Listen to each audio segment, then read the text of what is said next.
the last lecture, we have discussed the theory for Lagrange duality. Now, in this lecture, we are going to start a new unit of the course, the unit 8 on the algorithms and methods to solve linearly constant nonlinear optimization problems. In this lecture, we are going to discuss three particular methods to solve such problems. Those are active set method, reduced gradient method, and the projected gradient method. So let's start. Needly, in this lecture, I aim for discussing three particular optimization algorithms for solving linearly constrained nonlinear optimization problems. By linearly constrained, I mean the constraint set of the problem under consideration is given by a set of linear inequalities or linear equalities. And by nonlinear optimization problem, I mean then the objective function is a nonlinear function. Before getting into the real agenda of this lecture, let me give you briefly a broad idea of the optimization algorithms to solve nonlinear optimization problems. You know, optimization algorithms to solve nonlinear optimization problems are broadly categorized into 5 parts. The parts are as follows.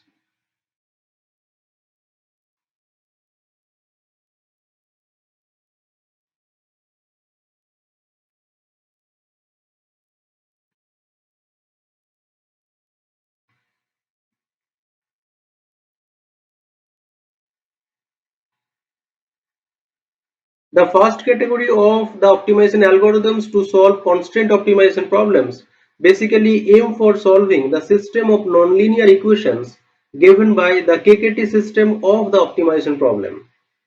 Here I must mention what do we mean by solving a constrained nonlinear optimization problem by a numerical algorithm. We notice that for an unconstrained nonlinear optimization problem, we devise algorithms so that we reach at a point at which the necessary optimality condition is satisfied. That is, for unconstrained optimization problems, we aim for finding a point that satisfies the necessary optimality condition grad fx is equal to 0. Similarly, for constrained nonlinear optimization problems, we devise algorithms to find a point that satisfies the necessary optimality condition. The necessary optimality condition for constrained optimization problem, we all know by now that it is the KKT system of equations. So in optimization algorithms to solve constrained nonlinear optimization problems, we basically aim for solving the system of nonlinear equations given by the KKT system. Provided we are considering that the constraint optimization problem under consideration is having the objective and constant functions continuously differentiable. Therefore, as we are endeavoring to find a point that satisfies the KKT system, the first category of optimization algorithms to solve constraint optimization problems basically attack the KKT system of equations, which is basically a system of nonlinear equations. And now we devise algorithms which identify a solution of the nonlinear system of equations for which we are endeavoring the solution. And therefore, the first category of optimization algorithms to solve constraint optimization problems basically directly attack the KKT system of equations to solve it. And at the end of the solution, you are going to get a point that satisfies the necessary optimality condition or the KKT system.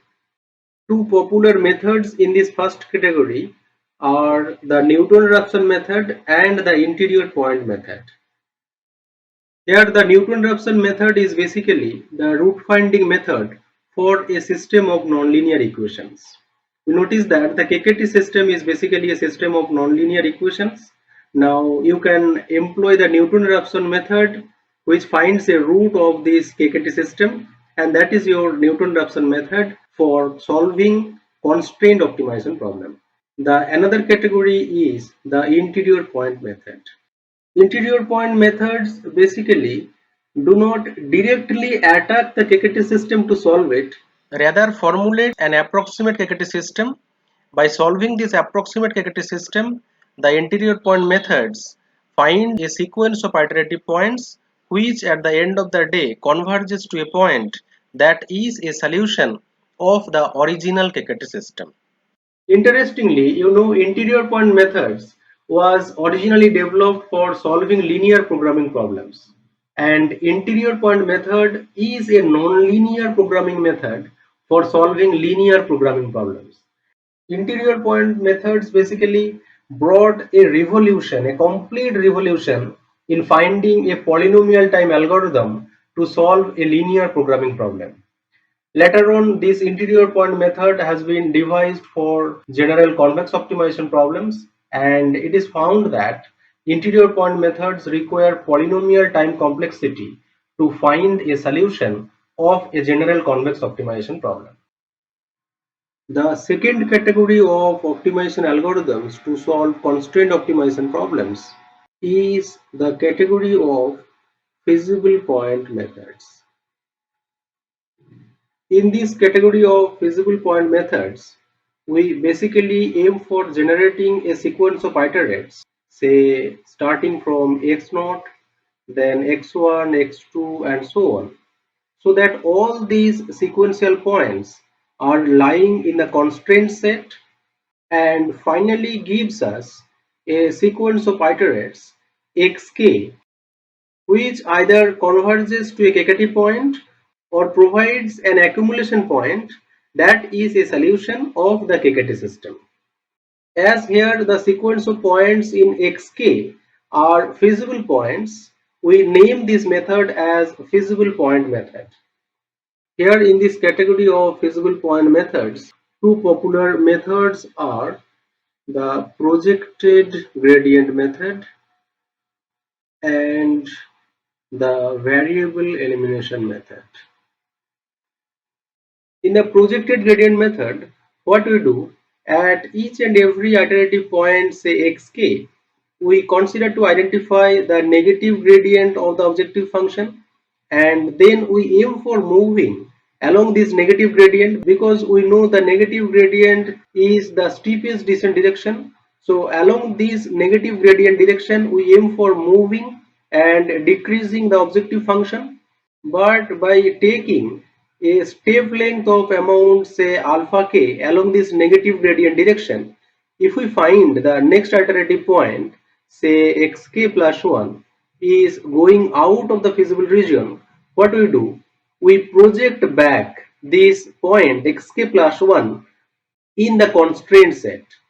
So after finding the next iterative point xk plus 1, if we find that xk plus 1 is outside the constraint set, we project it back to the constraint set. So we take the projection of xk plus 1 in the constraint set, say capital S, and by finding the projection of xk plus 1 on the constraint set capital S, we find the next iterative point, say xk plus 1 bar. So from the point xk, we take the next iterative point in the projected gradient method as this point xk plus 1 bar, which is the projection of the point xk plus 1, and thus the name projected gradient method. In variable elimination method, what we do, if x is the original variable of the given constraint optimization problem, let's suppose x has n many components, then we try to categorize the components of x into two categories. Those are, let's suppose, xb and xn, say. Accumulately, the components in xb and components in xn, they accumulately will have n many components, and accumulately they exhaust all the components of x. After finding a categorization of the variables in this way, xb and xn, we aim for writing out the original problem in terms of the variables in xn only, and therefore in finding this categorization xb and xn, we aim for finding xb in such a manner that xb can be expressed in terms of xn, and this may be done with the help of the equations in the constraint set. So with the help of the equations in the constraint set, we aim for finding a few variables, those we keep in xb, which can be expressed in terms of the other rest out variables which we keep in the set xn, and then ultimately we aim for writing out the given problem in terms of the only independent variables xn, and thereby making a reduction of number of variables or elimination of number of variables in the original problem, and thus the name variable elimination method, where we eliminate a few variables in terms of the other rest out variables xn. The third category of optimization algorithms to solve constrained nonlinear optimization problems is the sequential quadratic programming technique, in which we aim for finding a sequence of iterates xk, where each and every iterative point is a solution of a quadratic programming problem. Where by quadratic programming problem we mean a nonlinear optimization problem where the objective function is a quadratic function with the constraint set is given by a set of linear equations or linear inequations.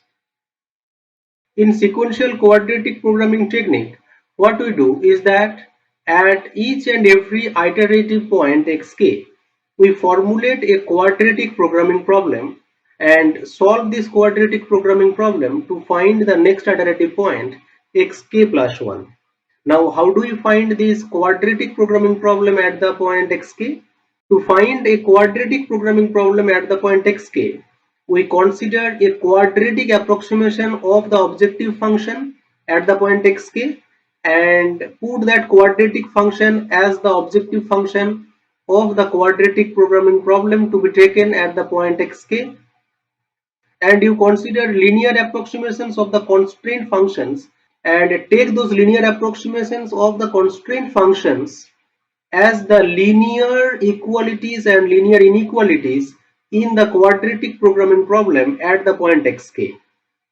So to formulate this quadratic programming problem at the point xk, to find the next iterative point xk plus 1, where this xk plus 1 is a solution of this problem, we consider the objective function as a quadratic approximation of the objective function at the point xk, and you consider linear approximations of the constraint sets, linear approximations at the point xk to find this constraint set of this QPPXK.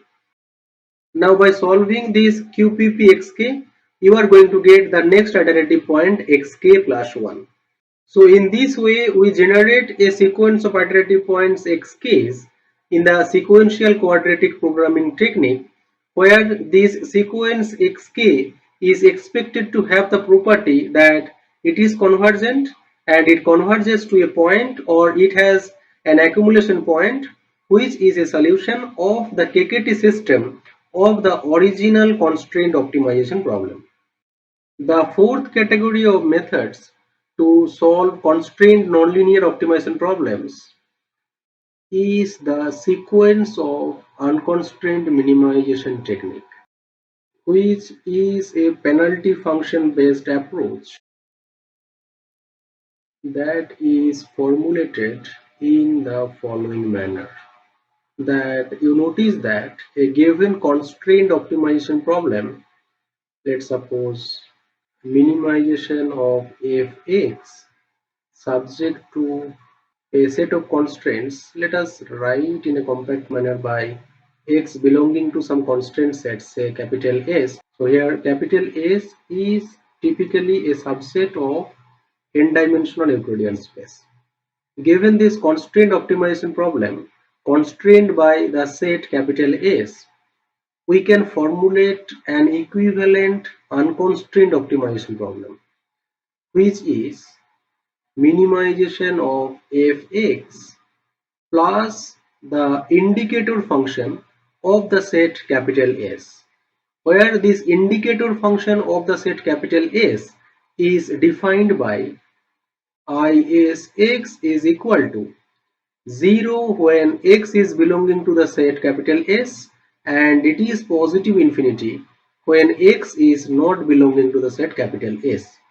Notice that this indicator function basically threatens or basically frightens off the process that you please don't go out of the set capital S.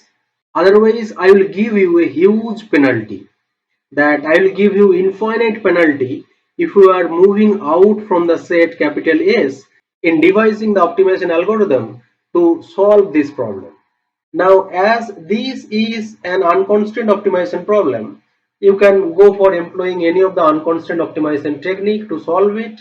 And once you have solved this problem, you have basically solved this problem, because this problem and this problem, they are equivalent. But here you notice that so far in any optimization algorithm, we have assumed that the objective function must be continuously differentiable. But this function Is is not continuously differentiable, rather it has infinite discontinuity outside the set. And therefore, to solve this unconstant optimization problem, what we do? We take a sequence of continuously differentiable approximations of this function Is.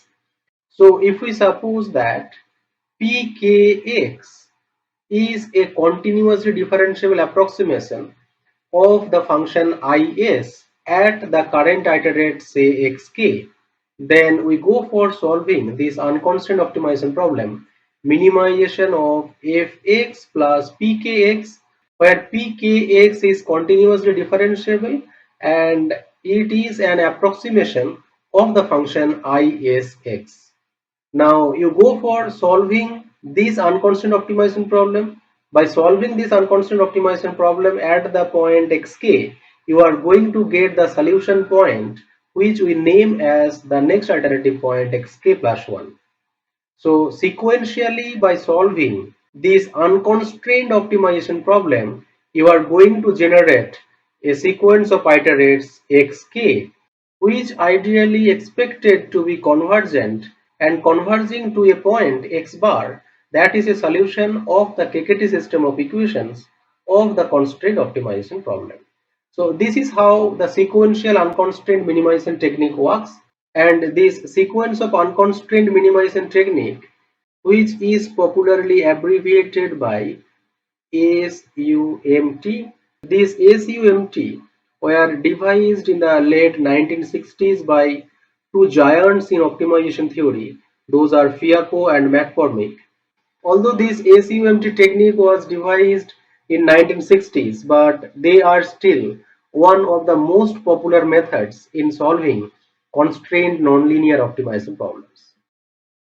One of the commonly used ACUMT technique is the augmented Lagrangian method, which is popularly abbreviated by ALM technique for constrained nonlinear optimization problems. Here I must also mention that this QPP is the abbreviation of quadratic programming problem. The fifth category of methods to solve constrained nonlinear optimization problems is the method based on the trust region methods, in which one of the most popular methods is the null space method. So this is a broad overview of the five category of methods. Those are: the first, directly handling the KKT system of equations. In the first category, we aim for directly solving the KKT system of equations.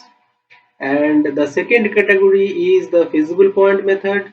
The third category is the sequential quadratic programming technique. The fourth category is the SUMT approach. The fifth category is the trust region approach. Out of these five category of methods, the most commonly used approach is this sequential quadratic programming technique. There is actually a hidden reason behind why this sequential quadratic programming technique is common approach or popular approach.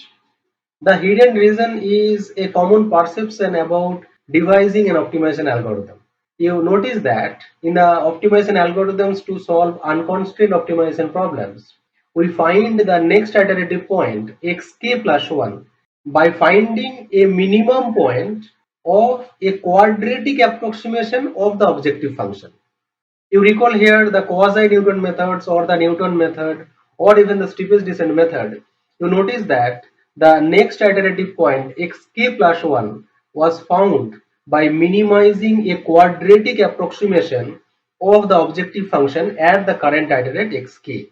Therefore, it is common to perceive that in finding optimization methods to solve constrained optimization problems, what we consider a quadratic approximation of the objective function to be minimized, but these function has to be minimized subject to constraints, because there are some constraints in your constrained nonlinear optimization problems.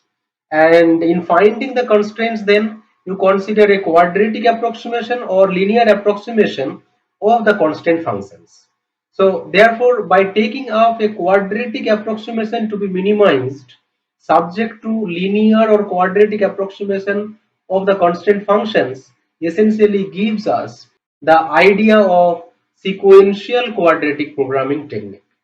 And that is why the sequential quadratic programming techniques is among the most popular methods to solve constrained nonlinear optimization problems. Notice here that in finding the next iterative point xk plus 1 in sequential quadratic programming technique, we need to solve a quadratic programming problem. So we need to have at our hand an efficient technique to solve a quadratic programming problem. So identification of a method that effectively solves a quadratic programming problem is a base in the sequential quadratic programming technique. In this lecture, we then at first consider to discuss a popular method called active set method to solve a quadratic programming problem. Then subsequently we will consider two other methods, reduced gradient method and the projected gradient method, to solve linearly constrained nonlinear optimization problems. That is, in these two particular methods, we will consider that the constraint set is given by a set of linear equalities or inequalities, but the objective function is a nonlinear function. And in this method, the objective function is a special nonlinear function, that is a quadratic function. So neatly in this lecture, our agenda are the following three: that the derivation of the active set method for solving quadratic programming problems, and the derivations of reduced gradient method and projected gradient method for solving linearly constrained nonlinear optimization problems. So this lecture is completely on linearly constrained nonlinear optimization algorithms. Later on in the next few lectures, we will consider nonlinearly constrained nonlinear optimization algorithms. We now move forward to discuss the active set method for solving quadratic programming problems. By a quadratic programming problem, or abbreviatedly QPP, we mean the following nonlinear optimization problem: that identification of a minimizer of a quadratic function x transpose gx plus g transpose x, where the matrix G is a symmetric matrix and small g is a vector in the n-dimensional Euclidean space. Here we are considering the vector x is n-dimensional, or x is belonging to Rn. In the quadratic programming problem, we aim for minimizing a quadratic function subject to a set of linear equalities and inequalities. That is, ai transpose x is equal to bi for some indices I belonging to capital E. Capital E is an index set, a finite index set, and also we will have linear inequalities given by ai transpose x greater than equals to bi. I belonging to a finite index set, say capital I. This is a general quadratic programming problem, where this quadratic programming problem, we notice that is a special class of nonlinear programming problem with quadratic objective and linear constraints. Here the set capital E is a finite index set. Let us suppose it consists of the indices 1, 2, 3 till say ME. ME is a natural number and capital I is also a finite index set consisting the indices ME plus 1, ME plus 2 till say M. M is also a natural number. So altogether, the number of constraints in this quadratic programming problem is equal to M. For our future reference, we also consider to define the active index set at a point say x star. Let us suppose x star is a feasible point of this quadratic programming problem. Then I x star is a set of all those indices in the index set of inequalities, that is small I belonging to capital I, such that AIX is equal to BI. Now in aiming for finding a solution of this quadratic programming problem, we consider to now mention a necessary and sufficient optimality condition for this quadratic programming problem, which states the following. A necessary and sufficient condition for optimality of QPP is that let us suppose x star be a feasible point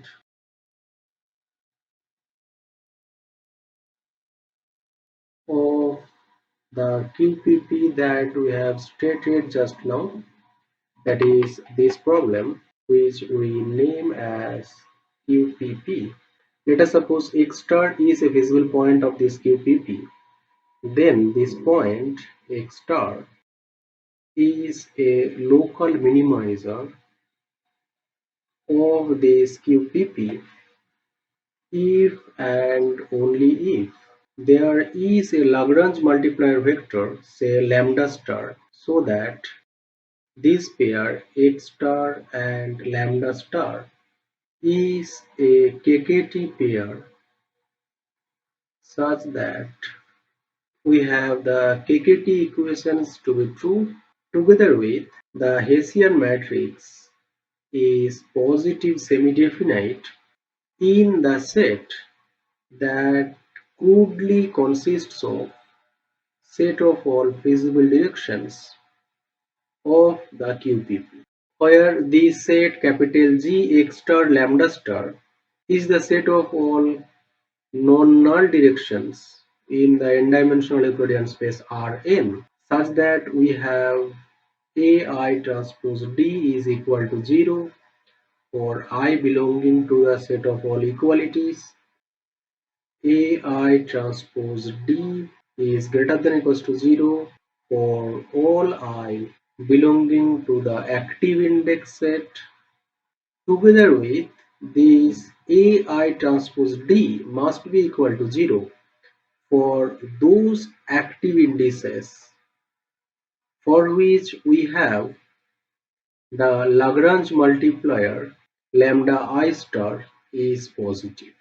So the set G consists of set of all those non-null directions in the n-dimensional Euclidean space Rn, such that this equality happens for all I belonging to capital E. This inequality happens for all active indices, together with this equality happens for all the active indices for which the Lagrange multiplier is positive. Now let me write out here the KKT system, which is given by this equation where these lambda I star are components of this lambda star, the Lagrange multiplier vector. Together with we have the complementary slackness condition lambda I star into AI transpose x star minus BI is equal to 0, and lambda I star is greater than equals to 0. These two are true for all I belonging to the inequality index set. Also, we must have primal feasibility in this KKT system, that is AI transpose X star is equal to BI for all I belonging to the index of equality sets, and AI transpose X star is greater than equals to BI for all I belonging to capital I. So this necessary and sufficient condition for optimality of the quadratic programming problem basically says that a point X star, which is a feasible point, is an optimum solution of the quadratic programming problem if and only if there exists a Lagrange multiplier vector lambda star, so that the point X star together with this Lagrange multiplier vector satisfies this KKT condition, and as well the Hessian matrix of the objective function, that is the matrix capital G, is positive semi-definite on this set of all directions. We are not going to prove this result. Basically, in the optimization algorithms for constant optimization problems, I will just mention the results without proof because we don't have much time now.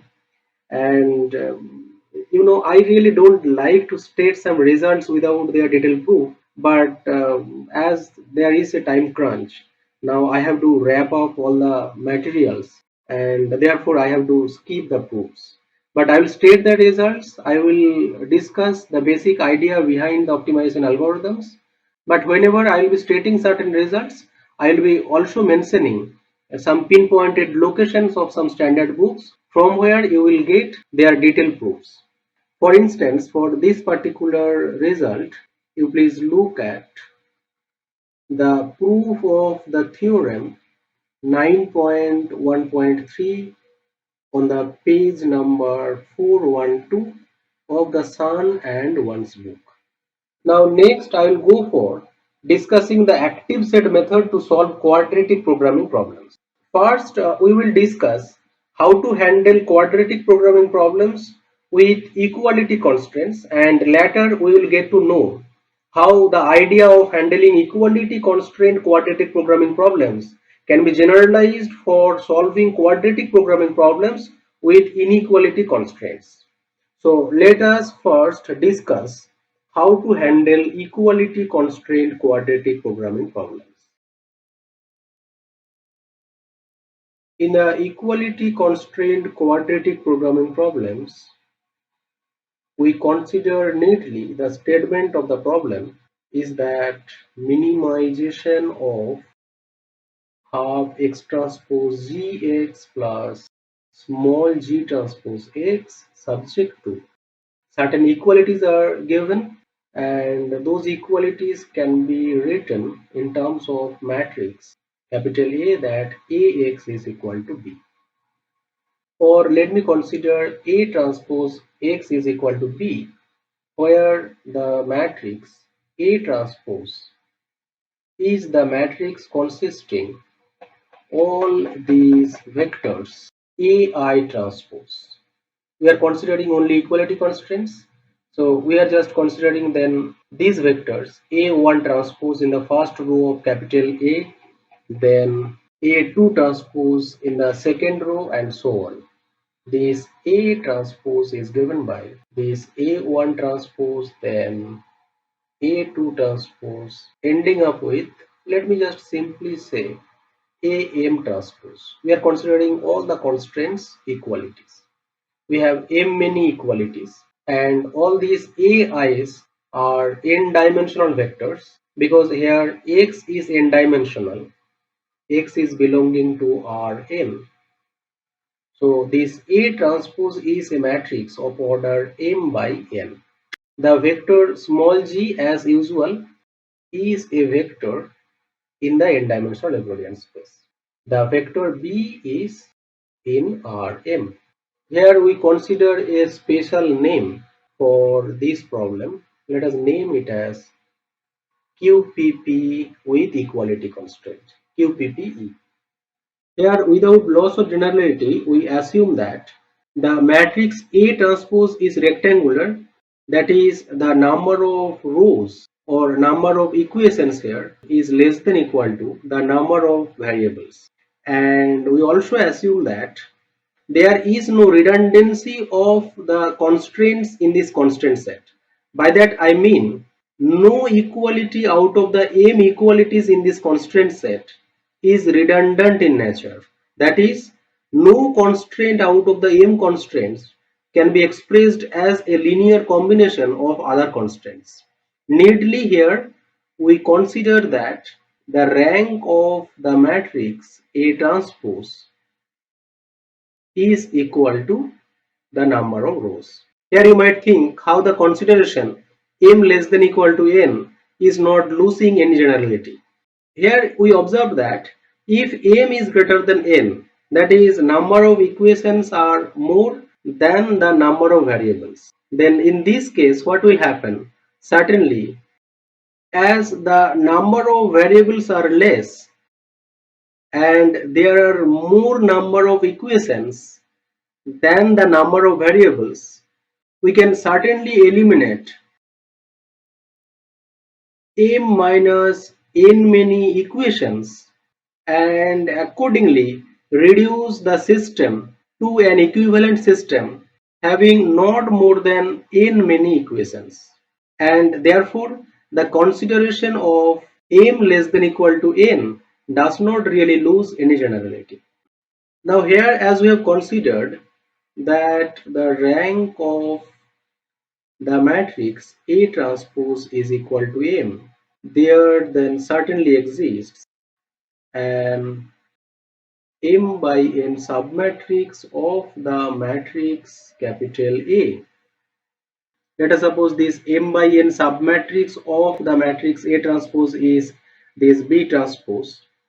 There exists this B transpose such that this B transpose is non-singular.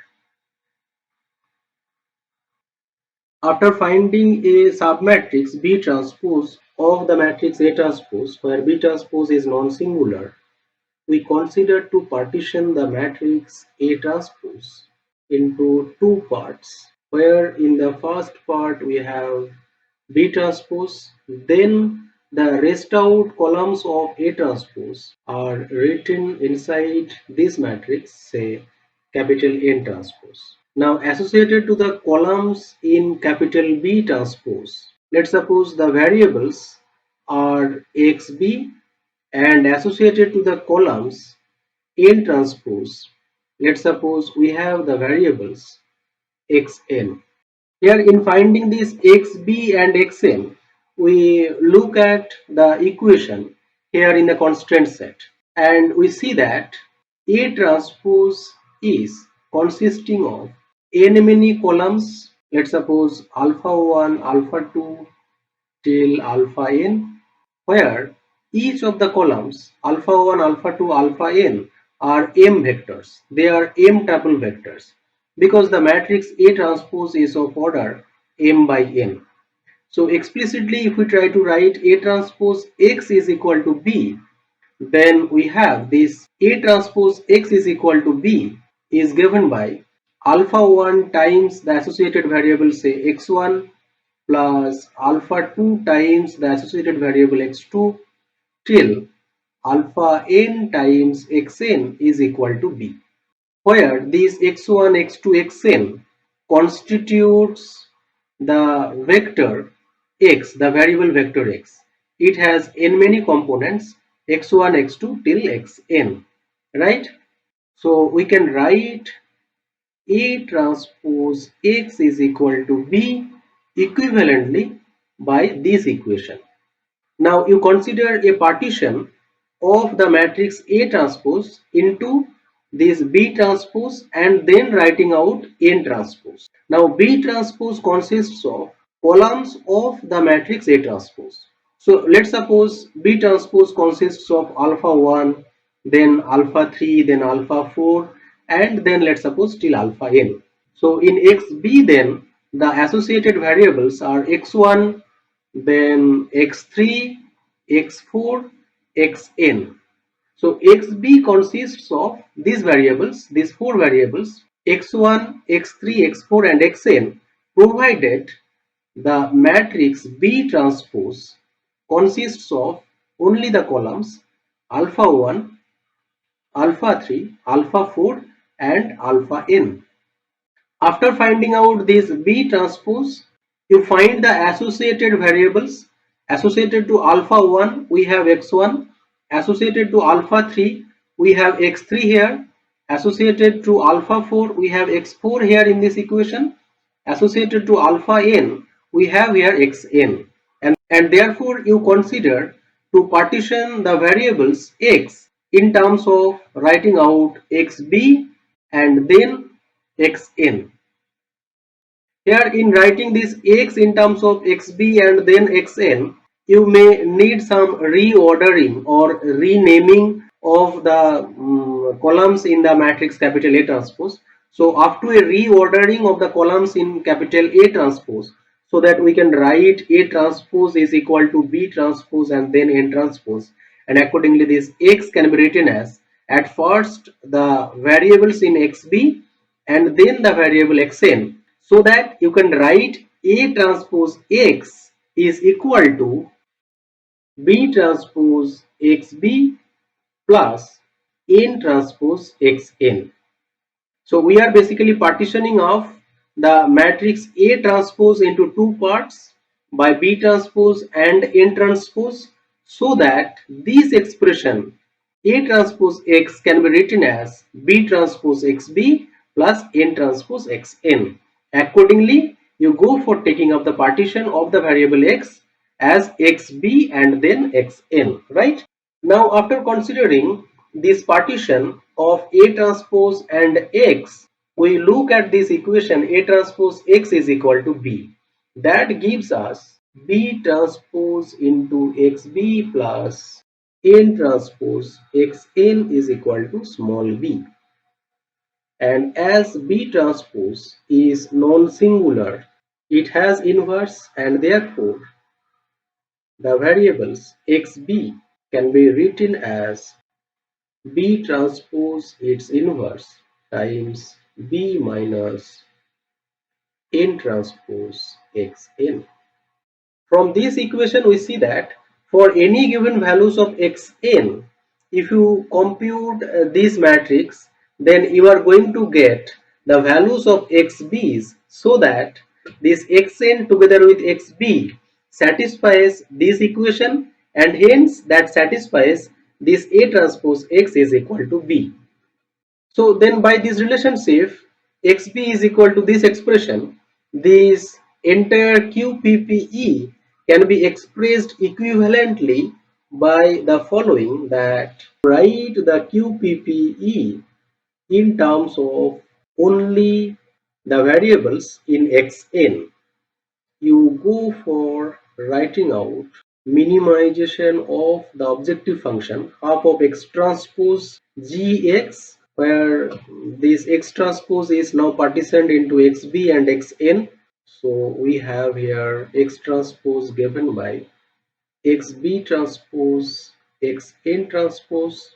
Now you consider to partition of the matrix capital G into four parts, where in this left top part, let's suppose we consider GBB, then here GBN, GNB and GNN. You consider this partitioned matrix in such a manner that half of x transpose G times this vector x gives us, this entire expression should give us half of x transpose gx plus, we are rest out with another term small g transpose x.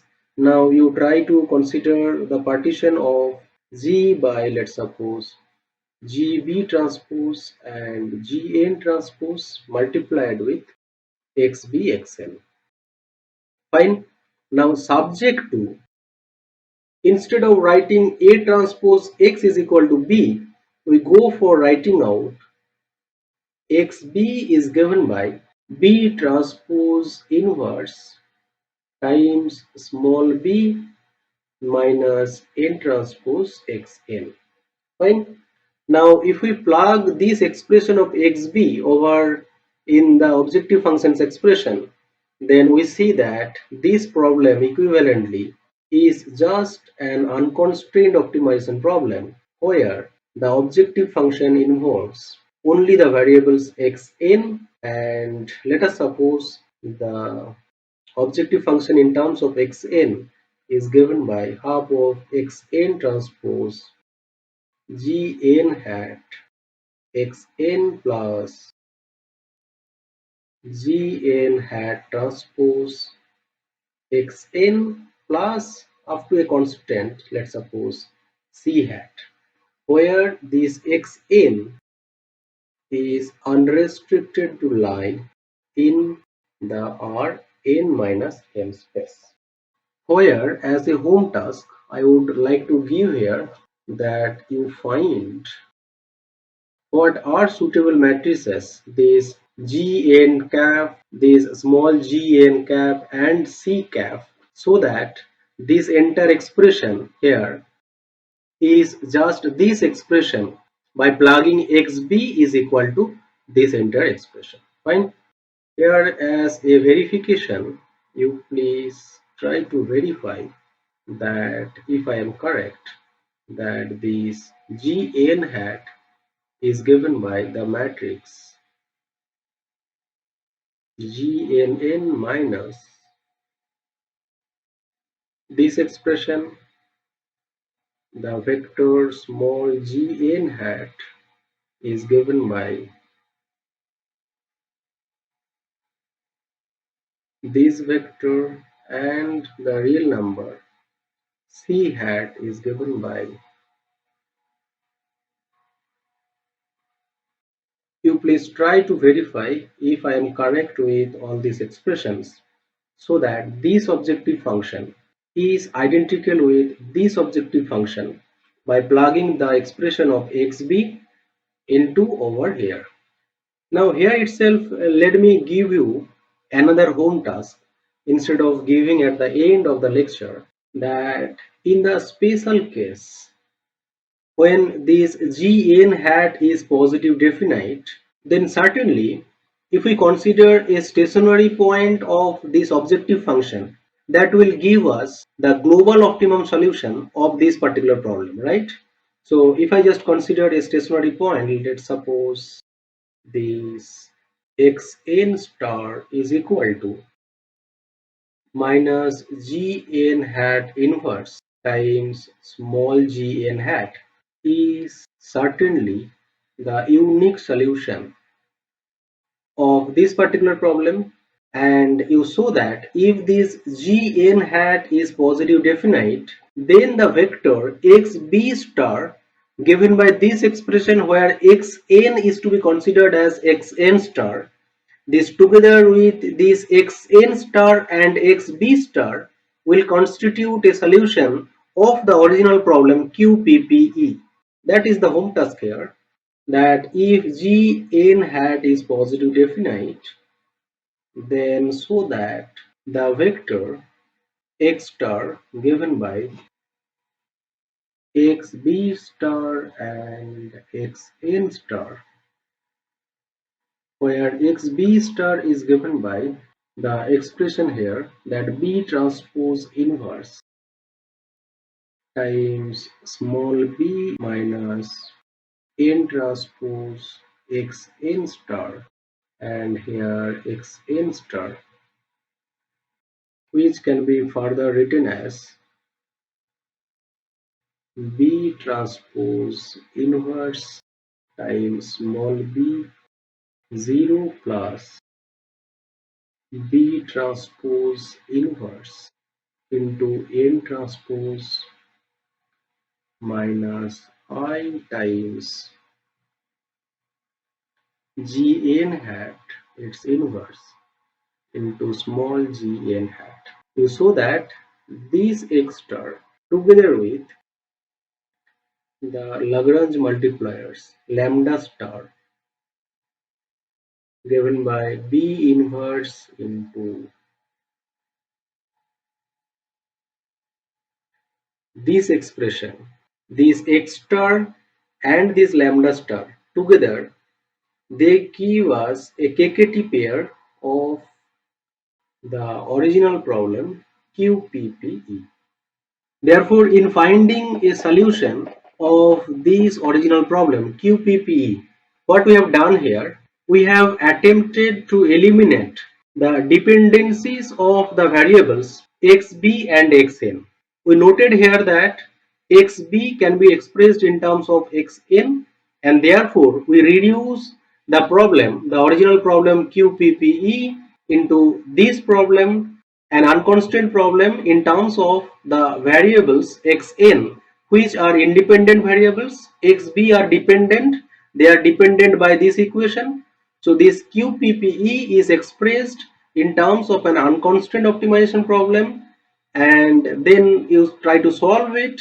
And when in the special case gn hat is positive definite, then we can find that these two expressions of x star and lambda star constitute a KKT pair that is a solution of the KKT system of equations for the QPPE, the original problem. This idea of handling equality constant problems by reducing the number of variables is called the variable elimination technique.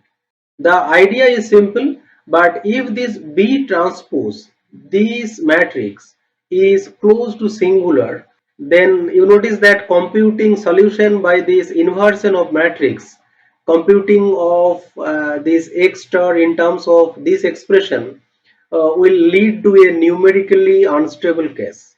The case when B transpose is nearly singular, then in that case obviously the solution given by this x star is equal to this expression will give us a numerically unstable case. And we'll not go into details of how to handle numerically unstable cases or the cases when this gn hat is not positive definite. If you are interested, then you can please visit the chapter 9 of the Sun and One's book, where you will find how to handle the cases where this B transpose is nearly singular or where this GN hat is not positive definite. So in this way, by variable elimination method, an equality constrained quadratic programming problem can be solved by converting it into an unconstrained quadratic programming problem. Now next, we will describe how the methods for equality constrained quadratic programming problems can be generalized to handle the general quadratic programming problems by means of active set method. We will start our discussion by considering the convex case, that is when the Hessian matrix capital G of the objective function is positive semi-definite, and for the general case when the matrix capital G is not positive semi-definite. I would refer you the chapter 9 of the Sun and One's book. So we consider to discuss the active set method for the quadratic programming problem where the objective function has Hessian positive semi-definite. That is, we consider now to solve the quadratic programming problem minimization of half x transpose gx plus g transpose x subject to ai transpose x is equal to bi for I belonging to capital E, and ai transpose x is greater than equals to bi for I belonging to capital I, and take that the matrix capital G is symmetric and positive semi-definite.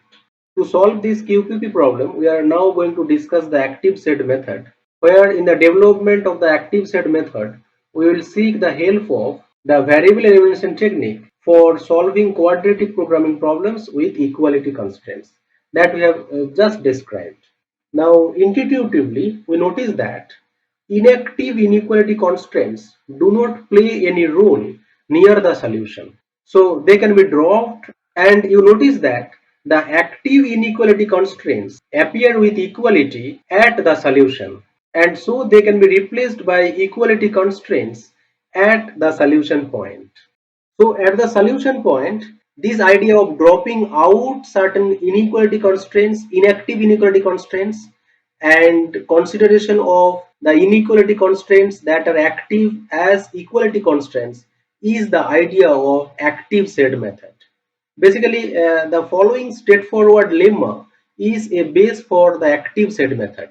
It states the following, that let us suppose X star is a local minimizer of this QPP. Then we see that straightly the point X star is a local minimizer of a reduced quadratic programming problem that is given by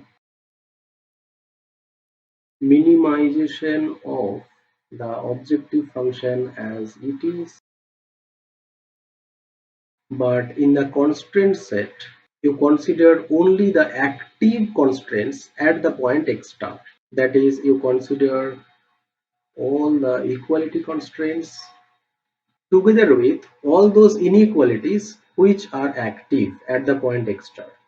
So we consider set of all indices is lying in capital E together with the active set of indices I x star, and accordingly we name this problem as quadratic programming problem appended with the letter capital A, which stands for active.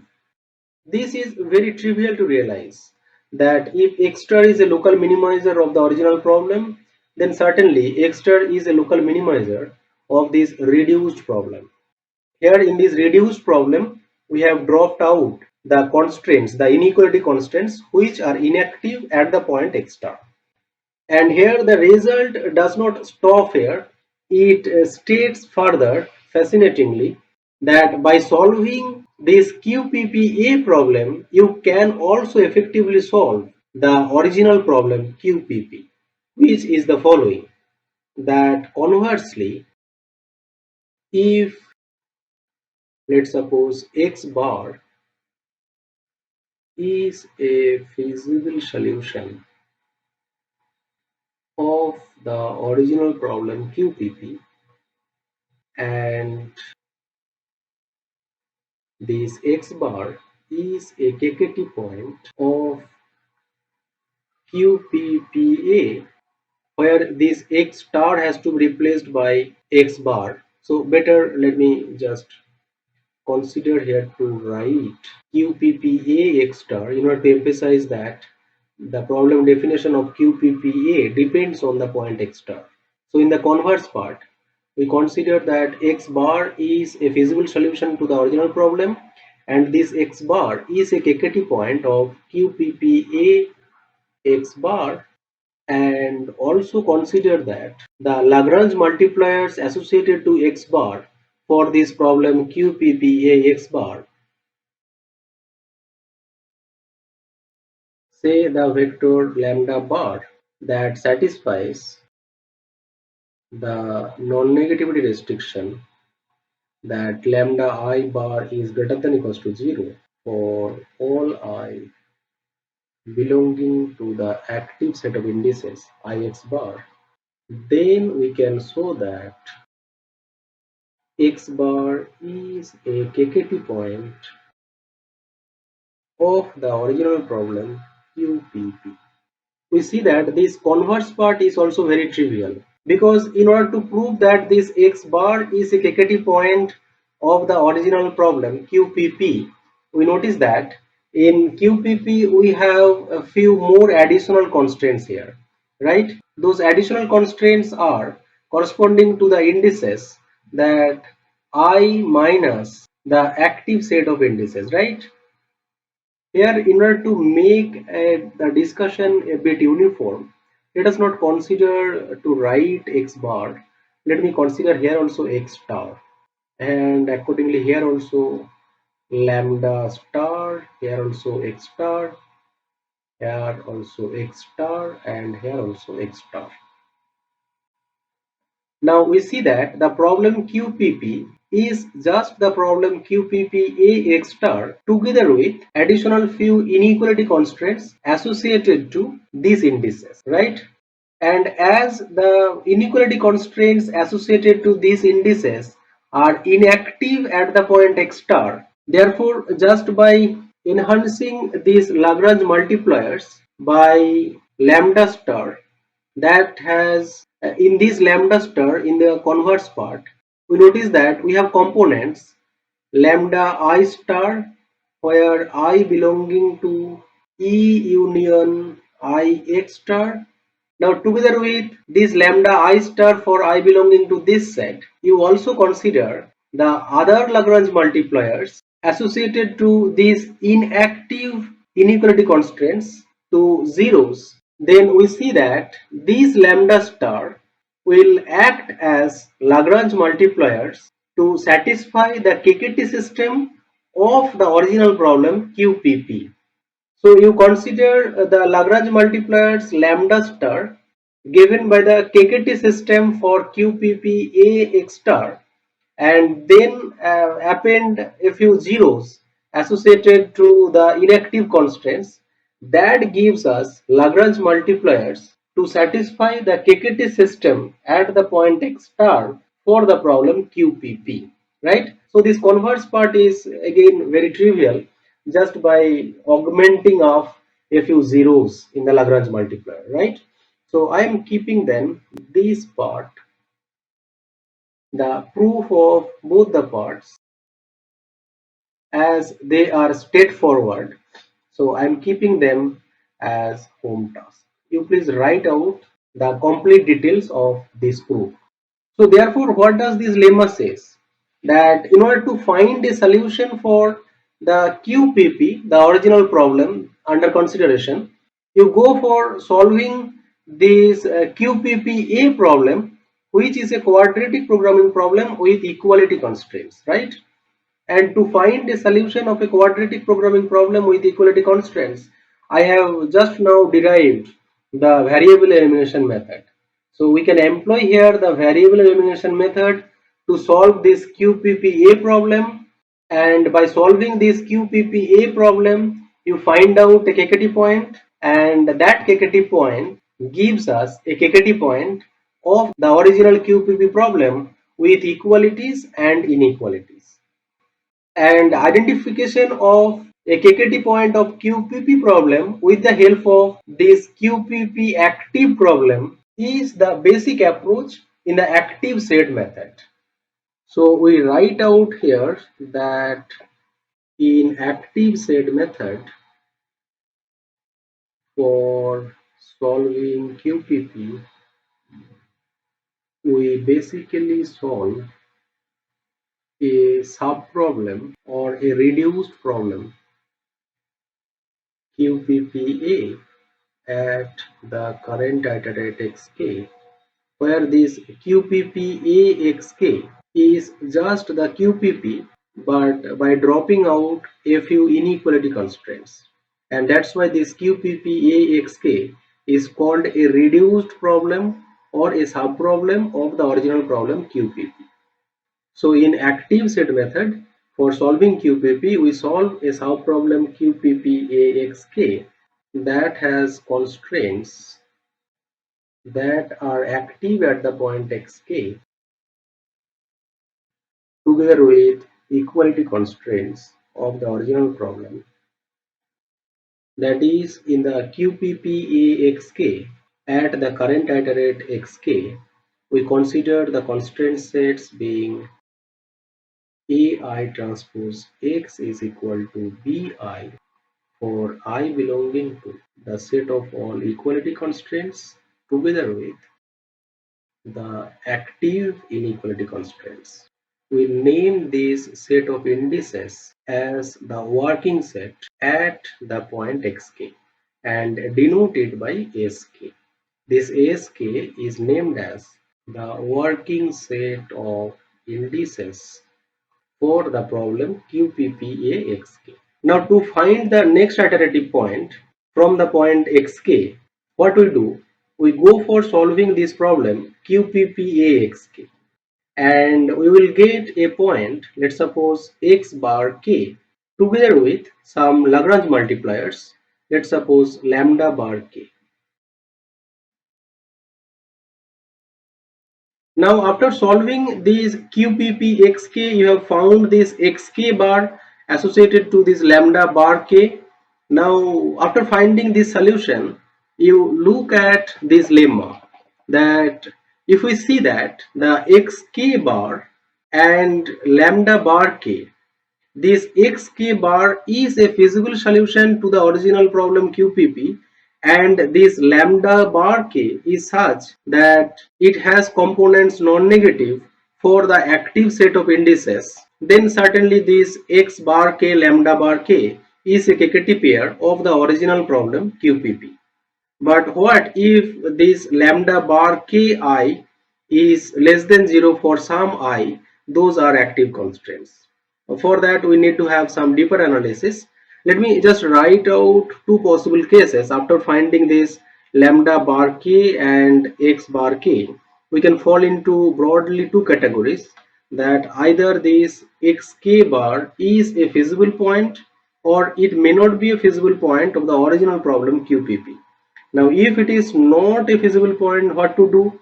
Or else if lambda bar k has some components less than 0 for the active indices, what to do? So these are the next agenda for the deeper analysis to develop the active set method. Here after finding this xk bar lambda bar k, we will fall into two possible cases.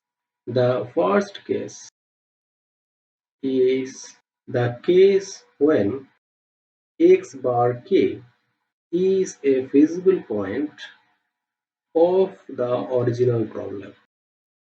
In this case, we will go analyzing whether the components in lambda bar k has non-negativity being satisfied for the active set of indices. But what if we fall into the other case? Let me write out the other case here, case 2. What if x bar k is not feasible? Let us look into these two cases one after another. If we fall into this case, the case 1, then we will go for checking if the components lambda I k bar are non-negative corresponding to the active set of indices. We notice that the active set of indices can be figured out by taking the intersection with the inequality indices of the original problem together with the current working set Sk. So you check if this restriction is satisfied. If yes, then certainly the point x bar k is a KKT point of the original problem and you are done. So we terminate the iteration process and give the output of the algorithm as xk bar as a KKT point of the constraint quadratic programming problem. But if this restriction is not valid, then certainly there exists at least one negative Lagrange multiplier associated to the active set of indices, and in that case what we do, we consider to identify the most sensitive Lagrange multiplier, and accordingly identify the index for which the Lagrange multiplier is most negative. That is, you identify the index ik such that lambda ik is the minimum most of the components in lambda k bar for I belonging to sk intersection I, and lambda ik bar is negative. As this lambda ik is most negative and hence the most sensitive Lagrange multiplier, due to which this restriction was not satisfied, so in the next working set sk plus 1, we consider to drop out this index I subscripted k, for which lambda I subscripted k is minimum most among all the negative lambda I k bar. And after identifying this sk plus 1, we again go back to find a KKT point of the QPPA with the working set as sk plus 1. We notice that at the point xk, we had the working set as sk. The QPPA at xk is equivalent of the QPPA with the I belonging to the set sk, right? So in finding a KKT point for QPPA at xk, we are effectively finding out a KKT point for QPPA with the working set sk, right? Because the definition of sk was this one, that sk is E union IXK, right? And QPPA at xk is consisting of set of all those equalities with I belonging to this set. Fine. So QPPA at xk is nothing but QPPA at sk. Now, across the iterations, we are going to revise the working set sk unless and until we are going to get a point xk bar for which we are going to have the lambda k bar having all the components non-negative associated to all the active indices. This is how the active set method works for the case 1. Now let me move forward for the case 2 when xk bar is not even a feasible point. We observe that when xk bar is not a feasible point to the original problem, then certainly some constraints of the original problem are violated. So in this case, we then try to include some constraints that are not satisfied at the point xk bar, but they will be surely satisfied in the next step. I write here neatly what I spoke out, otherwise we may not be able to follow. So in the case when xk bar is not feasible, then in this case we try to include the constraints or constraint one or many that will be satisfied at the next iterate xk plus 1. But how do we find this next iterate xk plus 1? The next iterate, as usual, will have some expression like the previous iterate xk plus some step length into a direction dk that is a feasible direction to the QPPA with the working set sk. Now here you might ask me how to find a feasible direction, or rather what do we mean by feasible direction. So this I will discuss in detail after a while. Let me just consider the next iterative point as xk plus 1 is equal to the previous iterate xk plus this step. We should not be confused with this xk with xk bar. xk bar is a solution to the QPPA problem with the working set sk. But in order to identify sk, we need the role of xk, the iterative point xk. Xk bar is never an iterative point. Xk is an iterative point. The next iterative point is xk plus 1 and so on. Now, how do we find this xk plus 1?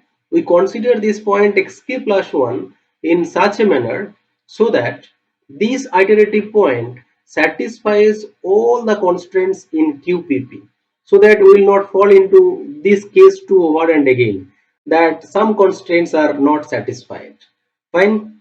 So we consider that let xk plus 1 be the next iterate such that it satisfies all the constraints of the original problem QPP. Now, if this xk plus 1 has to satisfy all the constraints, we look into all the constraints one after another to be satisfied at the point xk plus 1. We notice that for any I belonging to sk, we have ai transpose xk plus 1 is equal to ai transpose xk plus alpha k dk. Here as I belonging to sk and xk was a feasible point of the QPPA problem at the current working set sk, we certainly have this ai transpose xk is equal to bi for I belonging to sk. Together with, we will have the term that alpha k times ai transpose dk. And for I not belonging to sk, we see that we have ai transpose xk plus 1. This expression, which is given by an expression of this type, ai transpose xk plus alpha k dk. And therefore, if your ai transpose dk is greater than equals to 0, then in that case ai transpose xk plus 1 is greater than equals to ai transpose xk for all alpha k greater than 0, and this quantity further is greater than equals to bi because the point xk was a feasible point of the problem, the original problem QPP. Here in generating the sequence of iterates xk in the active set method, we always keep in mind that all these points xk's are to be lying inside the constraint set of the original problem QPP, which is given by a set of linear equalities and inequalities. So wheresoever we are at every iteration point xk, we are always inside the feasible set, and we do consider this direction dk in such a manner that dk is a feasible direction to the original problem, so that at the current iterate xk we can take a movement along the direction dk and still we are in the feasible region. And that is your definition of the feasible direction dk. We call a direction feasible at the point xk if there exists at least a small amount of length, let's suppose delta, so that if we move along the direction d of amount of length at most delta, we are still in the feasible set. So a direction d at the point xk, a feasible point xk, is a feasible direction to the QPP problem or any constant optimization problem with constraint set S if there exists some delta greater than 0 such that xk plus alpha d is belonging to S for all alpha belonging to 0 to delta. This is what the definition of feasible direction of a constraint optimization problem at the point xk with the constraint set capital S. Now as the point xk is a feasible point of the original problem QPP, therefore for I not belonging to sk, we have this ai transpose xk is greater than equals to bi, provided we have this ai transpose dk is greater than equals to 0. But in the case when your ai transpose dk is less than 0, then we have to make a bit analysis that ai transpose xk plus 1, we are trying to make it to be greater than equals to bi, but we have ai transpose dk is less than 0, and therefore we notice that although this inequality is equivalent of ai transpose xk plus alpha k times ai transpose dk greater than equals to bi, but certainty of these left hand side expression is greater than equals to bi is not given by that ai transpose xk is greater than equals to bi, because here you have this quantity a negative quantity. So in this case we take the step length alpha k in such a manner that this restriction is satisfied. For that we require a restriction that alpha k has to be less than or equal to bi minus ai transpose xk divided by ai transpose dk. This inequality got reversed because ai transpose dk is negative. So when this ai transpose dk is negative, in that case we have this ai transpose xk plus 1 greater than equals to bi, provided we have alpha k is in between 0 and this quantity. So the analysis of this step accumulately gives us that your xk plus 1, if we take the expression of this form, is certainly a feasible point of the original problem QPP, provided you are choosing that alpha k is lying in between 0 and this part, irrespective of whether or not this is greater than 0 or this is less than 0. Because in the case when this is greater than equals to 0, then in that case any alpha k greater than 0 will satisfy greater than equals to bi. But for the case when ai transpose dk is less than 0, you need this restriction. So better we go with this restriction of alpha k, and once this restriction of alpha k is satisfied, the point xk plus 1 is certainly going to be feasible in the next iterative point, right? So we take a step length alpha k such that that is the minimum most among all these quantities for those i's for which ai transpose dk is less than 0. Then with that step length alpha k, we notice that the point xk plus 1 is a feasible point, feasible to the original quadratic programming problem. So taking alpha k is minimum most of I not belonging to Sk with Ai transpose dk is less than 0 of the quantity Bi minus Ai transpose Xk divided by Ai transpose dk.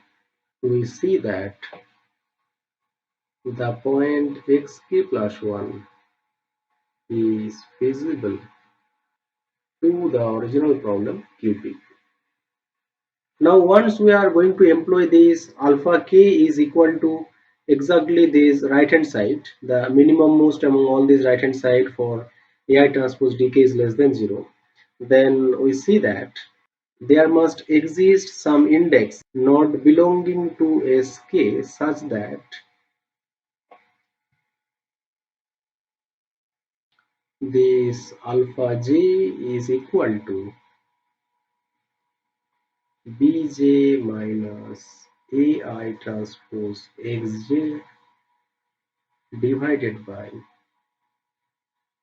Aj transpose dk with Aj transpose dk less than 0, and therefore we see that we get from this equation Aij transpose. You bring this negative quantity on the left and multiply cross multiplication, you get Aj transpose xk plus alpha j dk is equal to bj, and therefore Aj transpose xk plus 1 is equal to bj, which essentially says that the jth inequality constraint must be necessarily satisfied at the next iterate xk plus 1. So you find one index j which is not in sk, but at the next iterative point xk plus 1, this jth index will become an active index, and hence we consider to revise the working set, Sk plus 1 is equal to Sk union this index j, which is not in Sk, but in the next iterative point you have this constraint active, where we notice that this j is identified by this rule, that you find that particular index j for which you have the step length taken into account is equal to the minimum most of all these quantities. You find that j, that I is equal to j, for which alpha k is equal to this expression with I is equal to j, and accordingly you include that index number j in the revised working set, so that in the next iterative point xk plus 1 you will not have any anomaly of not being feasible. So in this way we can sort out the case 2 of infeasibility, that even if this xk bar is not a feasible point of QPP, but you are still able to move on to find the next iterative point xk plus 1. But here in finding this xk plus 1, we need to focus on how to find this dk. Now here this direction dk has to be a feasible direction. Now what could be feasible directions for the quadratic programming problem? Now let me quickly discuss how do we find feasible directions of a quadratic programming problem.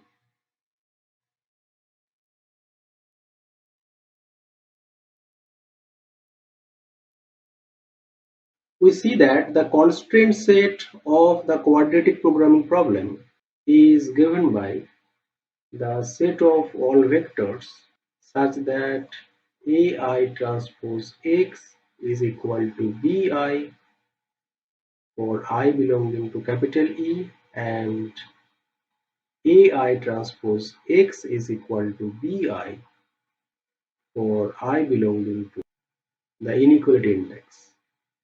Sorry, here we have this inequality. Let us suppose hypothetically this set is your feasible set capital S, and you are at a point, let's suppose x bar, and at x bar we are trying to identify a feasible direction. By the definition of feasible direction, a direction D is feasible at the point x bar if we can move in the feasible set from the point x bar at least a bit along the direction D. So we need to have that x bar plus alpha d belonging to the set S for some values of alphas in between 0 to a constant set delta. Fine. Now in order to find this d, a possible d at the point x bar, we need to have AI transpose x bar plus alpha d is equal to bi for I belonging to capital E. As well, we need to have AI transpose x bar plus alpha d greater than equals to bi for I belonging to capital I, right? This has to happen for all alpha belonging to 0 to delta. Then only the direction D is a feasible direction at the point x bar. Now from these two inequalities, we see that this set of inequalities is equivalent of, as AI transpose x bar is equal to bi, because x bar is a feasible point, therefore we need to have AI transpose d is equal to 0 for all indices in the equality constraint set. And now for these inequalities we need to choose certain values of alphas for which these inequalities are satisfied, for which we will go with this analysis that we have done over here, that in order to make this AI transpose X greater than equals to BI, we need to choose alpha in between 0 and this quantity, which essentially gives that you take the value of delta is equal to minimum most of all I belonging to capital I with AI transpose D is less than 0 bi minus ai transpose x bar divided by ai transpose d. But here we are taking the assumption that this ai transpose d is non-zero, or basically we take the vector d is not null. So any non-null vector d that satisfies this restriction, then that d is a feasible direction at the point x bar, with this delta value being taken as this minimum most of all these quantities. So feasible directions are those directions which are satisfying this ai transpose d is equal to 0, I belonging to capital E, but provided that this quantity, this delta, is not equal to 0. If however you find that this delta is going to be equals to 0, then in that case there is no feasible direction at the point x bar for the set capital S. This is how we go for finding a feasible direction. So accumulately in the active set method, the process is as follows. In finding a solution of this quadratic programming problem, with the help of the method for solving quadratic programming problem with equality constraints, what we do is that we consider to identify a feasible point as an initial starting point, let's suppose x1, and then we start the process as follows. That at the point x1, you find the current working set S1. Then with this working set S1, you go for solving QPPA with S1 and then obtain a KKT point of this QPPA problem, and let's suppose that KKT point is x bar 1 together with the Lagrange multiplier vector as lambda bar 1. Now after finding this KKT pair for QPPAS1, you will fall into two categories. Either of the categories, that you can fall into the first category where x1 bar is feasible, or this point x1 bar is not feasible of the original problem. If you fall into the second category, that x1 bar is not feasible of the original problem, then in that case you take a movement from the point x1 to the next iterative point x2 by finding a step length alpha 2. The alpha 2 value can be found the way that I have just described. Now, after identification of this alpha 2, you take the next iterative point x2 and revise the working set S1 to the working set S2 given by S1 union the index set J, for which you found the step length alpha k is given by the expression corresponding to the jth index that I have just described. Fine.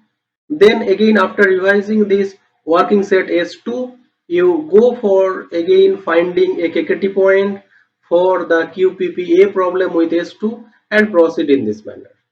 But in case you have fallen into this first category, that x1 bar is feasible, then you go for checking if the components of this lambda bar 1 are all non-negative for all I belonging to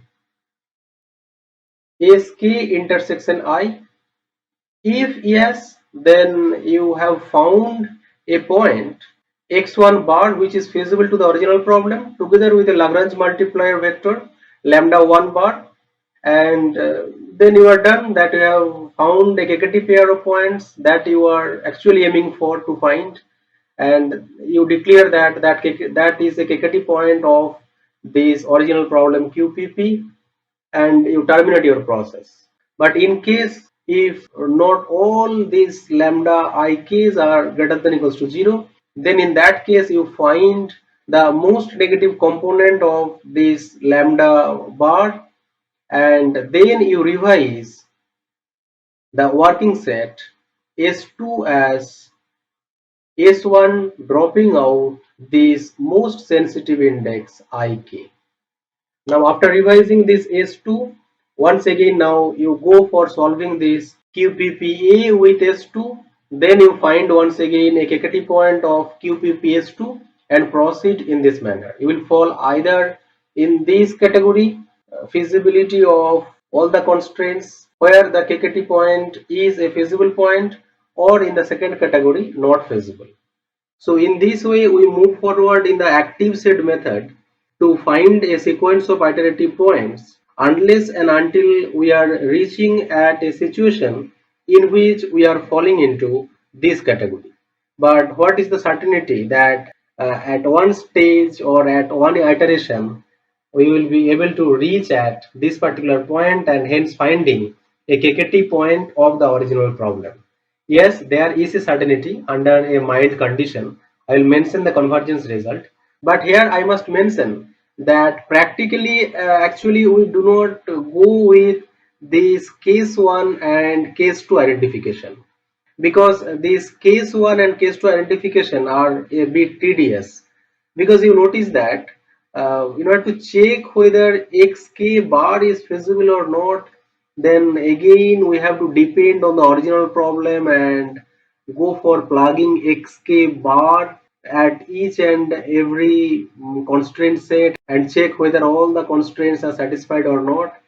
And hence in solving the QPP, if we follow this process of whether xk bar is feasible or not, we are actually going back and forth with checking the constraint set of the quadratic programming problem, the original constraint set, and that makes the process a bit tedious and costly. So practically what we do, instead of considering the checking of this feasibility and non-feasibility of xk bar, we go for checking whether at the iteration xk we have a feasible direction or not. If we have a feasible direction at xk, then we follow the process of taking the next step, that you choose a direction dk that is feasible and take the next iterative point. But in the case when you do not have a feasible direction, that means you fall into the category when you are finding that dk is equal to the null vector, that is only the feasible direction. Then in that case, you notice that there is an alert that at the point xk, if you are not finding a feasible direction, then that point xk is certainly a KKT point of QPPA at xk. And so then you find, in the case when dk is equal to the null vector, you find the corresponding Lagrange multipliers, and then you check whether you are falling into this category or not.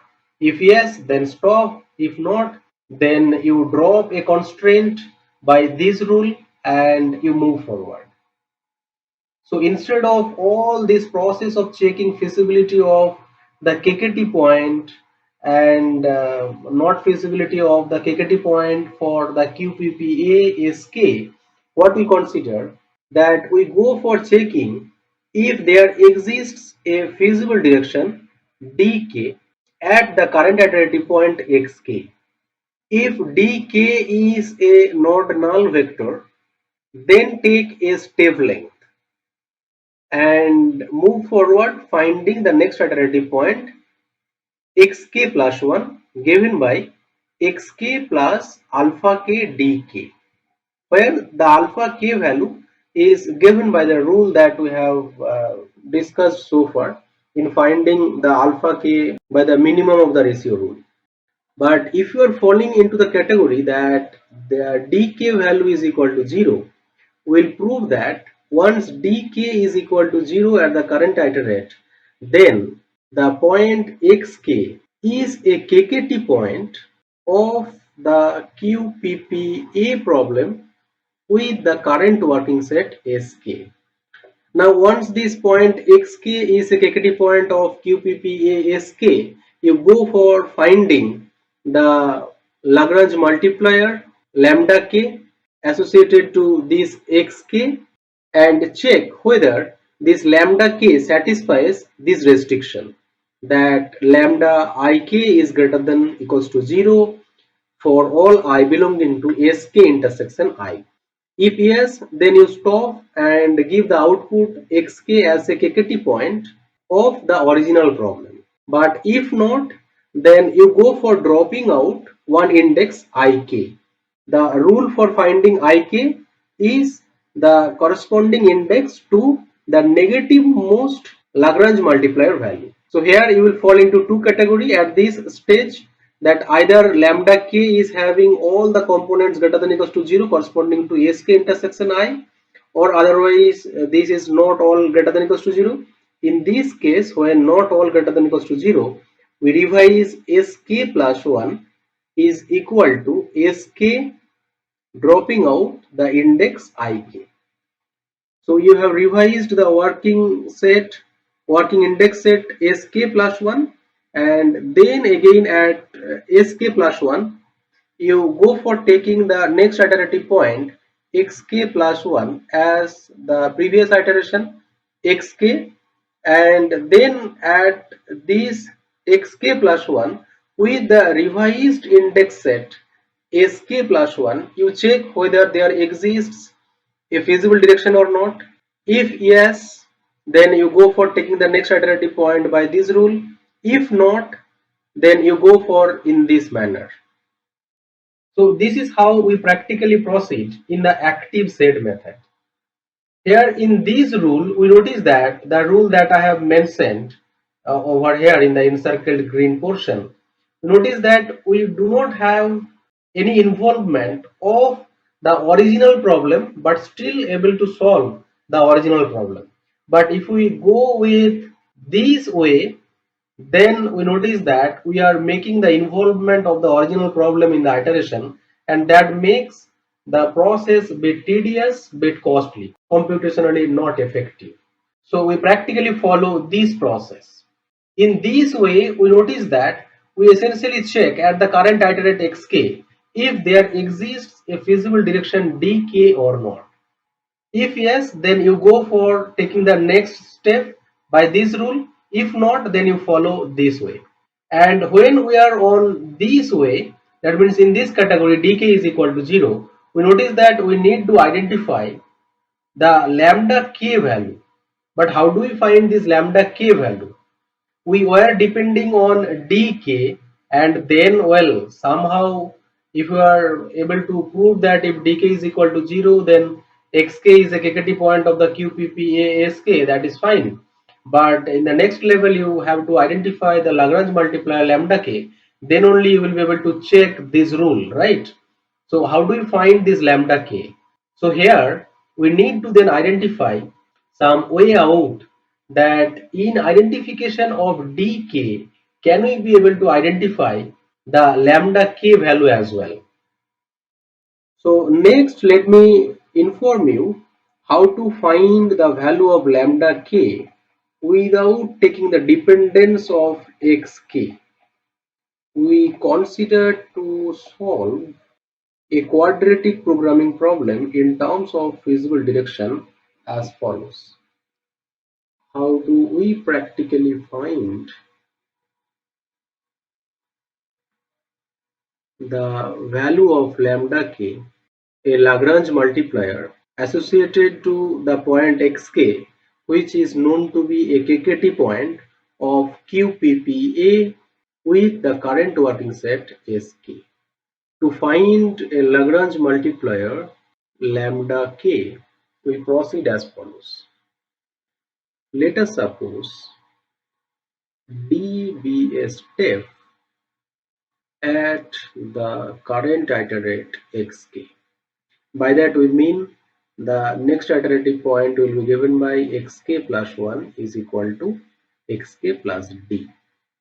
Now in finding a possible direction d, a feasible direction, in terms of this feasible direction d, we notice that the quadratic programming problem QPPASK reduces to that minimization of half of x transpose. X is equal to given by xk plus d, this transpose g times xk plus d plus g transpose xk plus d, subject to the direction d, or this step has to be feasible, and hence for a feasible direction we have identified over here, that if we are just having the equality constraints, then we will not have this restriction to be needed,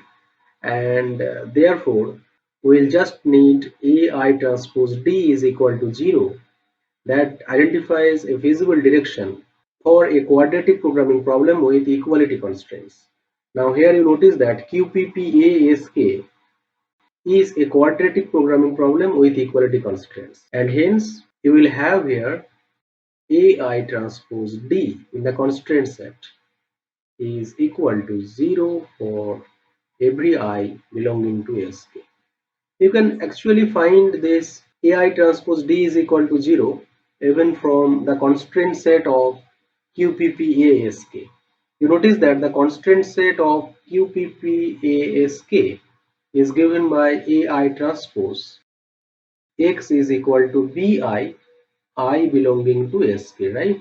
Now you want this XK plus D a feasible point, and therefore now plugging over here that AI transpose into XK plus D is equal to BI.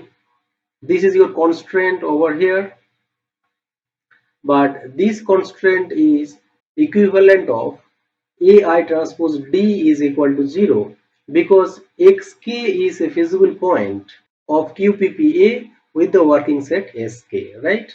And therefore, in terms of the step D, the QPPA SK, this problem reduces to this quadratic problem. Now we see that this quadratic problem is equivalent of minimization of half D transpose GD plus GK transpose D subject to AI transpose D is equal to 0 for I belonging to SK, where this GK is actually the gradient of the original objective function at the point xk, that is equal to gxk plus the vector g. Now with the help of this problem in terms of the step D, we name it as QPPD. We'll now associate a KKT point of this QPPD with a KKT point of QPPA at the working set SK. Towards this end, interrelating the KKT point of this QPPD and QPPA-SK, let us denote a KKT point of this QPPD by say dk, and also with the corresponding Lagrange multiplier say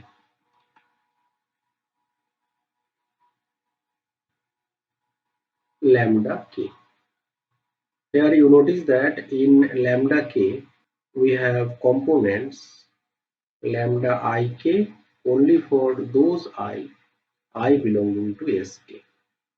Now interrelating a KKT point of QPPD and QPPA at sk, we have the following lemma.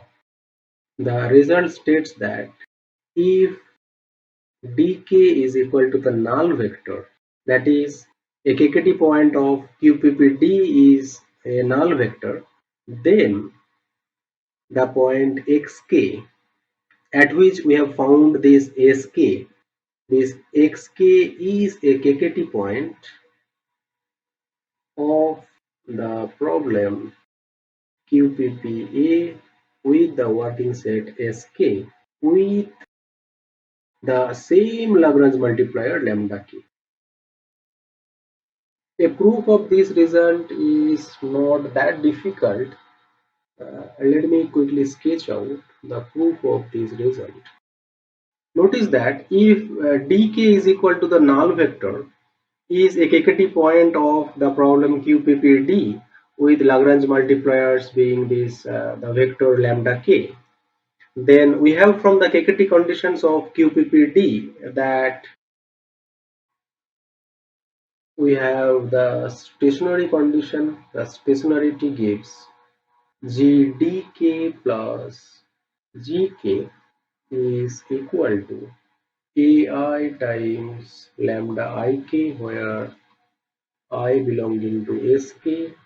And as this QPPD has only equality constraints, we will have in the KKT condition only the primal feasibility mode, that AI transpose dk is equal to 0.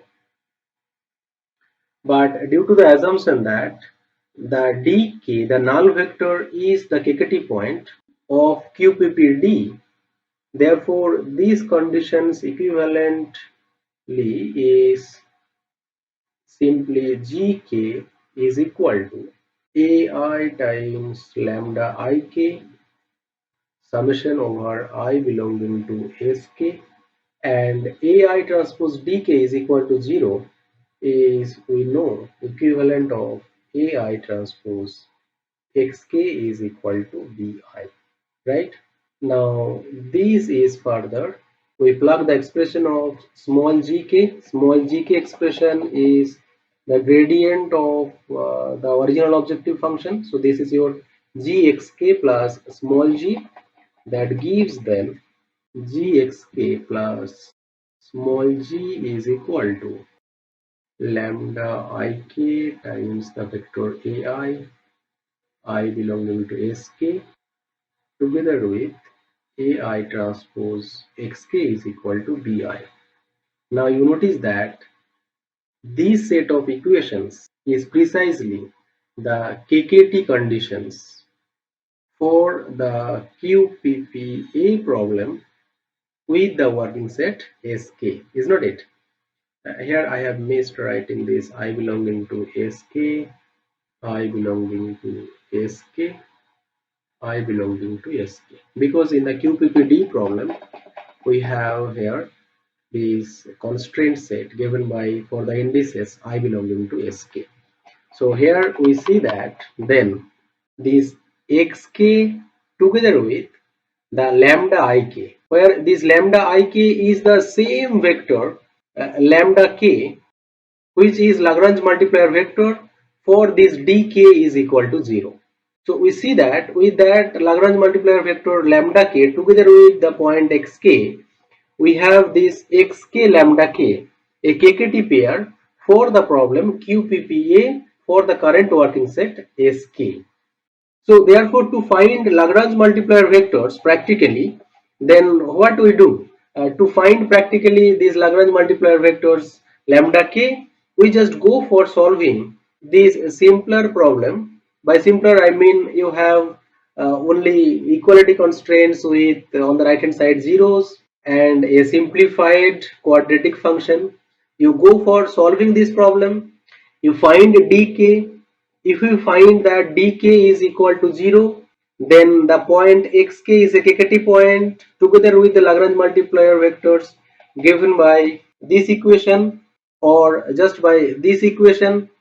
But in the case when dk is not equal to 0, then in that case you go for taking the next iterative step xk plus 1 given by xk plus alpha k dk. So this is how we proceed in active set method. I here neatly now write that how do we practically find lambda k if dk, by dk I mean a KKT point of the QPPD problem. If dk is equal to null vector, then find the Lagrange multiplier associated to the corresponding xk, which is going to be a KKT point of QPPASK, is given by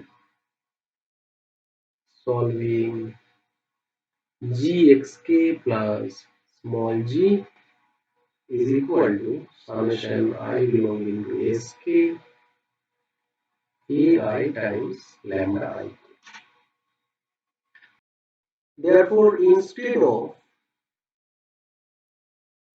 solving the problem QPPA with the working set SK for Lagrange multipliers. Solve the problem QPPD for a KKT point dk. Now, if dk is equal to null vector, then you find the corresponding Lagrange multiplier vector lambda k by this equation. Now, after finding this lambda k, if you find that lambda ik greater than or equals to 0 for all I belonging to sk intersection I, then certainly the point xk together with this lambda k is a KKT point of the original problem, the original QPP problem. If however these lambda ik's are not satisfying this constraint, then you go for finding the negative most lambda ik, and accordingly you revise the working set sk by sk plus 1 by considering sk plus 1 is equal to sk but dropping out the index ik, for which we get the negative most lambda ik value.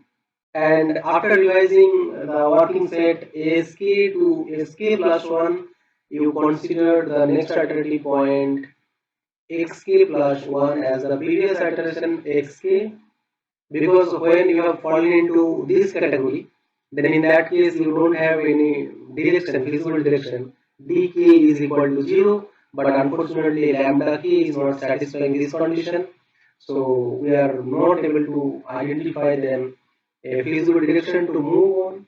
So we take the next iterative point xk plus 1 is equal to the previous iterate xk, and then with the revised working set sk plus 1, you go for finding a solution for QPPA with the working set sk plus 1, and this QPPA with the working set sk plus 1 is equivalent of QPPD problem.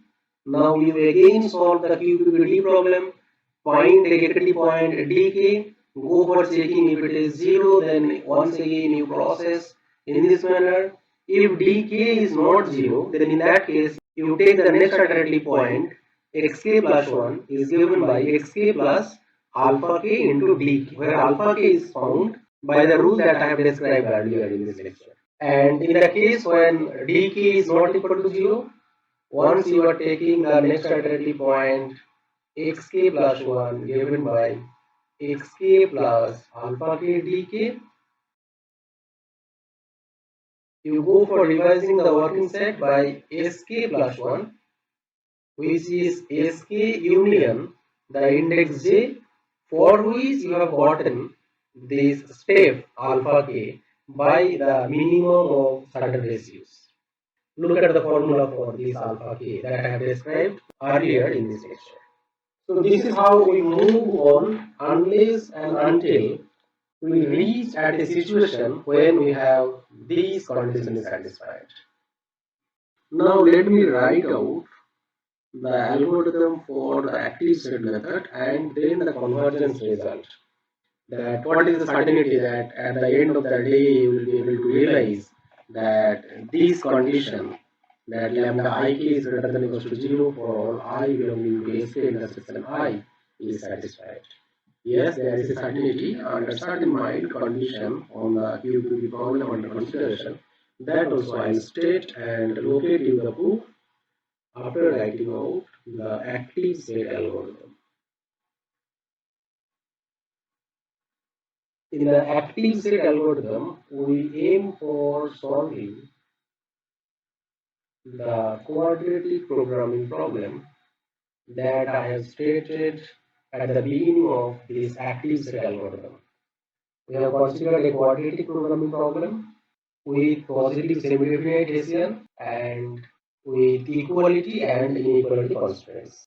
Now, in the active set algorithm, to solve such a quadratic programming problem, the steps we follow are as follows.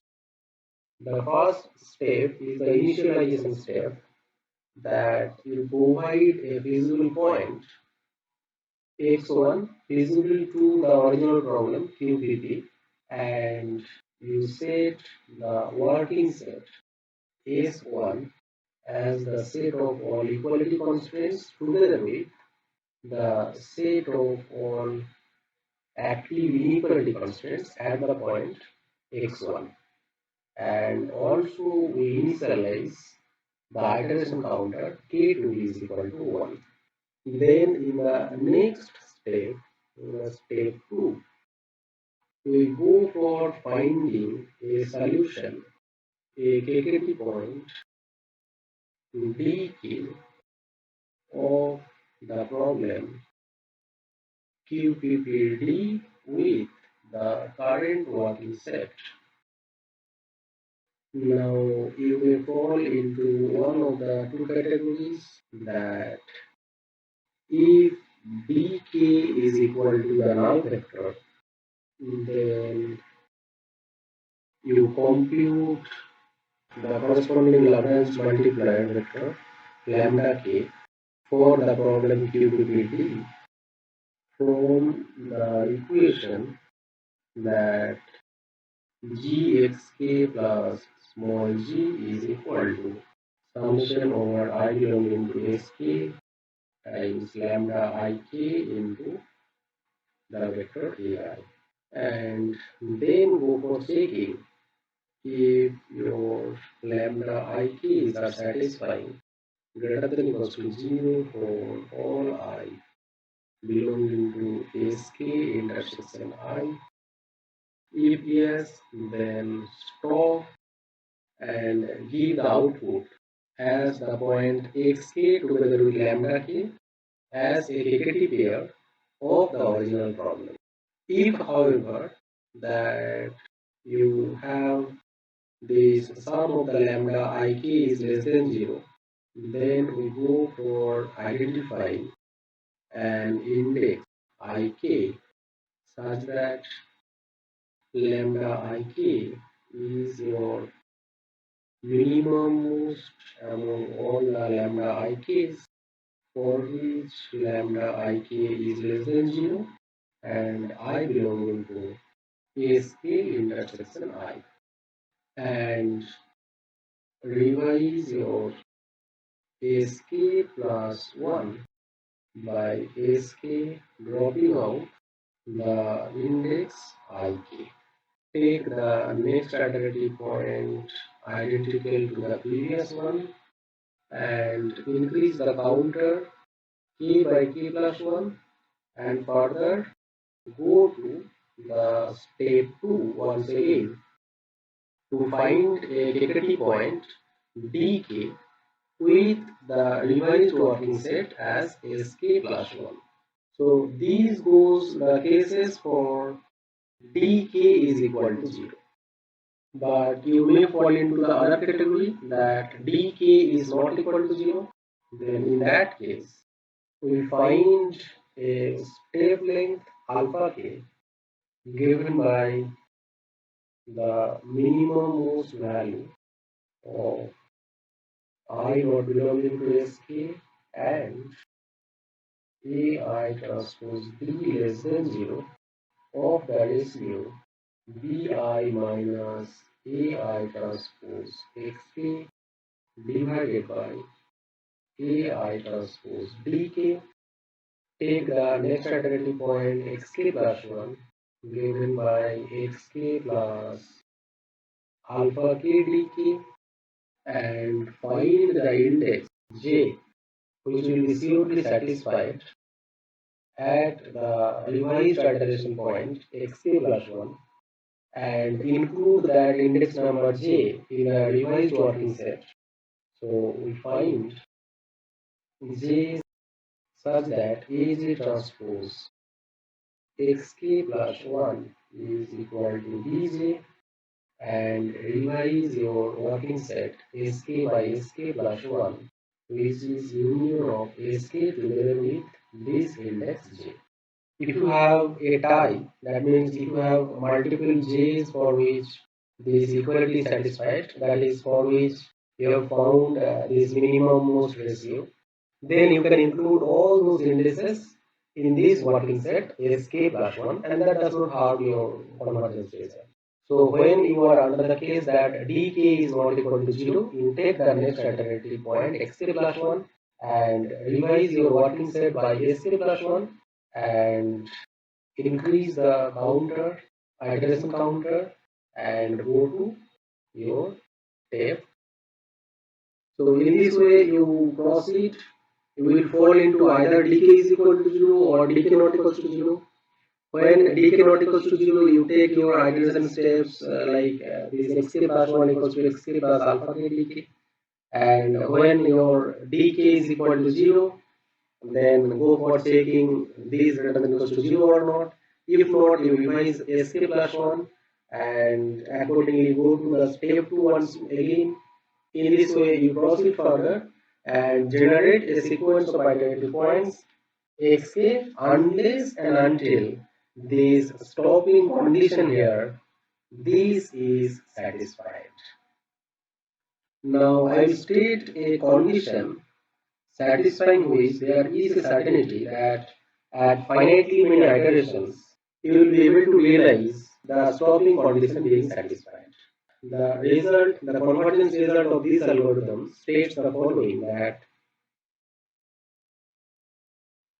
if for all k, that means in all iterations, you have the set of vectors ai where I belonging to the set of equalities with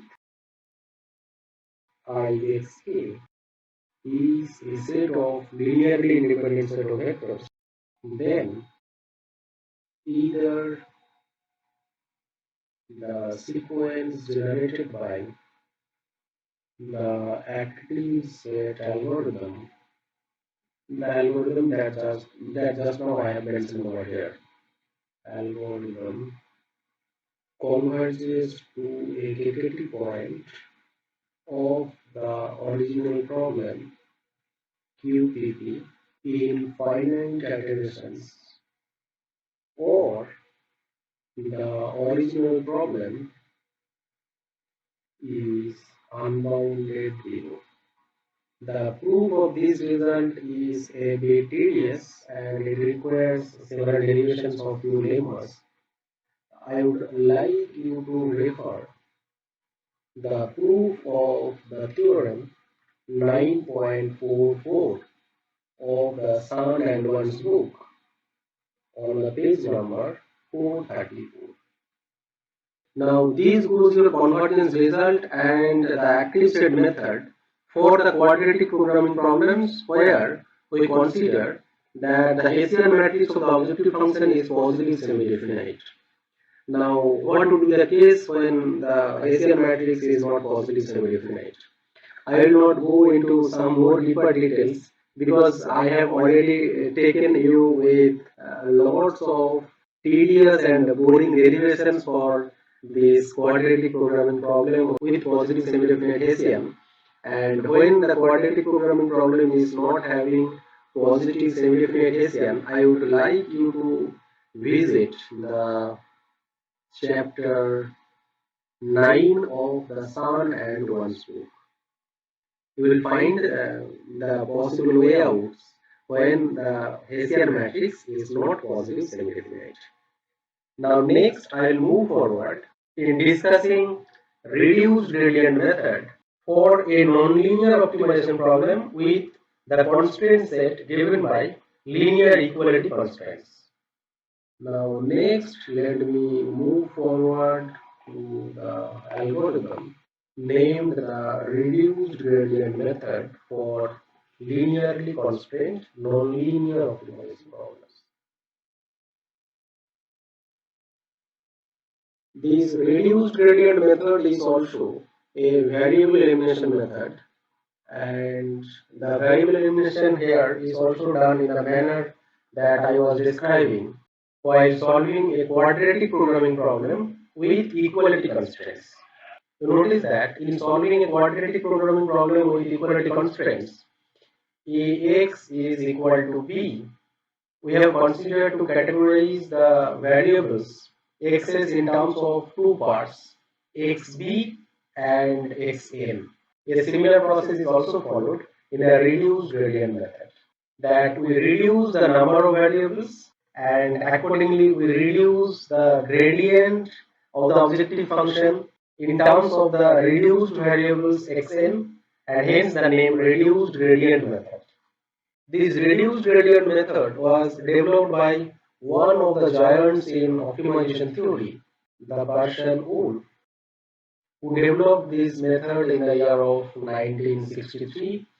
And this method of Wolf, the reduced gradient method, is closely related to the simplex method for linear programming problems. Wolf derived the reduced gradient method for linearly constrained nonlinear optimization problem, but later on, Abedi and Carpentier in the year of 1969 generalized the method of Wolf to handle nonlinear programming problems with nonlinear constraints. But here I will consider the reduced gradient method of Wolf to handle nonlinear optimization problems, that is with nonlinear objective function but with linear constraints. So we consider to discuss the reduced gradient method for the problem that minimize fx subject to ax is equal to b, together with we also take a restriction for our convenience that x greater than equals to 0. We also take a few assumptions for this problem so that our description will go with a simpler way.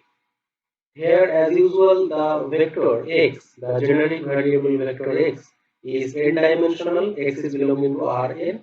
The matrix capital A is a matrix of order m by n, and we take the assumptions that the matrix A has full rank, that is, rank of A is the number of equations in this constraint set, and also we assume that any m columns of the matrix A are linearly independent, and we take the assumption that the objective function is continuously differentiable, at least in the constraint set or simply written in the entire n-dimensional Euclidean space Rn.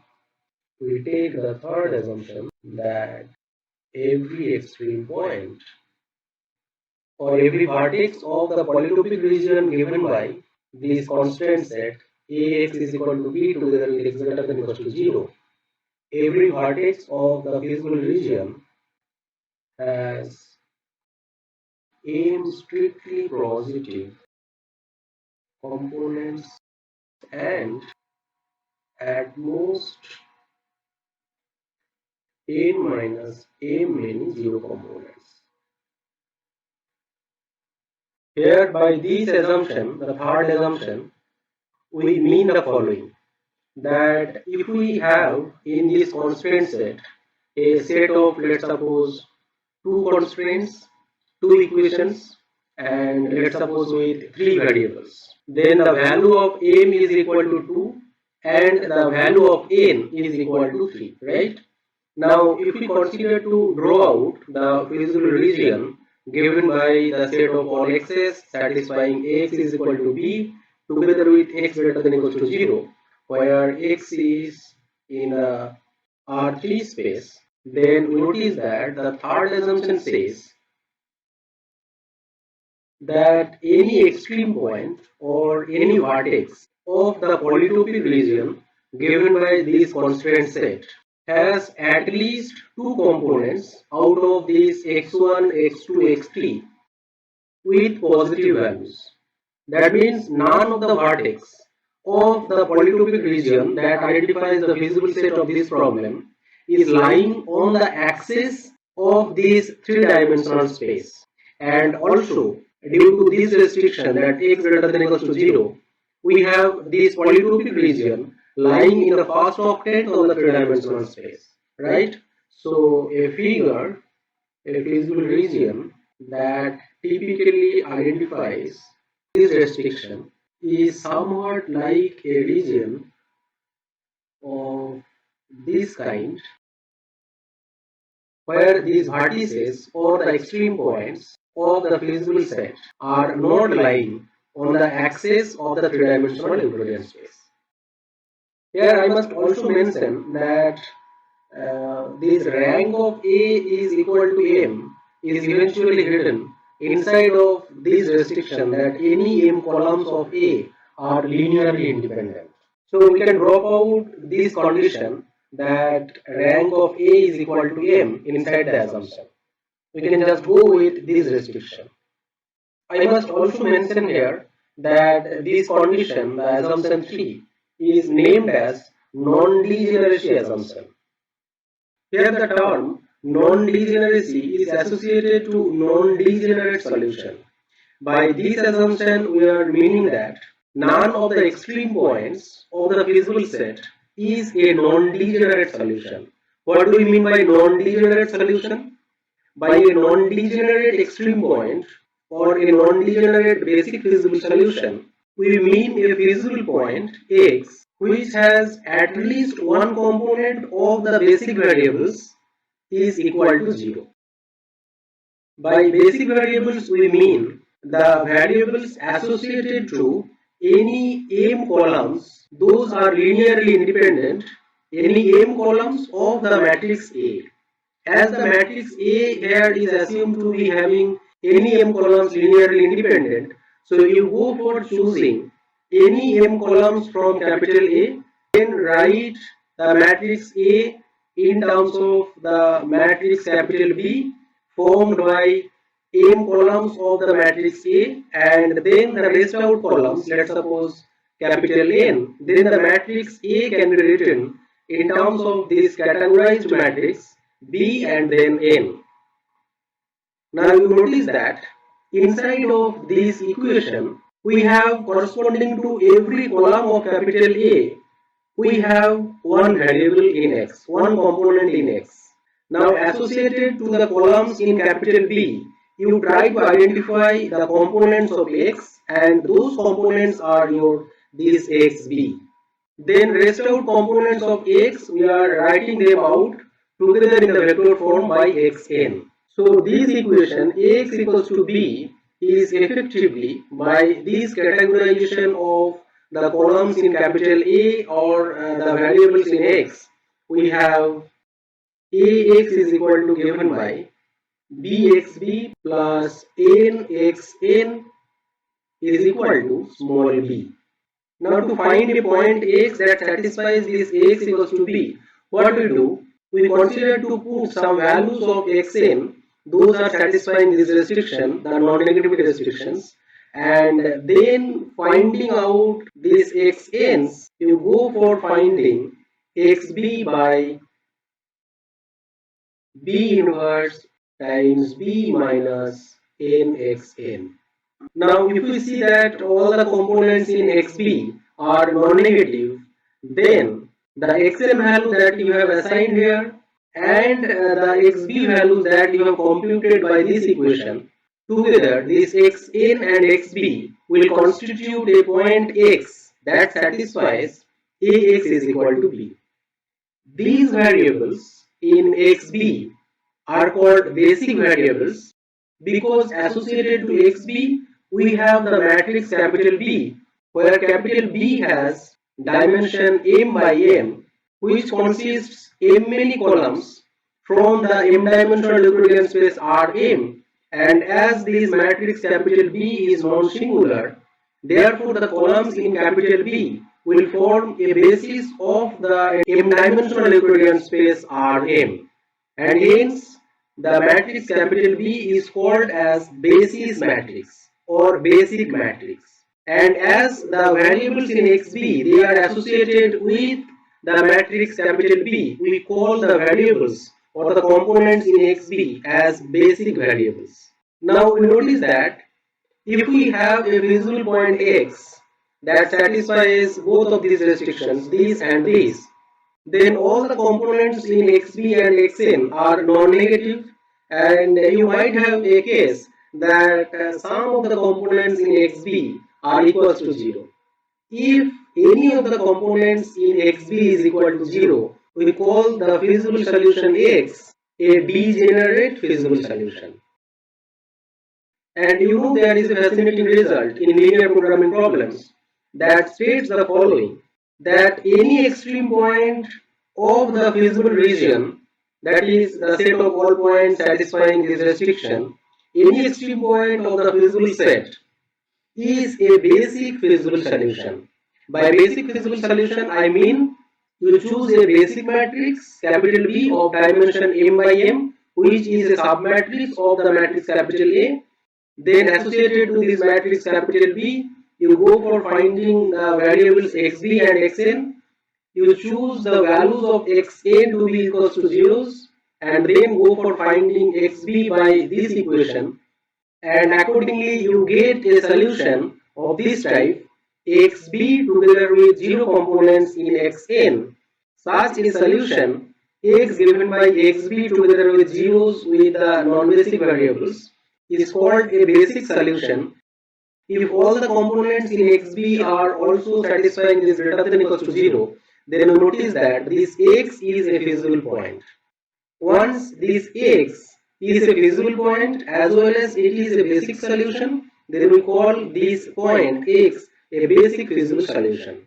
And any basic feasible solution geometrically identifies the extreme points of the feasible set given by the set of linear equations ax equals to b together with x greater than equals to 0. There is actually one-on-one correspondence between the extreme point and the basic feasible solutions of this particular system of linear equations. Now here by this non-degeneracy assumption, you are actually assuming that any basic feasible solution of this ax is equal to b together with x greater than equals to 0 is having the components xb's, all the components in xb are all positive. That is what precisely you are assuming, because you are assuming that every extreme point has at least m strictly positive components, and therefore any basic feasible solution of this system is having positive components in the basic variables. And therefore geometrically this assumption essentially says that if you have two equations here and then three variables, you will find that these vertices are never lying on any of the axes in the three-dimensional Euclidean space. Now with these all assumptions, let me now go for deriving the reduced gradient method. We start with any given feasible point of the given linearly constrained nonlinear optimization problem. Then by the assumption 1, we will notice that any columns of A are linearly independent. So we go for decomposing the matrix A in terms of capital B and N, where the matrix capital B is a submatrix of the matrix capital A, that is non-singular and is of order m by m. So B is an invertible submatrix of the matrix capital A. Now after finding a decomposition of capital A in terms of a non-singular submatrix of order m by m and the rest of columns in the matrix capital N, we go for decomposing the variable vector in terms of xb and xn. We keep the components in x, those are associated to capital B inside this vector xb, and rest out variables inside this vector xn. Then we see that the restriction ax is equal to b is equivalent of bxb plus nxn is equal to small b, and hence we have xb given by B inverse B minus B inverse nxn. Now here I must mention that as you have assumed the point x is a feasible point, Therefore, this point xb(xn), where xb is given by this equation, is satisfying the restriction that x greater than equals to 0, right? So xb is greater than equals to 0, and as xb identifies an extreme point due to the third assumption here that all the components in xb are greater than 0. Now we go for reducing.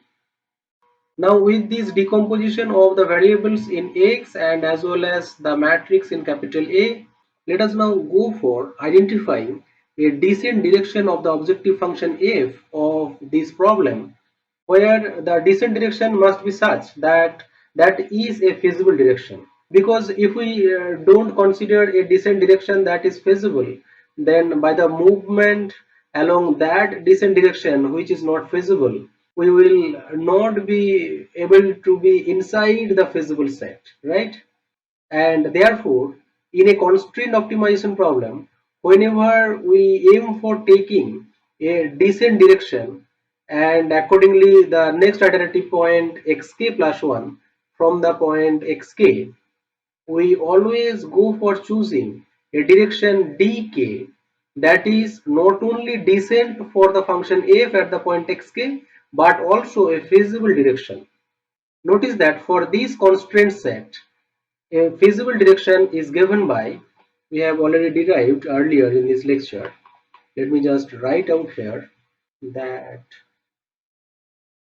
a feasible direction d of the problem, let us name this problem as, say, the problem P.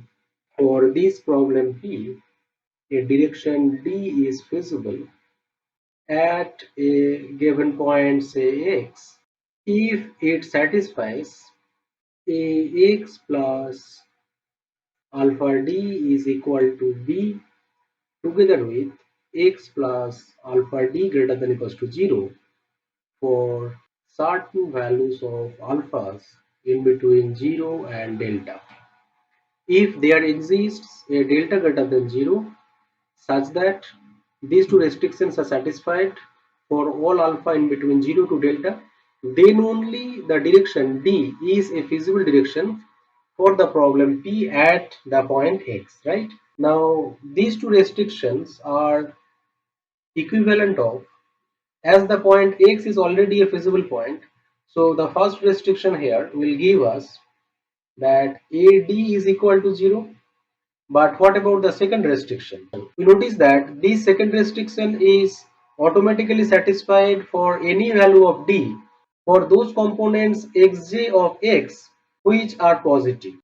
If xj is positive, then we notice that xj plus alpha dj is certainly greater than equals to 0 for some small amount of alpha value, right? And therefore we do not worry about those xj's for which xj has value in x greater than 0.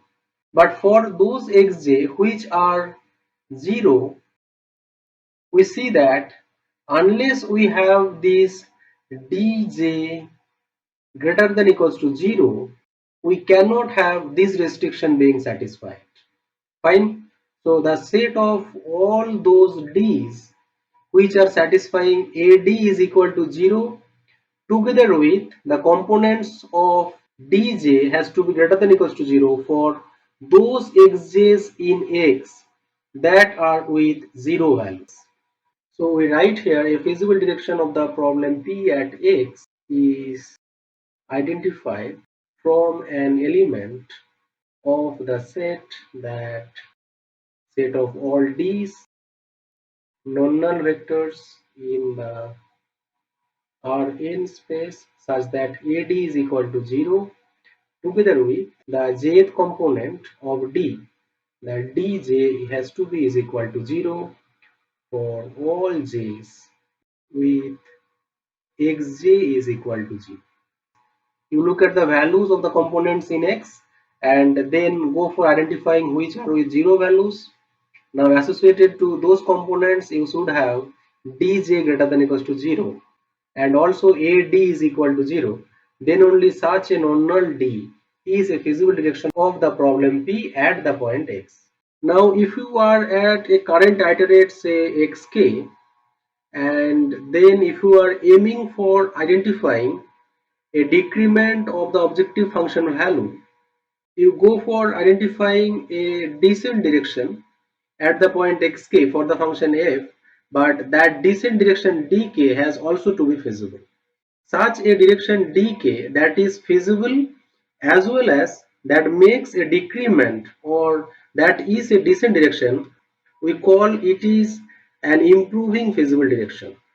So an improving feasible direction at the point x is identified by the restrictions that grad f x transpose d is less than 0, together with d must be feasible, that is you should have ad is equal to 0, together with d should be such that its jth component is non-negative for those j's for which you have xj is equal to 0.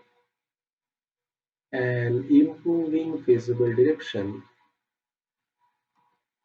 is driven by those non-null vectors d for which you have these restrictions are satisfied.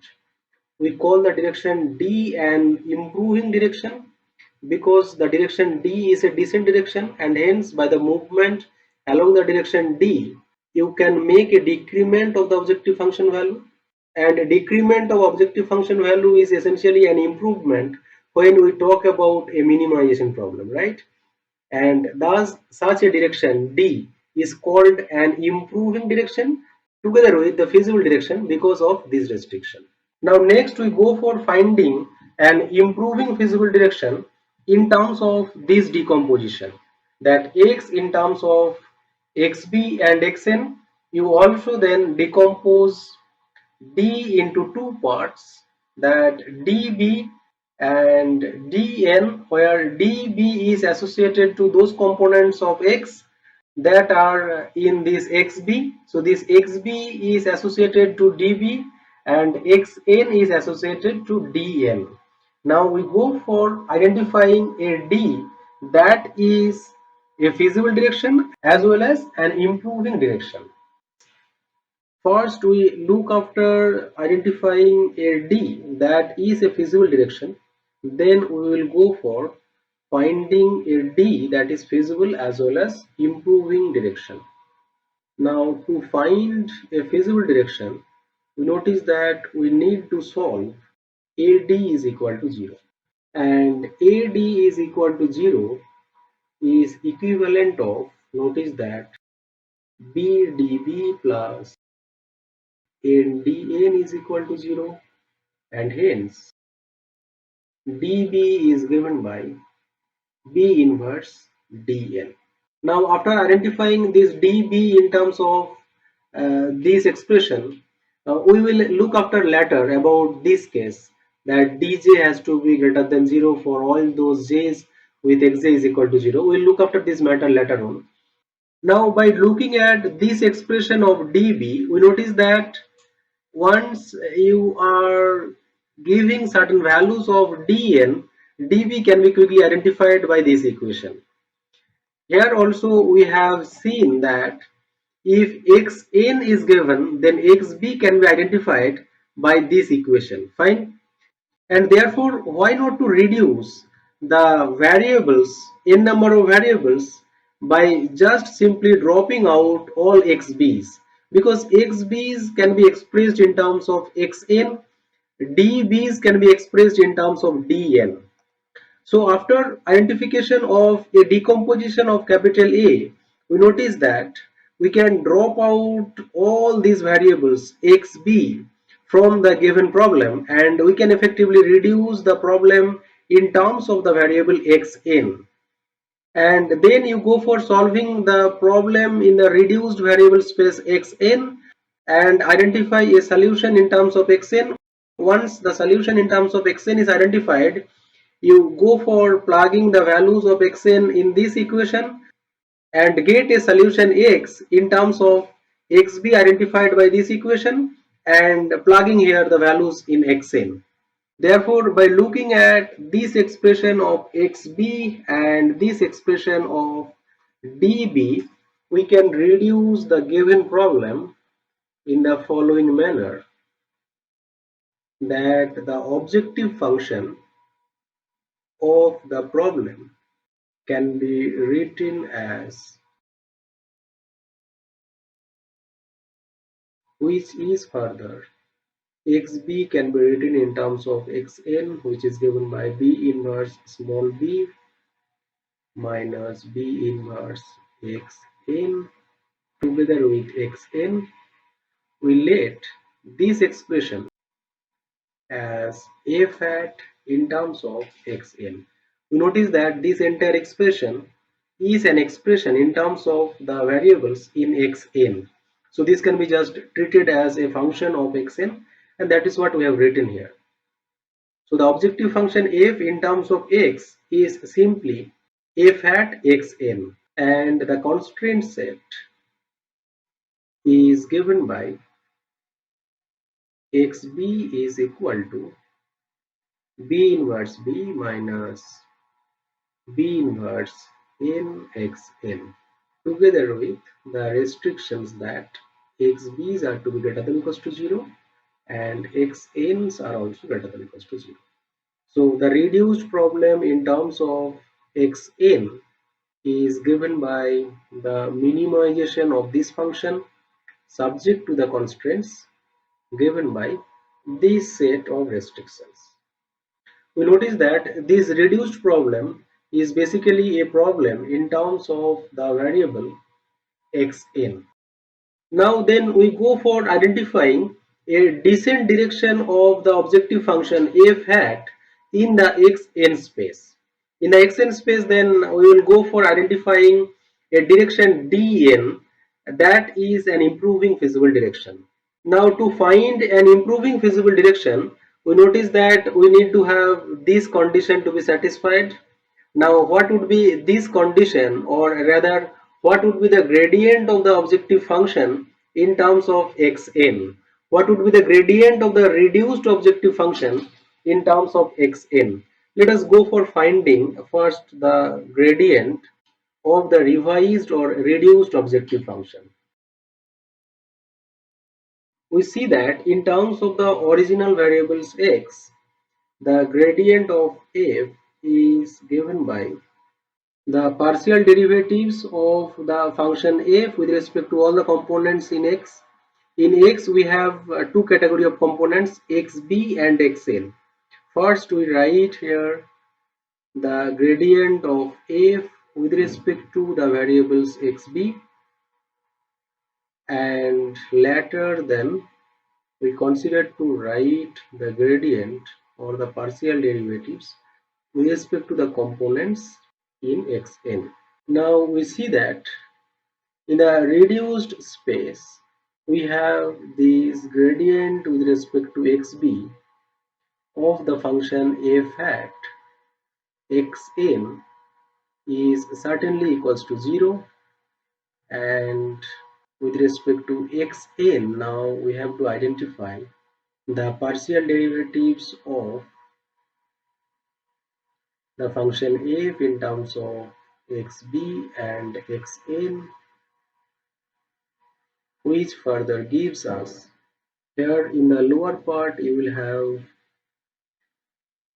the gradient with respect to xn of the function f minus the gradient with respect to xb of the function f times b inverse n. You please verify this, and this verification can be quickly observed by just a rudimentary analysis, that you notice that this part of the gradient, the lower part, is simply the partial derivative with respect to xn of the function f, right? Now this can be written in terms of the chain rule, that del del xb of the function f xb xn times del xb del xn plus del del xn of the function f And you notice that this part, the first term here is the gradient with respect to xb of the function f times this del xb del xn. You look at the expression of xb. xb is given by this expression. Now take partial derivative of this expression in terms of xn. You will end up with getting minus bt inverse n, and hence here you will end up with gradient with respect to xn of the function f times the vector b transpose n. Now here, as we are going with the column vectors, now here as we are going to get a row vector here, we will have a transpose here, and that is precisely the expression that we wrote over here in the lower part. So the gradient of the function f with respect to the original variables x in terms of with respect to xn and xb can be written in this manner.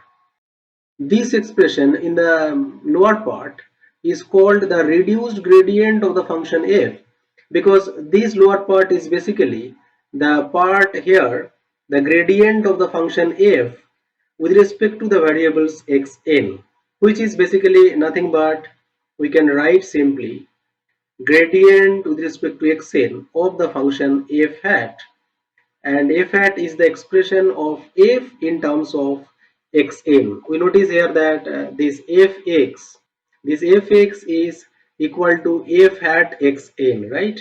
And therefore that is what we have written, that this fx is your f hat in terms of xn.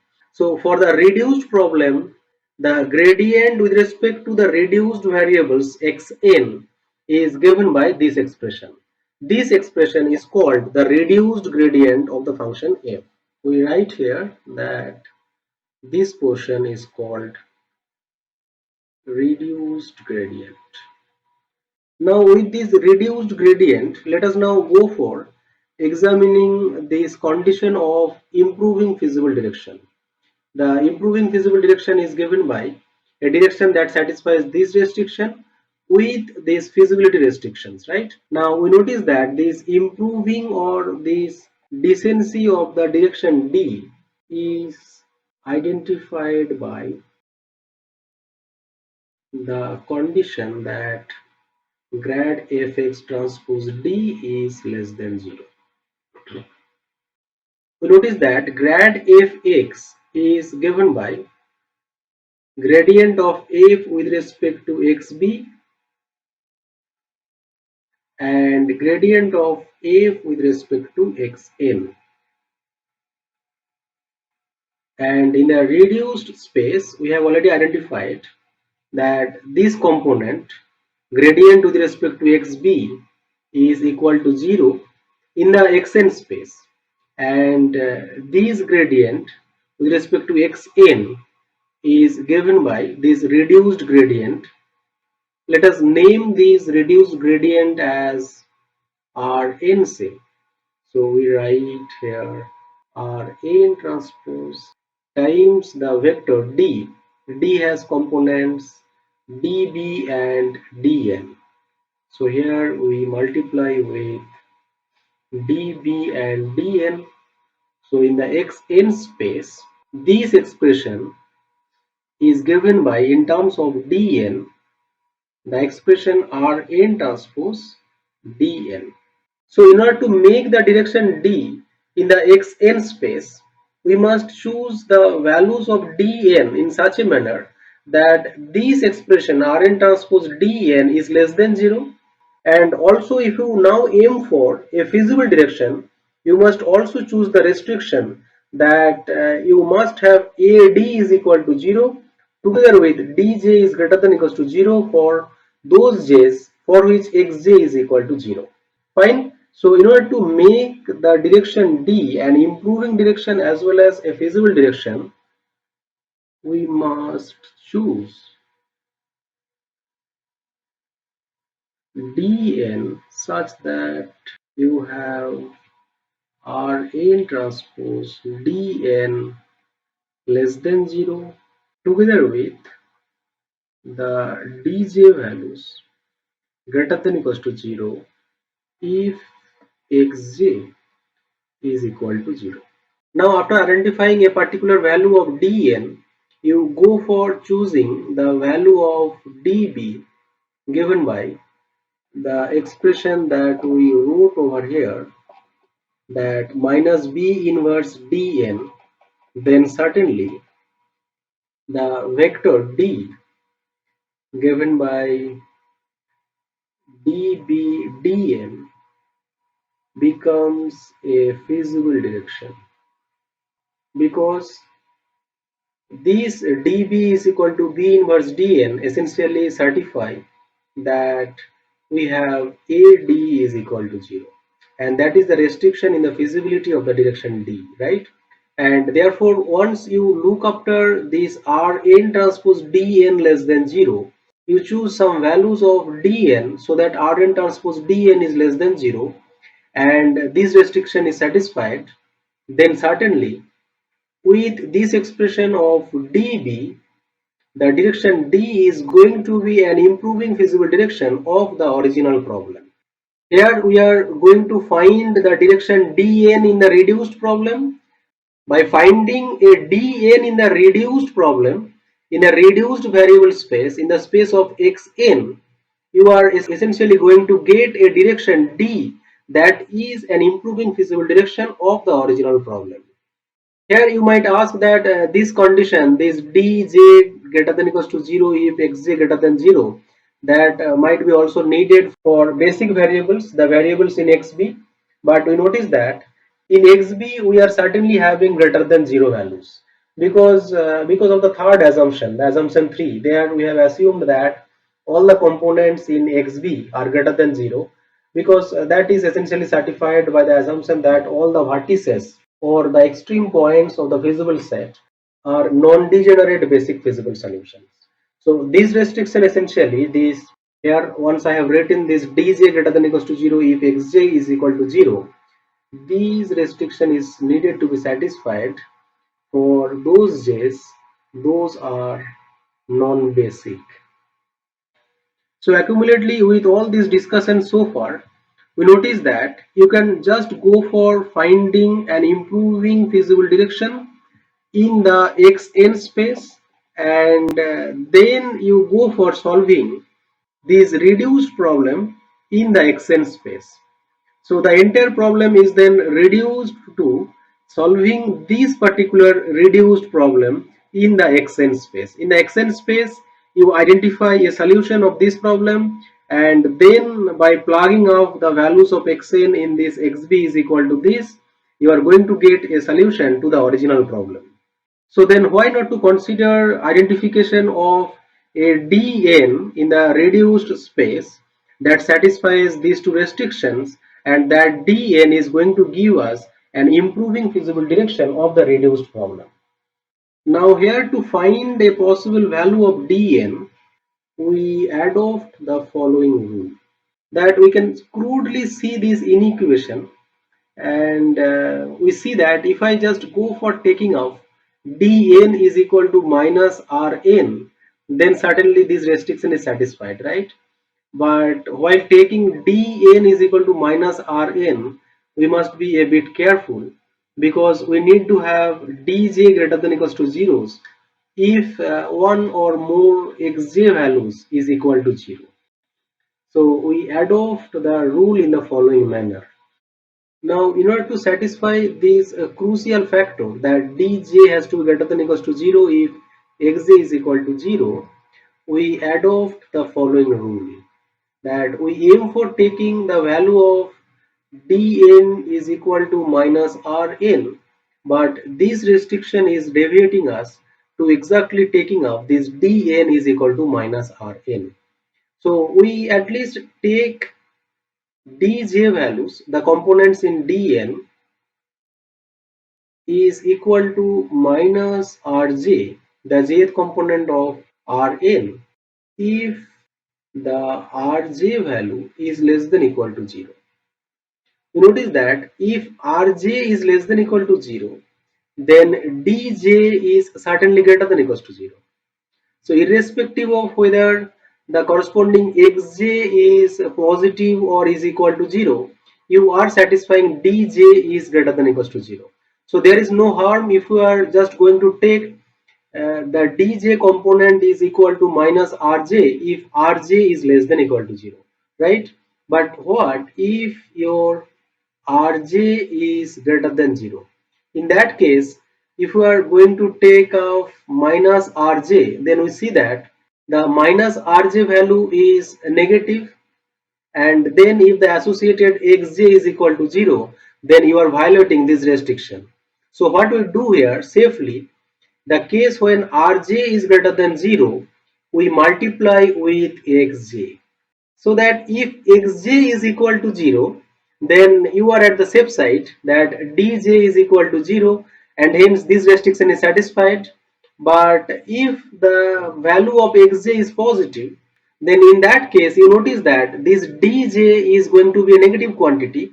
But if the value of xj is positive, then in that case you don't have any restriction of dj is greater than equals to 0 or less than equals to 0, right? So for the case when xj is even greater than 0, in that case even if we are getting here negative value, but still this dj is going to be a feasible component, right? And hence this component effectively makes us a safe choice that even if your xj is greater than 0, then this component is fine. But if xj is equal to 0, then in that case you are ensuring that your dj is equal to 0. So we go for choosing dn, where the components of dn's are given by dj, where dj is given by minus rj if your rj is less than equal to 0, and minus xj times rj if rj is greater than 0.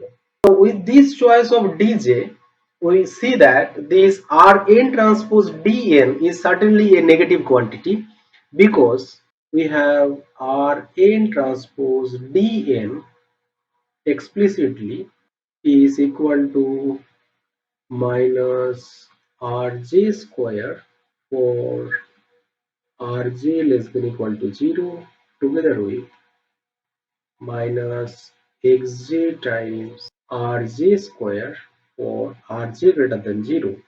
And we see that this quantity is certainly less than 0, because the components xj's are non-negative quantities. And as well, we see that not only this dn is satisfying your Rn transpose dn less than 0, but also this dn is a feasible direction, because this dn is satisfying the restriction that dj greater than equals to 0 if xj is equal to 0. So then in the reduced space, in the xn space, you have now found the direction dn, that is an improving feasible direction. So in the xn space, now you go for taking off a step from the current iterative point, say xnk, identify the direction dn given by this rule that I have written over here, then move along the direction dn, take the next iterative point xk plus 1n. So in this manner, you go for identifying an iterative sequence in the space of xn, and keep generating these iterative sequential points in the feasible set in the space of xn, unless and until you are going to get a step at which you are not able to find a non-null feasible direction, that is an improving direction. We can surprisingly prove that if you are reaching at a step at which the value of d, the improving feasible direction, is just going to be the null vector, then you have essentially reached at a KKT point of the reduced problem. We will now next prove this result that if you are at an iteration at which the vector dn is equal to the null vector, then in that case you have effectively reached at a point xkn, that is a KKT point of the reduced problem, which thereby gives a KKT point of the original problem, and that is the result in the next theorem. But let me consider to discuss about how do we take this step length, then we will go for deriving the theorem.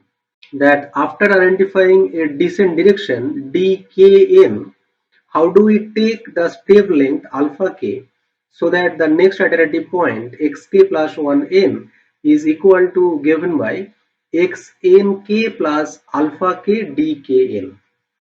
Instead of taking the step length in the xn space, let me discuss the step length choice even for the original space x. So starting at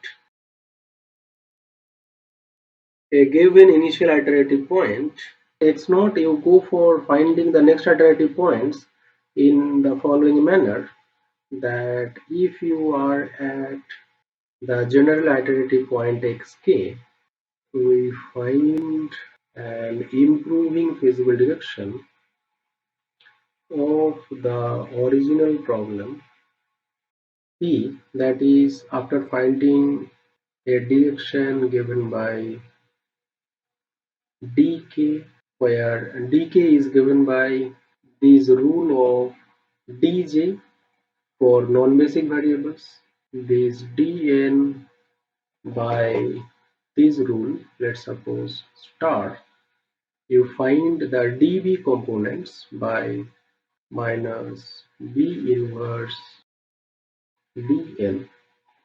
I will not have, I guess, minus b inverse dn. I am missing out some matrix capital N here, because AD is given by BDB plus NDN is equal to 0, and hence once DN is known, then DB will be given by minus B inverse NDN.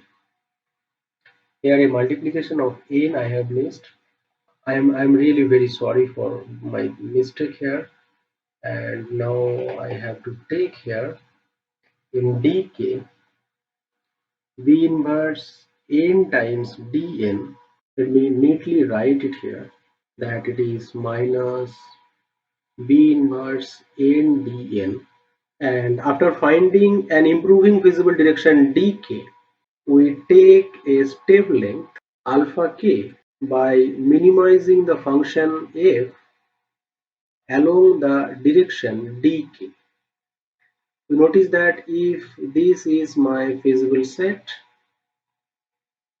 and let's suppose I am at the current iterative point xk, we have found an improving feasible direction dk, then we go for taking a step length alpha in such a manner that xk plus alpha dk is a feasible point. As the choice of dk is this one, then this dk is automatically satisfying the restriction that AD is equal to 0, right? Now for the xk plus alpha k dk to be satisfying the other restriction, other feasibility restriction in the original problem, we need to have this next iterative point having all the components greater than equals to 0. And hence we must have here that the value of alpha k should be such that xjk, the jth component of xk, plus alpha k times djk, where djk is the jth component of dk, this should be greater than equals to 0 for all j. For all j ranging from 1 to till n, because here in xk we just not have the components xn, we are having components, all the components x1 x2 till xn. So this has to happen for every j from 1 to till n. Now this restriction xjk plus alpha k djk is greater than equals to 0 is certainly satisfied if all these components djk's are greater than equals to 0, because xjk's are greater than equals to 0, right? Now if some of the djk's are negative, then in that case we need to choose alpha k not exceeding minus xjk divided by djk. This has to happen for all those djk that are negative. That means you need to take the alpha k value lying in between 0 and say the maximum allowed step length alpha max, where this alpha max is given by all these restrictions being satisfied. That means you need to take the minimum most value of this ratio minus xjk divided by djk for those j's that djk is less than 0. Fine. Now with this restriction of alpha k lying in between 0 to alpha max, we go for taking that particular alpha value for which we have the function value along the direction dk being minimized, where the restriction of alpha k is such that alpha lying in between 0 to alpha max.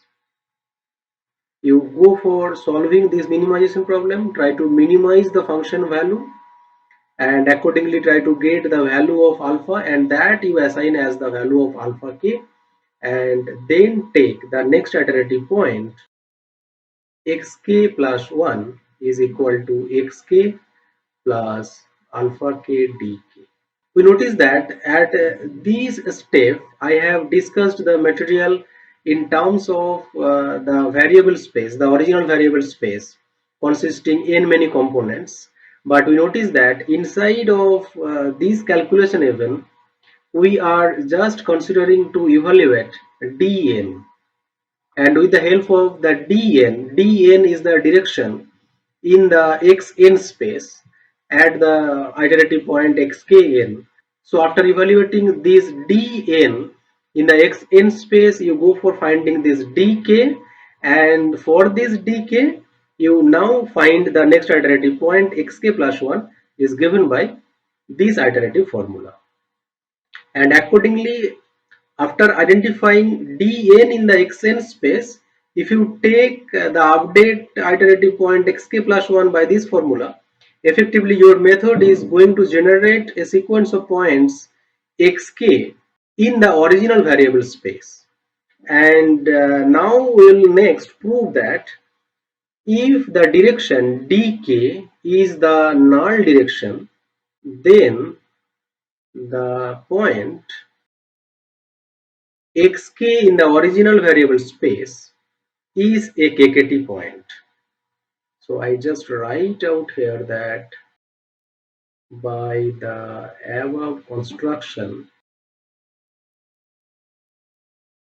of dn and, or rather let me write dnk here also at the current iterative point xk, right here dnk, accordingly here dnk, by the above construction of dnk.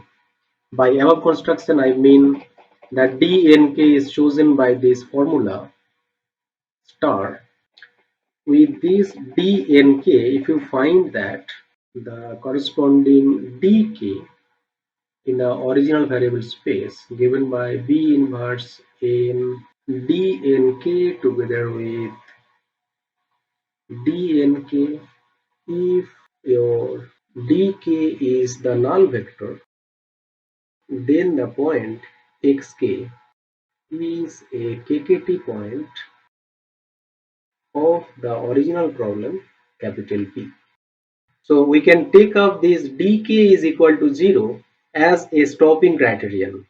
You go for finding, keep on finding dkn, and accordingly you find dk, and then go for taking the step length alpha k and accordingly xk plus 1 by this formula. Keep on generating these sequential points unless and until you are going to get the direction dk a null vector. Once you have obtained this dk a null vector, then you have essentially reached at a point xk that is a kkt point of the original problem. This is how the reduced gradient method works. The name reduced gradient in the sense of that you have identified the direction dkn in the reduced space, which essentially is identified by the reduced gradient, the Rn value that we have identified somewhere over, yes, here. And by these reduced gradient, we notice that we have found Rn. This Rn essentially gives us the formula star, and from this formula star you have found your dnk, and accordingly you have obtained dk, and the entire process is then hidden into only this step, that you start from an initial iterative point in the original space, but you go for finding improving feasible directions in the reduced space, in the space of xn, and accordingly you find dk. With this dk you take the step length in the common usual manner, that minimization of f along the direction dk, but this restriction has to be satisfied, so that this next iterative point is going to be a feasible point.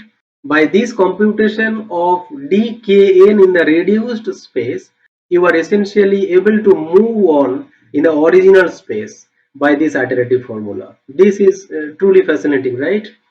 You are computing the descent direction in the reduced space, but you are making the improvement or the next iterative points in the original variable space, and keep on computing this iterative formula unless and until your dk is a null vector. Now we shall prove the fact that if dk is a null vector, then the point xk is a kkt point of the original problem. In proving this result, let me just drop out these indices to be written at each and every step of the proof. I'm just dropping out all these case to be written in the proof. I'll just simply go with dropped out notations, and I'll prove that once d is equal to 0, x is a KKT point of the original problem. We see that the point x is a KKT point of the problem P if and only if there exists Lagrange multiplier vector U associated with all the restrictions x greater than equals to zeros, and therefore we must have here non-negativity restriction, and as well Lagrange multiplier vectors associated to the equality constraints. There are m many equality constraints. Ax is equal to b. With these Lagrange multipliers u and v, the stationary condition is that gradient of f plus A transpose v minus u is equal to the null vector, together with the complementarity condition that u transpose x is equal to 0. As well, we have the primal feasibility x greater than equals to 0 and ax is equal to b. Now these KKT conditions in terms of the decomposed matrix, that capital A given by B and N, the matrix A as Bn, the variable vector x as xb xn, accordingly the Lagrange multipliers as ub un, we get from these KKT restrictions, the KKT conditions here, that explicitly in the decomposed form, that we have gradient of f in terms of xb, gradient of f in terms of xn, plus we have b transpose n transpose times the vector v. Here you have UV and UN, is equal to the null vector. The complementarity condition here is your UB transpose XB is equal to 0 and UN transpose XN is equal to 0. Together with, you have in X the XB components are all greater than 0 because of the assumption 3. You have Xn greater than equals to 0, and here Bxb plus Nxn is equal to small b. Now, due to this condition that xb is greater than 0, we have this ub is equal to 0, right? Now, once ub is equal to 0, the null vector, we get from the first set of equations of this KKT condition that b transpose v plus this gradient is equal to 0, and therefore we have v transpose is equal to the gradient with respect to xb of the function times the inverse of the matrix.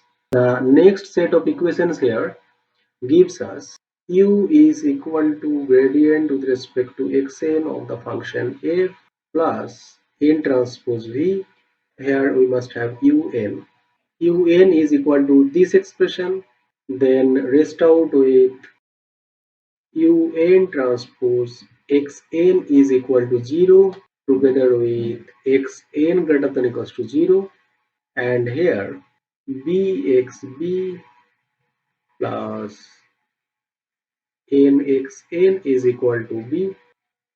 Now we plug this equation in the next equation here, and we notice that this un is given by this expression, and this expression is precisely, you notice that this expression is precisely the expression here, the reduced gradient, that you take Rn transpose, you are going to get the expression over here, the reduced gradient, that is actually coming out over the equation I wrote over here, right? And therefore we notice that un is nothing but the vector Rn, the reduced gradient, the gradient of the function in the reduced space, in the space of xn, and therefore finally these sets of KKT equations is going to give you V transpose is equal to the negative gradient with respect to xb times B inverse together with un is equal to Rn. Here I have missed writing this ub has to be is equal to 0.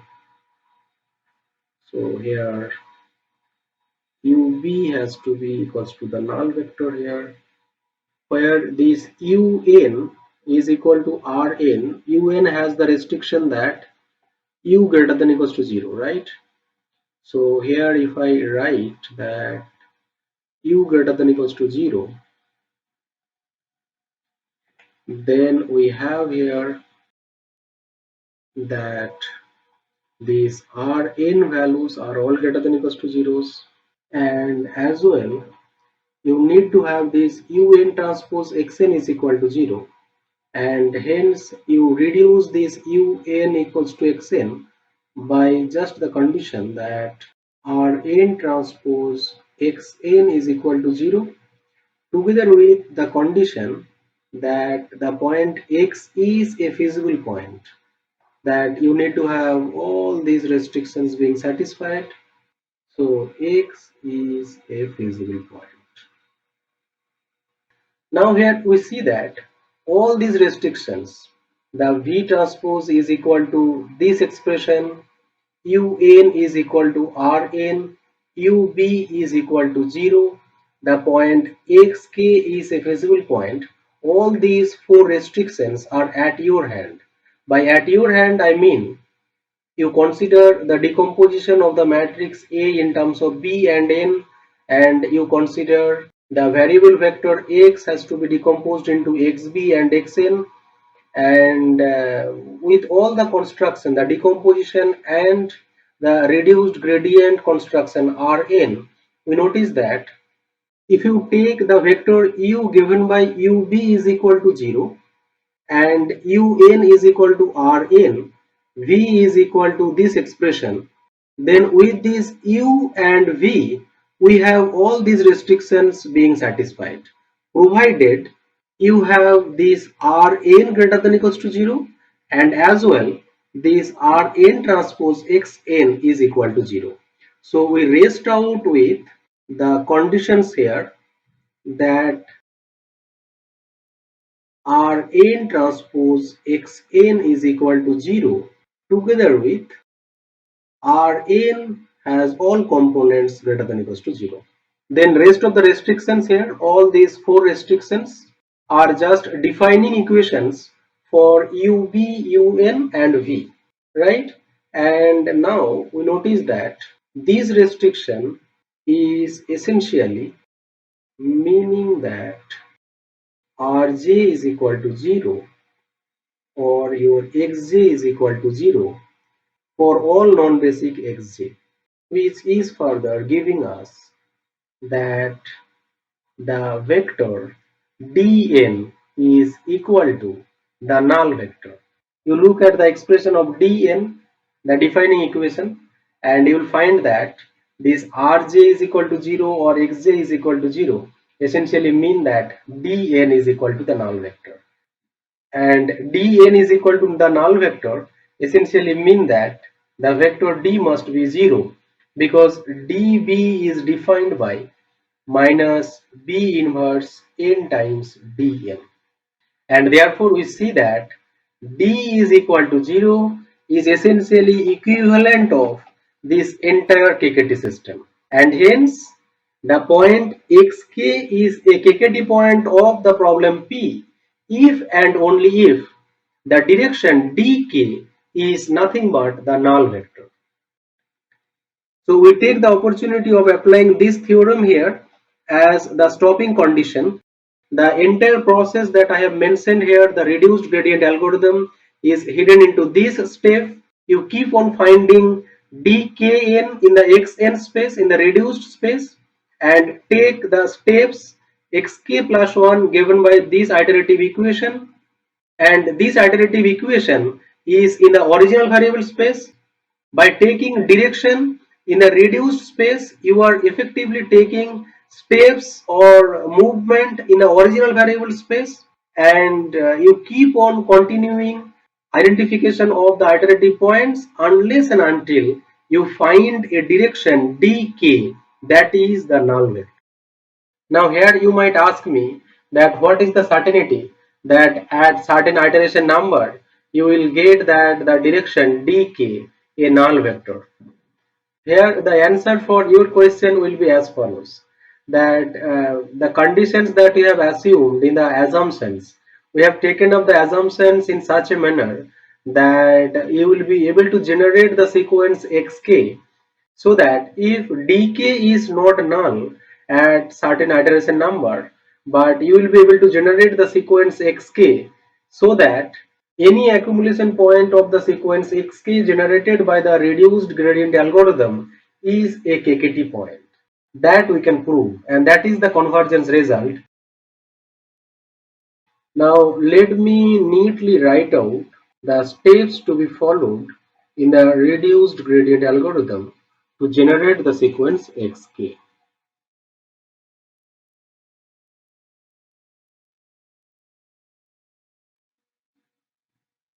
In reduced gradient algorithm, we aim for solving a linearly constrained nonlinear optimization problem that minimize a nonlinear function subject to ax is equal to b together with x greater than equals to 0.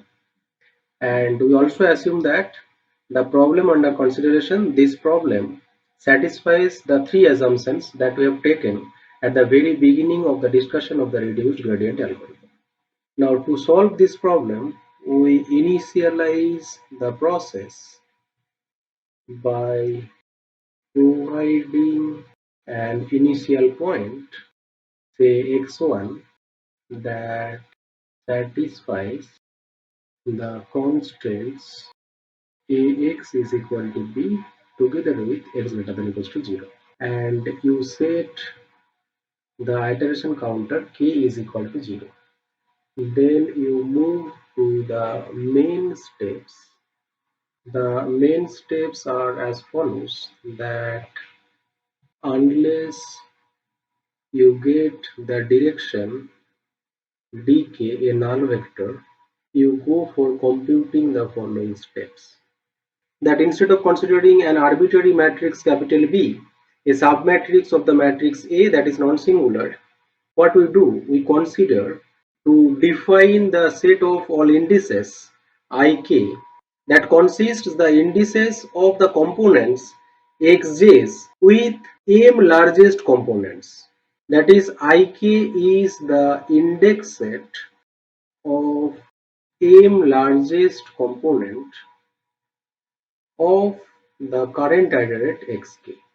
And then you take out the matrix capital B given by the vectors aj's, where j is belonging to ik, and then accordingly you take out n to be those columns of the matrix capital A for which j is not belonging to ik. This B can also act as a basis matrix because of the assumption that any m columns of the matrix capital A is linearly independent. And then after finding this decomposition B and N of the matrix A, we consider to identify the reduced gradient Rn, which is given by this expression that we have found earlier, the reduced gradient. And after identification of this Rn, go for defining Dn, where the components of Dn are given by minus Rj if Rj is less than equal to 0, and minus xjrj if Rj is greater than 0. These definition of Dj are for those j's not belonging to ik, and accordingly you are going to get the vector dn. Then you find the direction dk given by db and this dn, where db is given by b inverse n times dn, and here goes your dn.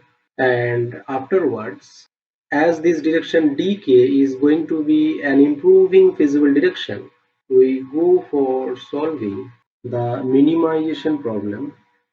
Minimize the function f along the direction dk, subject to your alpha is lying in between 0 and alpha max, where alpha max is given by the minimum most value of all the ratios xjk divided by djk for those djk which are negative for all j in between 1 and n. You go for computing alpha max as this minimum of all these ratios, provided the direction dk is not having all components non-negative, but if dk has all components non-negative, then you take the value of alpha max as the unit step, and now go for computing xk plus 1 given by xk plus alpha k dk, and increase the iteration counter by 1 unit, take your dk plus 1 is equal to the direction dk that you have evaluated here, and then go again checking if dk is null vector or not null. If dk is null vector, that means when you get out from this while loop, we will get the output that the point xk as a kkt point of the original problem. Sorry, I must have taken here xk minus 1 because I have increased the counter k by 1 unit, and xk plus 1 is not the iterate corresponding to dk. Corresponding to dk, the iterate is xk, right? And therefore, once dk is identified to be the null vector, then corresponding point is xk. That xk will be the kkt point of P. So here correctly we have to consider here xk minus 1, that we have to declare as the kkt point of the problem P. Now I will state the convergence result of this algorithm, that states the following: that under the assumptions those we have taken at the very beginning of the discussion of the reduced gradient algorithm, the three assumptions. Under those three assumptions, any accumulation point,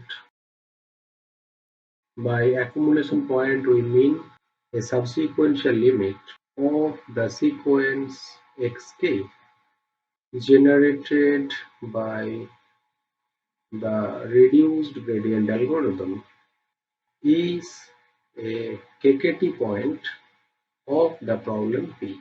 You start from any initial point x1, and then you are going to generate a sequence of iterative points xk, which has the property that any accumulation point of xk is a kkt point. A proof of this result can be found from the page number 160 of the book Nonlinear Programming by the giants Bazara, Serali and Sethi. Now this algorithm, the reduced gradient algorithm that I have mentioned over here, is an optimization technique to solve a nonlinear optimization problem subject to linear constraint. But here you might ask, then how to handle the nonlinear problems with general inequality constraints?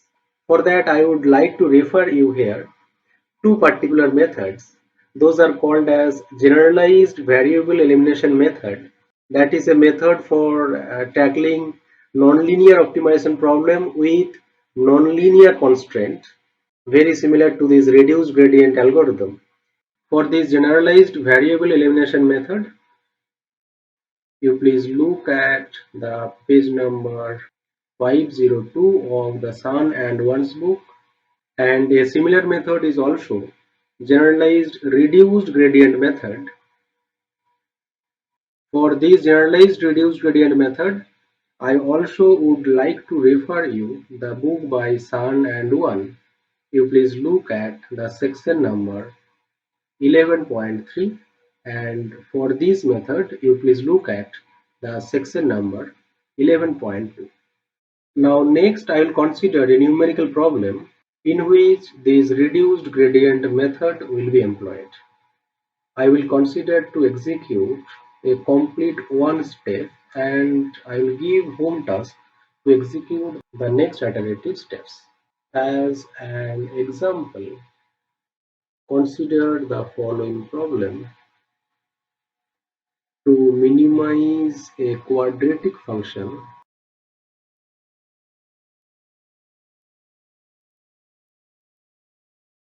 subject to linear equations given by x1 plus x2 plus x3 is equal to 2, together with we take x1 plus 5x2 plus x3 is equal to 5, and the non-negativity restrictions that xi greater than equals to 0 for all I is equal to 1, 2, 3 and 4. Here this variable is not x3 but x4. Now you apply the reduced gradient algorithm, starting with the initial point x1 as the point 0025. For this problem, to execute the iterative steps, let me consider to identify for the iteration number k is equal to 1. Our first step is to identify ik, which is your I1. I1 consists of those indices in x1 that consist m largest quantities in x1, and therefore we have the indices here 3 and 4. Accordingly, the matrix B is given by A3, A4.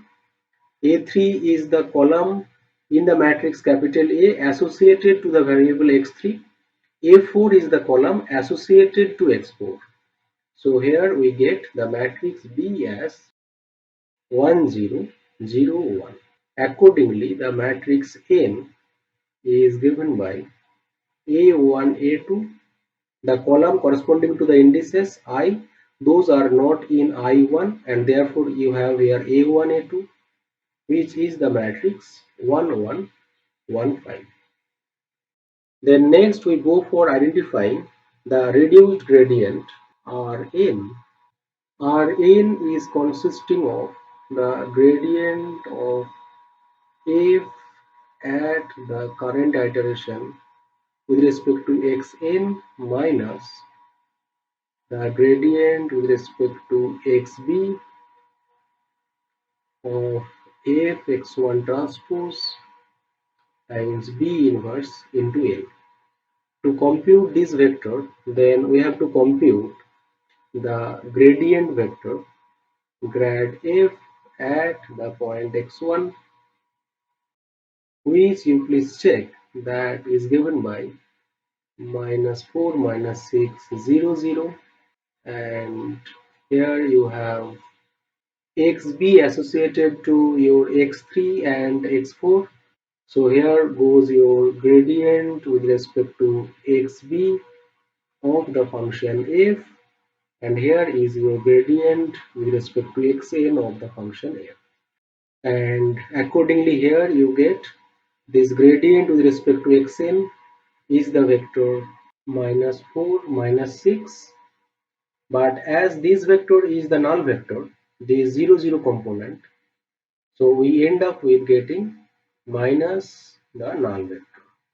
So ultimately we have -4 -6 as your Rn, and therefore the direction dn is given by the components dj is equal to minus rj if your rj is less than equal to 0, and it is your minus xj rj if your rj is greater than 0, and hence this vector dn has components your dj. J is belonging to not in ik, and therefore you have here d1 d2. Now for d1 we look at what is the value of r1. R1 is -4, so it is a negative quantity, so we'll fall into this minus rj formula. So we get here it is equal to 4. Similarly, for -6 we are going to get here 6. Once this dn is computed, we compute the direction dk. The direction dk is given by your db and dn. db has components minus b inverse times n into dn, and here goes your dn, and accordingly we are going to get here, you please check, -10 -34 4 and 6. And so as this dk is not null vector, we go for computing the next step, for which we take the step length, and for which we will need this alpha max. Alpha max is the quantity minimum most of j is from 1 to 4, of the ratios xj1 minus xj1 divided by dj1 for those dj1 which are negative, and hence we get here minimum of. Now here dj1 are negative for minus 10 and minus 34, right? And the associated xi values, the x1, are here 2 and 5. Here we must not be confused with these minus 10, minus 34 appearing at the top or at the beginning. Here you notice that this component is associated to db, and associated to db we have identified components, that here associated to b we have the components x3 and x4. So we need to take here the x3 one and x4 one, and then go for taking the ratio 2 divided by 10, 5 by 34, which gives us 5 divided by 34, and then we go for minimizing f of x1 plus alpha d1 subject to alpha lying in between 0 and 5 by 34, which in turn, you please verify, is to minimize the function 5 alpha square minus 52 alpha subject to 0 less than equal to alpha less than equal to 5 over 34, and that gives us the value of alpha 1 is equal to 5 by 34. So next iterative point x2 we compute by x1 plus alpha 1 d1, and that you please check is given by 10 by 17, 15 by 17, 9 by 17 and 0. So that gives you the next iterative point x2. Now I give here a home task that you execute the iteration number k is equal to 2, and you will find that the next iteration for k equals to 3, you will find d3 is equal to 0, and hence the point x3 that essentially you obtain in this iteration, which you will find to be having the components 35 by 31, 24 by 31, 30 by 31 and 0.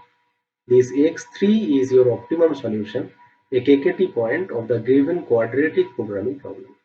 This goes a numerical example for the reduced gradient method. Now next I will consider the projected gradient method to solve a linearly constrained nonlinear optimization problem. But you know, this projected gradient method, although was initially developed for linearly constrained problem, but later on it is generalized for non-linearly constrained problem. I will rather consider the discussion of the projected gradient method for non-linearly constrained problem, and as a particular case I will consider to identify the algorithm for linearly constrained non-linear optimization problem. So next, let me consider to discuss the projected gradient method for non-linearly constrained non-linear optimization problem. Let us now discuss the projected gradient method.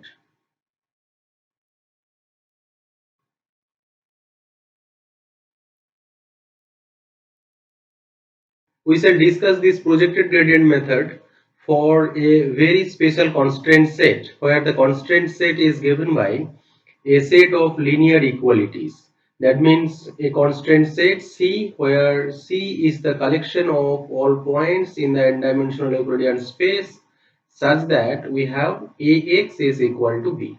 For this special constraint set, we shall consider to discuss about the projected gradient method. However, at first let me give you the idea of projected gradient method for a general optimization problem. The idea is as follows.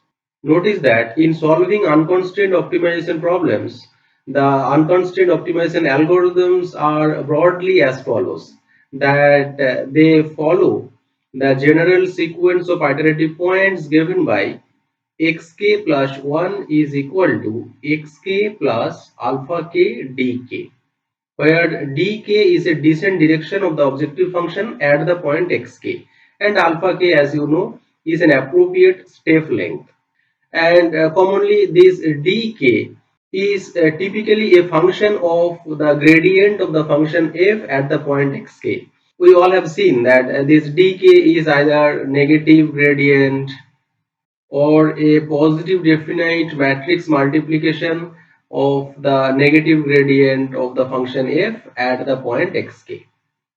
Now here a question might come that cannot we use this iterative formula to devise an optimization algorithm to solve a constraint optimization problem?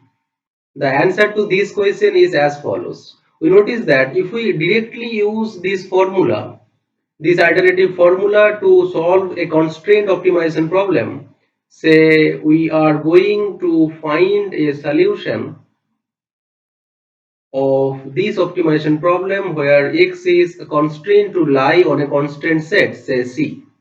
Then we notice that if we employ this iterative formula, the point this xk plus alpha k dk may not always lie in the constraint set C.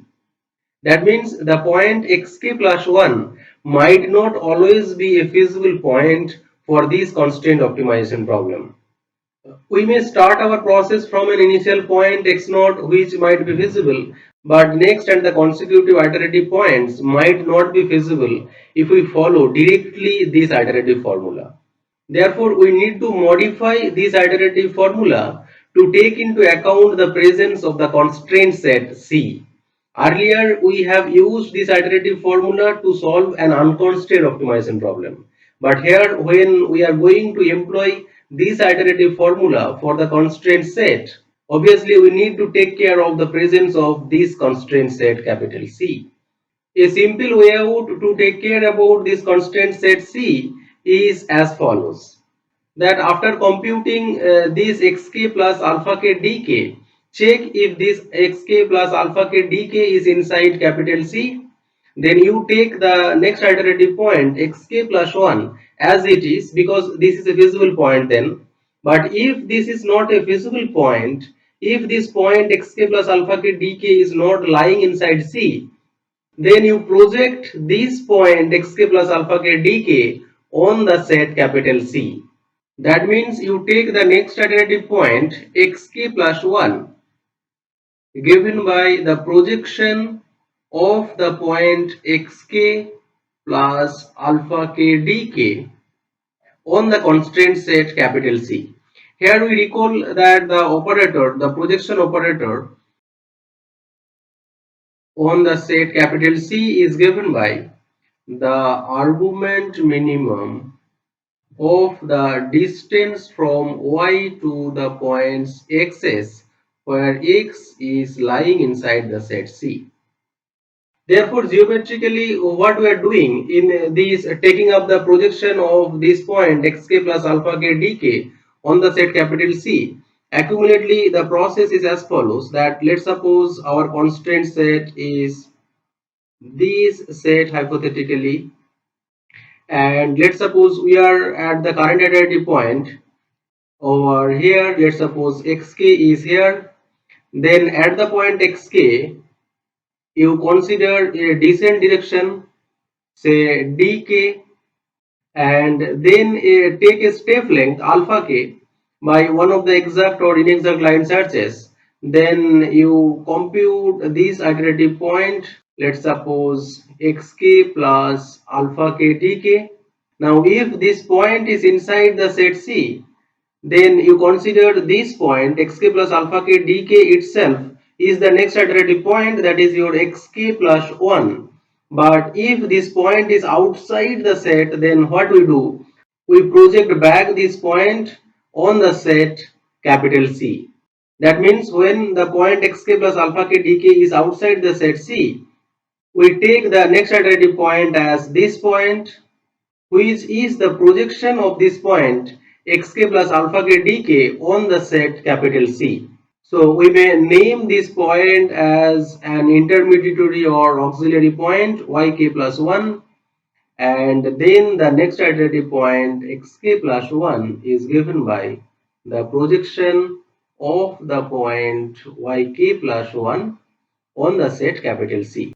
Now here if we consider this descent direction dk as the negative gradient of the function f at the point xk, then we call this iterative formula xk plus 1 is equal to projection of yk plus 1 over the set C as the projected gradient algorithm, because here we are using the descent direction as the negative gradient of the function. But in general, if we take any other descent direction dk, we may refer this method as maybe a projected descent method, because we are using a general descent direction dk. So a general projected gradient method would follow the process as follows. The projected gradient algorithm has broadly the following structure: that we are to solve the constraint optimization problem, minimization of fx subject to the constraint C, where we assume that this function f is having continuous first order partial derivatives. In the algorithm, at first we initialize the process, we give an initial starting point, then a precision scalar to stop the algorithm that would be used for a stopping criterion. Then we move on to the main steps. In the main step, we start the process by checking a stopping criterion. While a stopping criterion is not met, we keep computing the iterative points as follows: that given this xk, you go for computing yk plus 1 first. So we are computing yk plus 1, which is given by xk plus alpha k times negative gradient of the function f at the point xk, and then the next iterative point xk plus 1 is given by the projection of yk plus 1. So here I write xk plus 1 is equal to the projection of the point yk plus 1 over the set capital C. Then we increase the counter, the iteration number, by 1 unit. Here in the initialization step, we also have to initialize the iteration counter k is equal to 0. And then increasing the iteration counter, again we go back here, checking the stopping condition. If not met, then keep computing all these steps and keep generating the iterative points x1, x2, x3 and so on, unless and until a stopping condition is not met. And finally we output that the point xk is a minimum point of the function f over the set capital C. So here what we see that this entire algorithm is very similar and exactly similar to the steepest descent method. If we just drop out this line when we take the projection, if we just drop out this particular line, then you notice that the entire algorithm is nothing but just the steepest descent algorithm. Now here several questions come in the picture, that at first what would be a possible stopping criterion, that until a stopping condition is not met we have to keep computing the iterative points. Now what should be an appropriate stopping condition? In finding an appropriate stopping condition, we need to at first focus about this projection operator. That we notice that we have taken xk plus 1 is given by the projection of yk plus 1 over c. Here first question would come, is this projection operator well defined for every given constraint set capital C? The answer is negative. That for not all constraint sets C, this projection operator is well defined. For instance, if I just simply take the set C to be an open set, then this point xk plus 1, which is to be a minimizer, a minimum point of this function, norm y minus x over this set C, obviously cannot be found. However, this projection operator is well defined for certain types of constraint set capital C. For example, you take a closed convex set as the set capital C, then this projection operator is well defined that we have seen in one of the earlier lectures where we are talking about the separation result. There we have found that if C is a non-empty closed convex set, then there is a unique minimizer for this function norm of y minus x, and hence this operator is well defined. That gives a unique point. In general, even if this projection operator is well defined, the computation of a projection of y over a given set capital C may not be an easy task. And often this projection PCY may have to be computed numerically. However, the numerical computation of this PCY itself entails solving an optimization problem, minimization of this norm y minus x over the set capital C. And indeed, the computation of PCY is a difficult task and as difficult as the original problem. In the original problem, we had minimization of fx over the set C, but here, just to find a value of this operator, we need to find a solution of this minimization of norm y minus x subject to x belonging to C. We notice that this problem and this problem, they are exactly same except the objective function. Here we had this fx, but here we have this norm y minus x. But we notice that here in the given problem, the function f was assumed to be continuously differentiable, but here we have gotten a function which is a non-smooth function. However, there is a quick remedy. We can just go for taking minimization of norm of this square, and that will make it smooth. But still, this is an optimization problem over the same constraint set capital C as it was over here in the original problem. And therefore, the computation of PCY is as difficult as the original problem. However, in some cases, in some special cases, there is a ready-made formula for this operator in terms of an expression of y.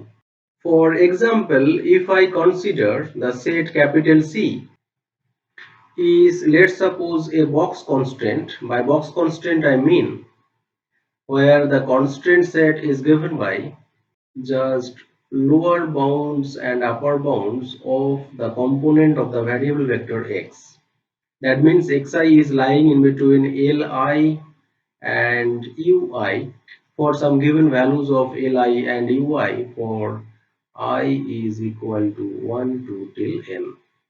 Geometrically, we observe that this set gives us a box kind of structure.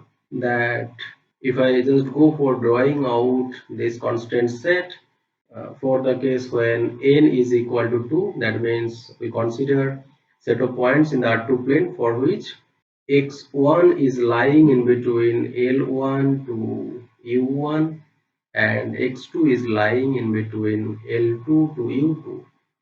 Then we observe that this set capital C is looking like a box, a rectangular region.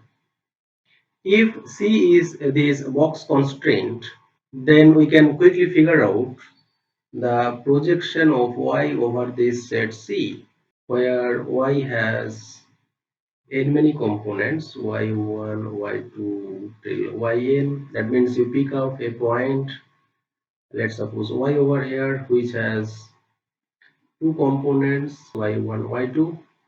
Then go for taking the projection of this point y over this set.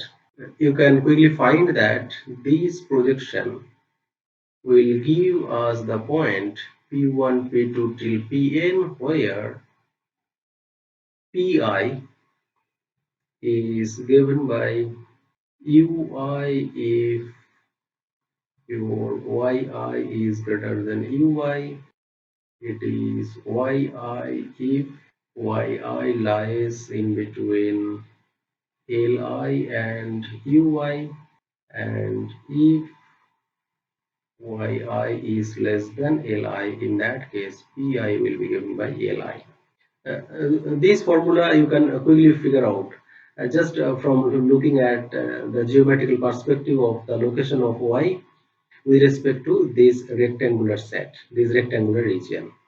And therefore we see that this projection operator PCY for the set C is having an explicit formula as described over here. We can have also one more example.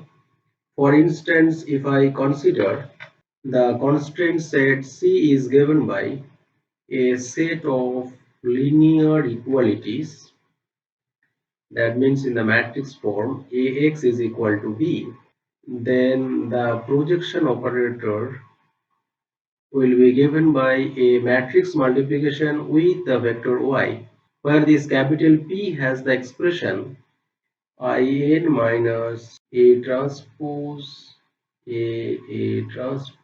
inverse the matrix A, where this In is the identity matrix of order n by n, and this formula is valid provided you have the matrix capital A is of order m by n, where A is a rectangular matrix. By rectangular matrix I mean the number of rows is strictly less than number of column, or you can also go with equality also, and also assume that A is of full rank, that means rank of A is equal to m, and B is a given vector in Rm. Then we can find that the projection operator for this constraint set capital C is given by the action of this matrix on the vector y, where this matrix we have denoted over here by the matrix capital P. We can have a few immediate notes about this matrix capital P. For this matrix capital P, we can immediately note that we have the matrix P is a symmetric matrix, and also the matrix P is such that P square is equal to the same matrix capital P. In addition to these two properties, we also have two more properties. Let me just go for proving those two properties so that we can quickly recall those two results as and when required in the description of the projected gradient method for a constraint optimization problem where the constraint set is given by this set of linear equalities. The first property of capital P that I would like to inform is that the null space of the matrix P is equal to the range space of the matrix A transpose, and also the null space of the matrix A is equal to the range space of the matrix P transpose, and hence the range space of the matrix P, because P transpose is equal to P. Here I quickly make a note here that this definition null space of a matrix is given by if P is of order, let's suppose n by n, then this np will consist of set of all those vectors in Rn for which Px is equal to the null vector, and the range space of a given matrix is equal to set of all those vectors.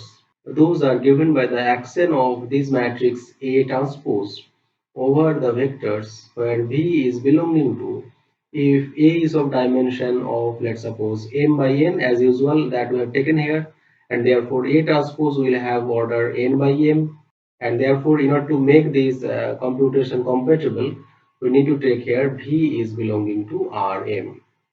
So these two are the definitions of the null space and the range space. A proof of these two results are very straight. Let me just prove the first one, and the second one I'll keep as a home task. For the proof of the first part, we will go for proving that this null space of the matrix P is a subset of the range space of A transpose and the reverse one. So to prove that the null space of P is a subset of the range space of A transpose, we start with taking an element V belonging to the null space of P, and therefore you have, by the definition of null space, PV is equal to a null vector. Now here I plug the expression of P. Expression of P is given by this IN minus this expression, and now I just plug here, which yields that V is equal to A transpose A transpose inverse A into V. This can be observed as the action of A transpose over this vector, and hence we have this vector V belonging to the range space of A transpose. Now to prove that the range space of A transpose is a subset of the null space of P, we go taking with U belonging to the range space of A transpose, and then by the definition of the range space of A transpose, there certainly exists a vector V in Rm such that this vector U can be written as A transpose V, right? And therefore we see that the vector Pu, which is to be proved to be the null vector, right? Because you wanted to prove this vector U is belonging to the null space of P. So we have to prove that Pu is equal to the null vector. Let us see what is the expression of this Pu. Pu is given by P times the vector A transpose V. And now let us plug the expression of capital P, which is this expression. Let us act this expression over A transpose V. We get here simplified form that A transpose V minus A transpose A transpose inverse of it, then A transpose into V.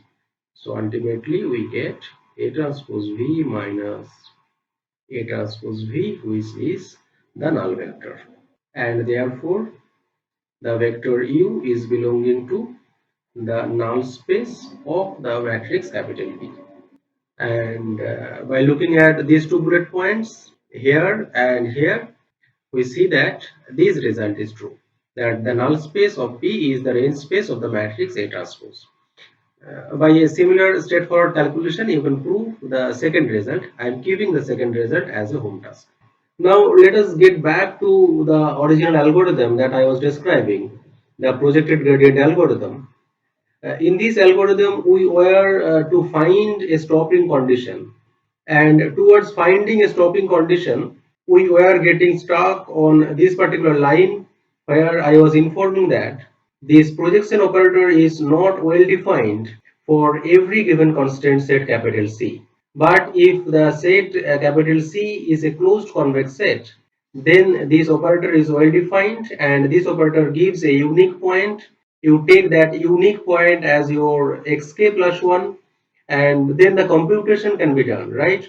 But we are still at dark that what is a stopping condition to stop this process of this projected gradient algorithm. Obviously, here a stopping condition would take into account that the point xk that you are keep generating is ultimately going to be at least a stationary point of the function f over the constant set c. So we may expect that xk is going to be a point which is similar to the kkt point, right?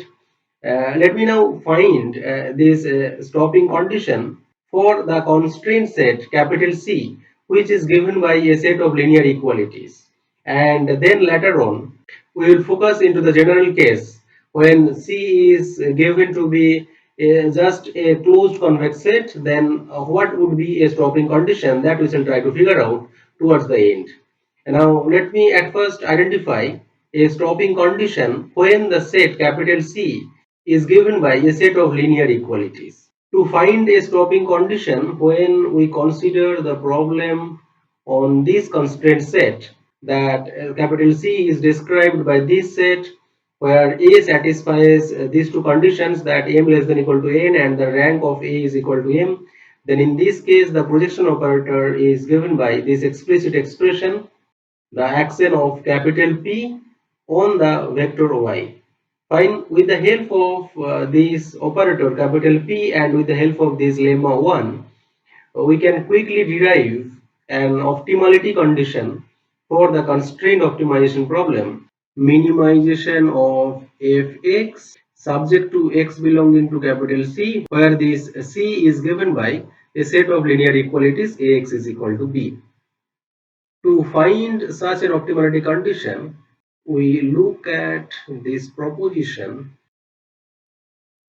Let's suppose we name as proposition 1, which states that let x star be a feasible point of the optimization problem. Minimization of fx, Ax is equal to B, and here we assume that f is a C1 function, and also we assume that this capital A is satisfying all these conditions, that A is of full rank and A is a rectangular matrix, that means m less than equal to n, so that we can employ this expression PCY is given by P times Y. So unless and until we are putting some condition on capital A, we'll just go for assuming this condition is valid. Now given this, that capital A has this condition valid, we can prove that x star is an optimum point for this optimization problem, or it is just a KKT point x star if and only if P times the gradient of f at the point x star is equal to the null vector. The proof of this result is a bit straightforward, which is as follows, that notice that this P times the gradient of f x star is equal to 0, that implies and implemented by the vector gradient fx star is belonging to the null space of the matrix P, right?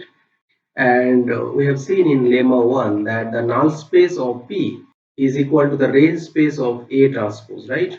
And therefore this gradient of f at x star can be expressed as A transpose some vector, say lambda, for some lambda belonging to Rn. Fine, because that is the definition of range space of a matrix.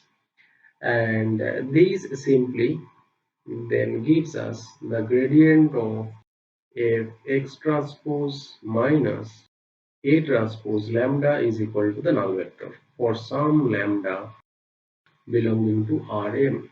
But what is this equation? This equation is precisely the gradient of the Lagrangian for this constraint optimization problem is equal to the null vector, right? And therefore this gives us the stationarity of the Lagrangian function, and together with this x star is a feasible point, we have this equation at the bottom, this grad f x star minus A transpose lambda is equal to 0, gives that the point x star satisfies all the conditions of KKT point, and therefore the point x star is a KKT point. Fine. So therefore simply then from this result we notice that similar to the unconstant optimization problem, that if I just replace this C by Rn, then we all know that the necessary optimality condition is gradient of f at x star is equal to the null vector. But if we replace this Rn by the set C, where this C is given by set of these linear equalities, then you notice that a necessary optimality condition is that P times the gradient of f x star is equal to 0. where P is the projection matrix that we have identified earlier. And therefore, for this constant optimization problem, an optimality condition is given by this equation, and therefore a stopping condition for the projected gradient algorithm when this C is given by the set of linear equalities Ax equals to B can be taken as norm of P times gradient of Fx star is less than epsilon, right? Because that is an approximate inequation for this equation. So here then in the algorithm, in the projected gradient algorithm for the set C, where the set C is given by a set of linear equalities X equals to B, then take this stopping condition as norm of the projection operator times the gradient of f at x star is less than epsilon. Fine. But this is a special case that if C is given by set of linear equalities, then the stopping condition can be taken as this inequation. But what is for the general case? To identify a general stopping condition, let us look at the convergence result of this general projected gradient algorithm. Fascinatingly, the convergence result of this general projected gradient algorithm is that this general projected gradient algorithm enjoys the global convergence property. That is similar to the steepest descent method. For the steepest descent method, we all know that steepest descent method enjoys the global convergence property. Similarly, this projected gradient algorithm also enjoys the global convergence property. It states the following, that considered the constraint optimization problem, say minimization of fx over x belonging to capital C, where we take the set C a non-empty subset of Rn and convex. Also we take it is a closed set so that the projection operator is well defined. And let us take the function f is a convex function. Also take the function f has continuous first order partial derivatives and f is a Lipschitz function. And in specific, we consider that the gradient of the function f is bounded by some constant, let's suppose g, for all x inside the set C. And this will ensure that the function f is a Lipschitz function. So we are assuming that the function f is Lipschitz, it is a convex function, the constraint set capital C is a non-empty closed convex set. Under these assumptions, if I go for employing the step length alpha k in the projected gradient algorithm as alpha k is equal to the diminishing step size 1 over under root k plus 1 for every k ranging from 0, 1, 2, 3 and so on. With this step length alpha k, the sequence xk generated by the projected gradient algorithm will have the following property, that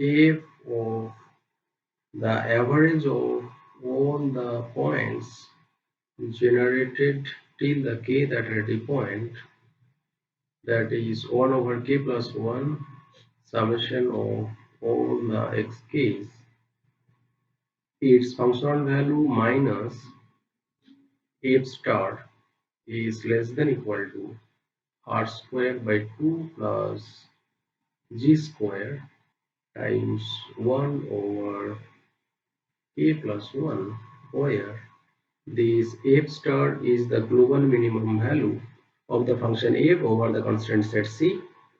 That means f star is given by fx star, where x star is a global minimum point of f over the constant set C. The value of r is the diameter of the set C. By diameter of the set C, we mean the maximum possible distance between any pair of points inside the set C.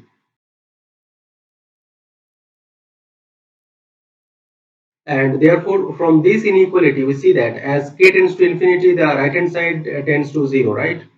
And therefore, we are getting that the average of all the generated point till the current iteration number k is going to give us a point that is giving us the function value approximately equal to the global minimum value of the function f over the set capital C, right? And then let me ask you a question. From this inequality then, can you be able to identify a stopping condition for this general constant optimization problem, minimum over C for this function f? Okay, try to think about it. I will tell you, I'll inform you at the end of the proof of this result. Fine? Okay, so let us now jump on proving this particular result. To prove this result, we follow the following steps. That Note that the function, objective function f is given to be a convex function over the set C, right?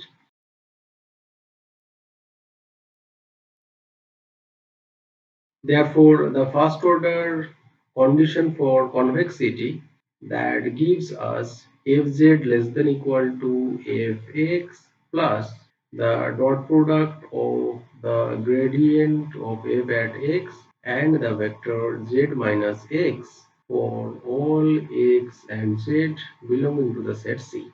Now, in this inequality, we put x as the current iterate xk, the point z as the global minimum x star, and also use the notation that f star is for fx star. Then we get from this inequality that fx star is greater than equals to fxk plus gradient of f at xk, its inner product with x star minus xk. Fine. And therefore we get that fxk minus fx star, this is less than equal to inner product of fxk and xk minus x star. Now we recall here the projected gradient iterative formula. We see that at the current iterate xk, we are computing a point yk plus 1 is a point maybe outside the set C. Then you project this yk plus 1 back on this set capital C. We get the projection as maybe this point, and this point is your the next alternative point xk plus 1. Here we notice that this yk plus 1 is the point xk minus alpha k gradient of f at xk. Fine. And if the global minimum point is somewhere, let's suppose over here, that is your x star, then due to the separation result that we have described in one of the previous lectures, that if yk plus 1 is outside the set C, then due to the definition of this projection xk plus 1 of the point yk plus 1, we all know that the angle between these x star minus xk plus 1 and yk plus 1 minus xk plus 1 is at least 90 degree, and therefore this angle is an obtuse angle or right angle, and hence we shall find that the distance between yk plus 1 and x star is greater than equals to the distance between xk plus 1 and x star. This inequality you can quickly figure out.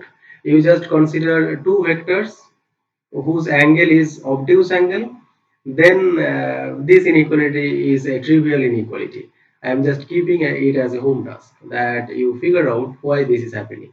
This inequality is happening due to just the fact that the angle between these two vectors, this vector and this vector, is at least 90 degree, and therefore their inner product or their dot product is having value less than equal to 0. You use this fact and then prove that this inequality is happening. We shall require this inequality later on in this proof itself. Now here we collect that this yk plus 1 is given by xk minus alpha k gradient of f at xk. So gradient of f at xk can be expressed by 1 over alpha k times xk minus yk plus 1. We plug this expression over here and we will get that this equal to 1 over alpha k times xk minus yk plus 1 times the vector xk minus x star. Now these can be further written as 1 over 2 alpha k times norm xk minus x star square of it plus norm of xk minus yk plus 1 square of it minus norm of yk plus 1 minus x star its square. Equality of these term and this term that can be found just by expressing this expression as your yk plus 1 minus xk plus xk minus x star, and therefore ultimately we get that this expression on the right is given by 1 over 2 alpha k times norm of xk minus x star square of it minus norm of yk plus 1 minus x star its square plus we again write this xk minus yk plus 1 from this equation, which will give us alpha k divided by 2. This will factor out this 1 by alpha and here alpha square. Here then rest out with norm of gradient of f at xk its square. Now this expression on this right side can further be written as less than equal to 1 over 2 alpha k times norm of xk minus x star square of it minus, now we use this inequality and we will get here norm of xk plus 1 minus x star square of it plus the rest out term alpha k by 2 norm of grad f at xk square of it.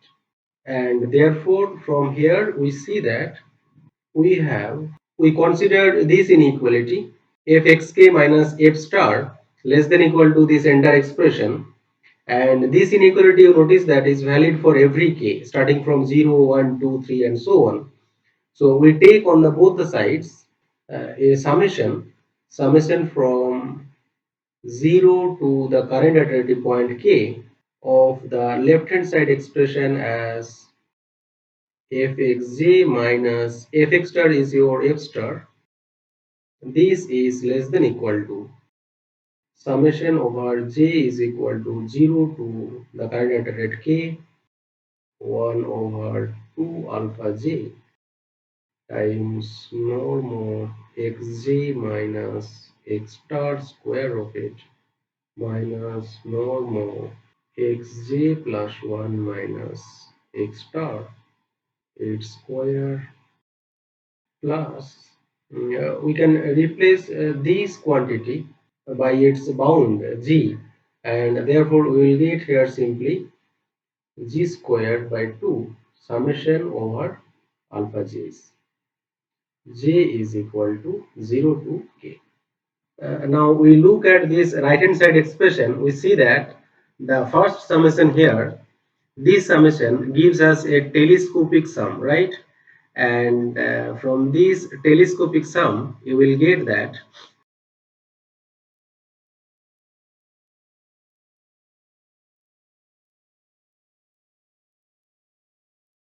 The first term I write here as 1 over 2 alpha 0 times x naught minus x star its square, and the last term will contribute 1 over 2 alpha k times xk plus 1 minus x star, and then we will have here summation over j equals to 1 to k.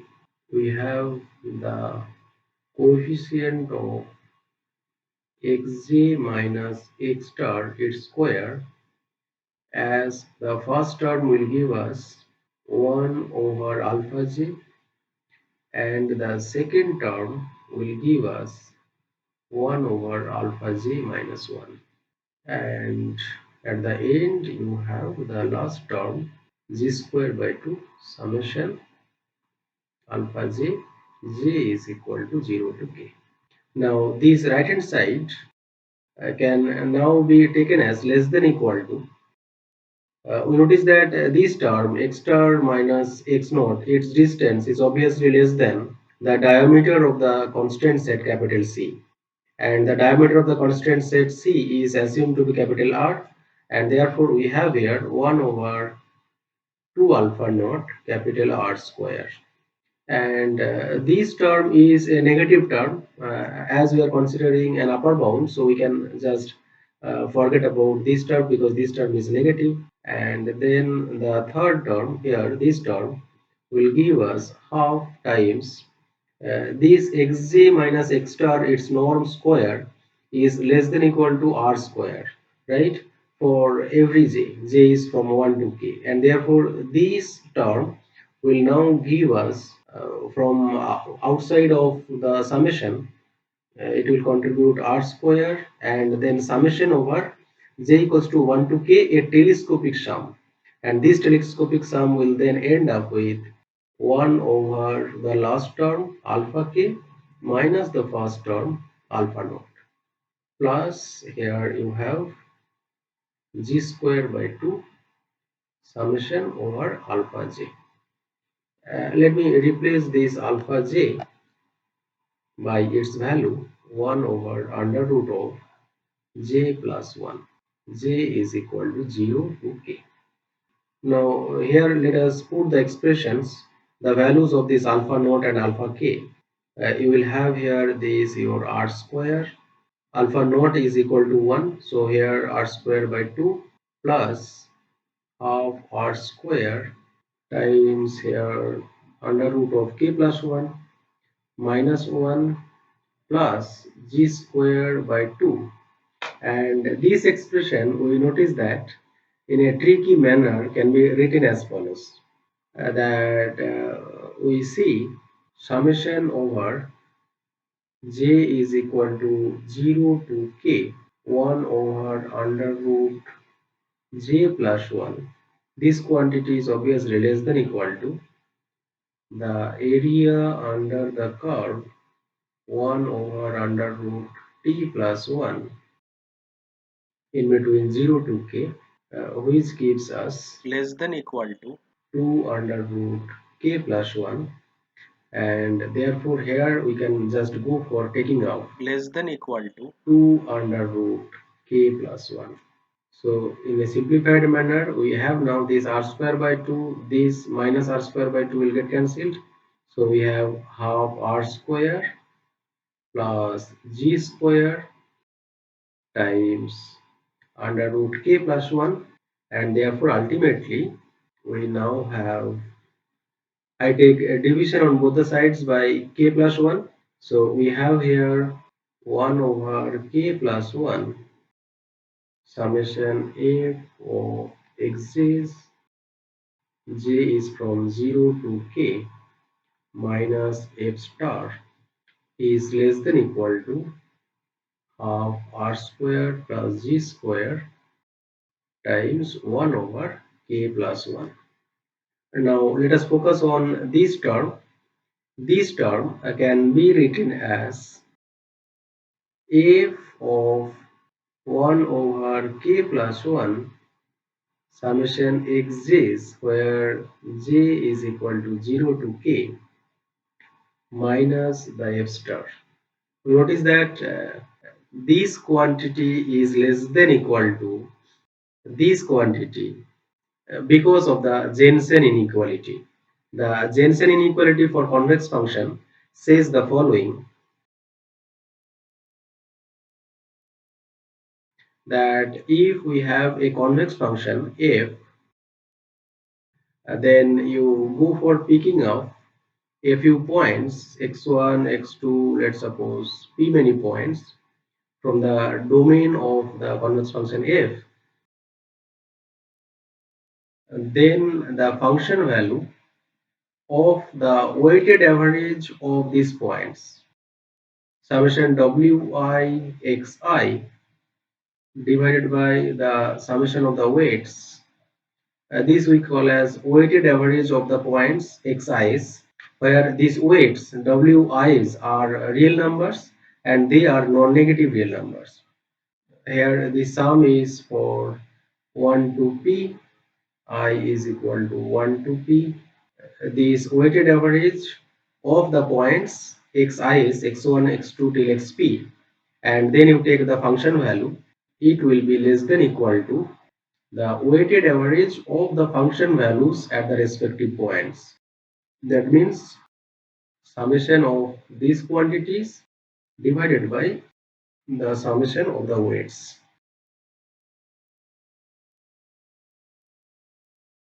This is your Jensen inequality, and this inequality is valid for a convex function f defined on a convex set.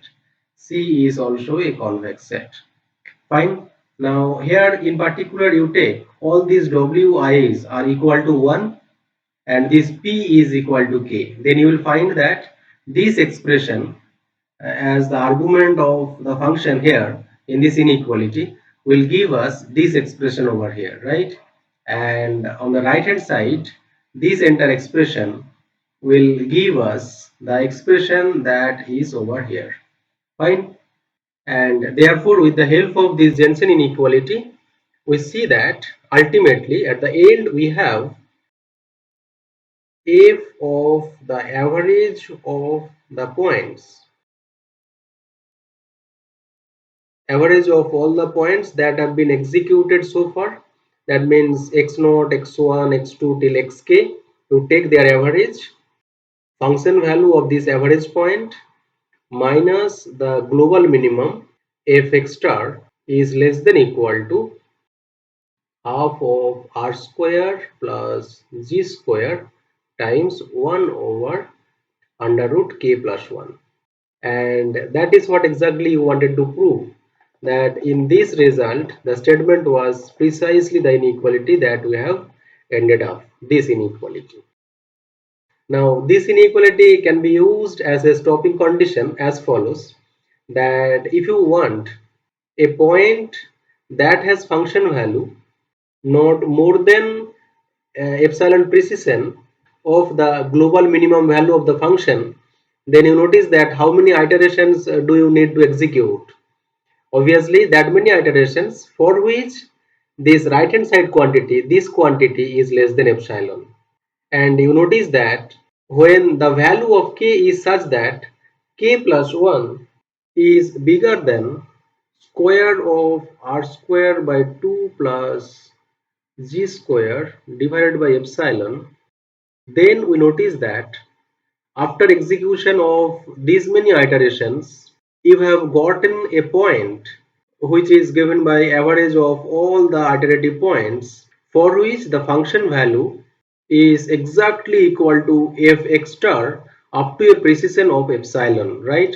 So we can then take off this observation that you compute these many iterations and then you will get a point at which the function value is epsilon precise to the global minimum value, and hence a stopping condition would be here, you compute that many iterations, that instead of a while loop here you consider to execute all these steps for k is equal to 0, 1, 2 till a value, let's suppose capital K, where k is a number, a natural number bigger than r square by 2 plus g square divided by epsilon whole square of it minus 1.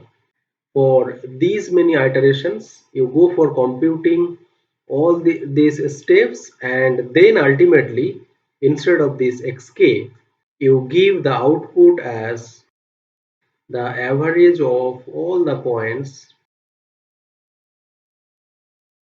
as an approximate minimum of f over c. So that is the general stopping condition, right? So here, although we could not find a stopping condition so that this while loop can be executed, but we have gotten a lower bound of the iteration counter, iteration number, so that after that many iterations, you will get the average of the evaluated iterative points as an approximate minimum of the given objective function over the constraint set C. So this is what your general projected gradient algorithm.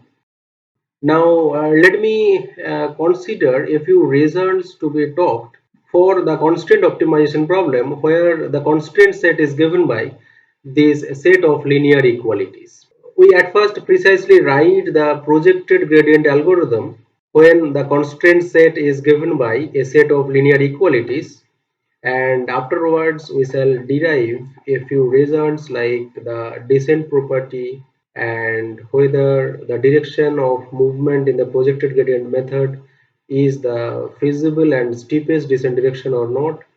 That we shall figure out.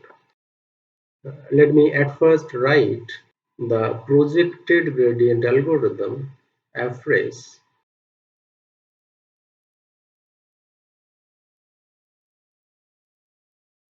for the constraint optimization problem, minimization of fx subject to linear equality.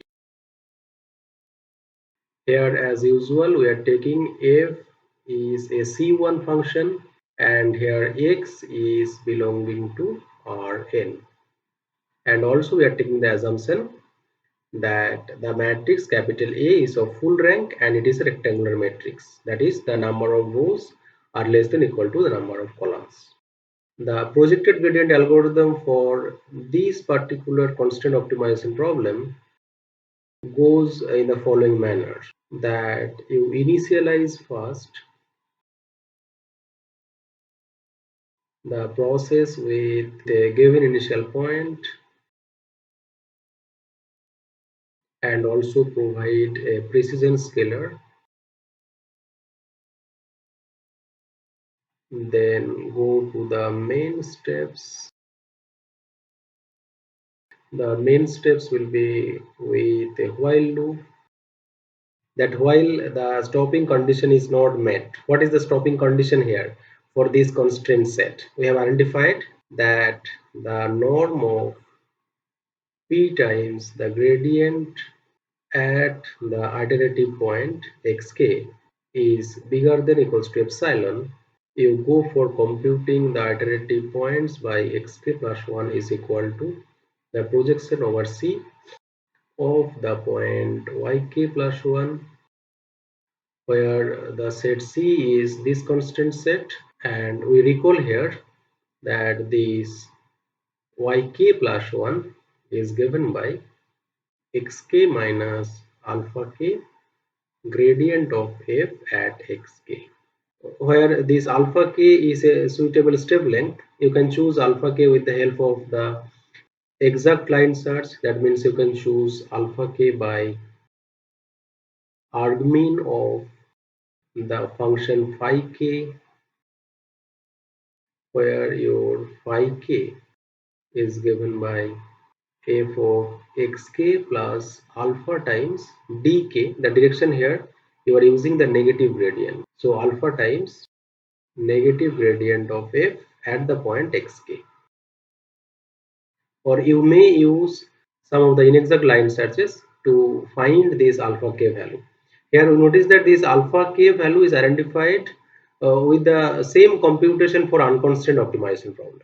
And now here this expression, the projection of this point over the set C can be computed especially by the expression that this expression is identical with xk minus alpha k times p times the gradient of f at the point xk. This is due to the following fact that we can prove if x is a feasible point, that means if your ax is equal to b, or let me take off x bar is a feasible point, that means if ax bar is equal to b, then we can prove that for the projection matrix capital P that is given by in minus the expression that we have identified earlier, the P acted over x bar plus y, this will be exactly equal to x bar plus py. I am keeping this as a home task. Try to figure out why.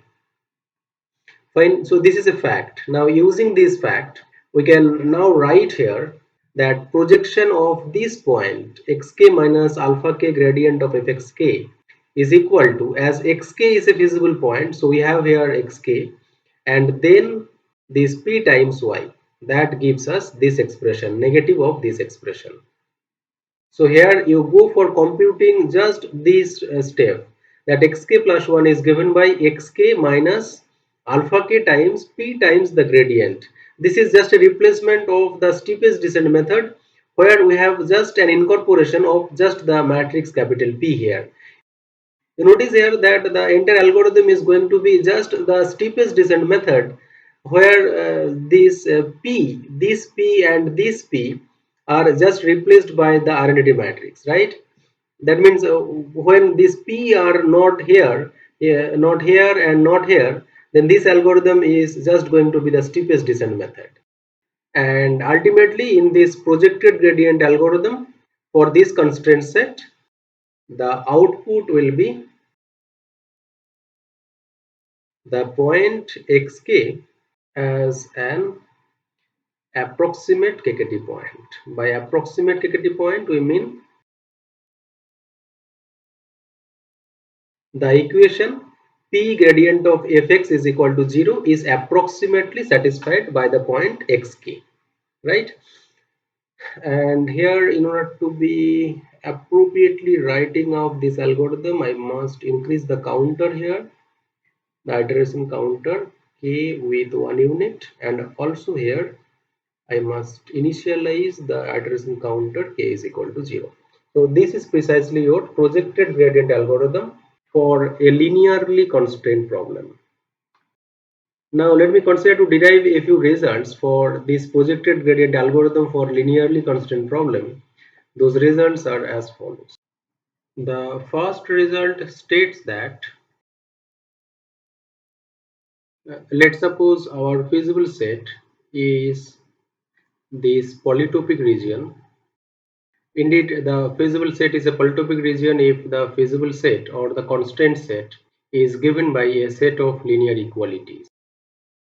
And in this feasible set, if we start our algorithm from a given initial point, say x naught, then in this result we shall prove that all the points in the consecutive iterates, that means the sequence generated by the projected gradient algorithm, all the points in the sequence are going to be feasible points. That means if x naught satisfies ax naught is equal to b, then for every k starting from k equals to 1, 2, 3 and so on, we must have axk is equal to b, where this sequence xk is the sequence generated by the projected gradient algorithm for the constraint set ax is equal to b.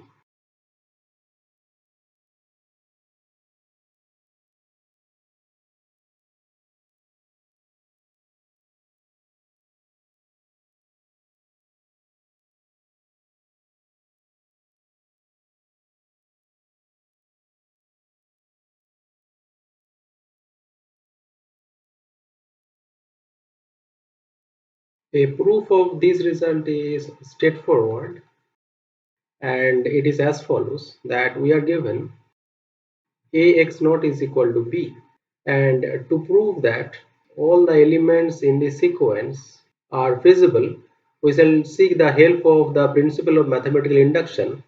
We assume that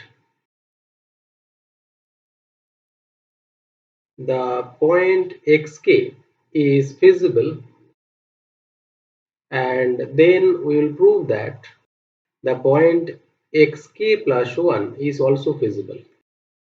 To prove that xk plus 1 is also feasible, we go for computing axk plus 1 and let us check whether it is equal to b or not. Now here let us plug the expression of xk plus 1. We have seen that in the projected gradient algorithm for the constant set ax equals to b, we have xk plus 1 is given by this expression.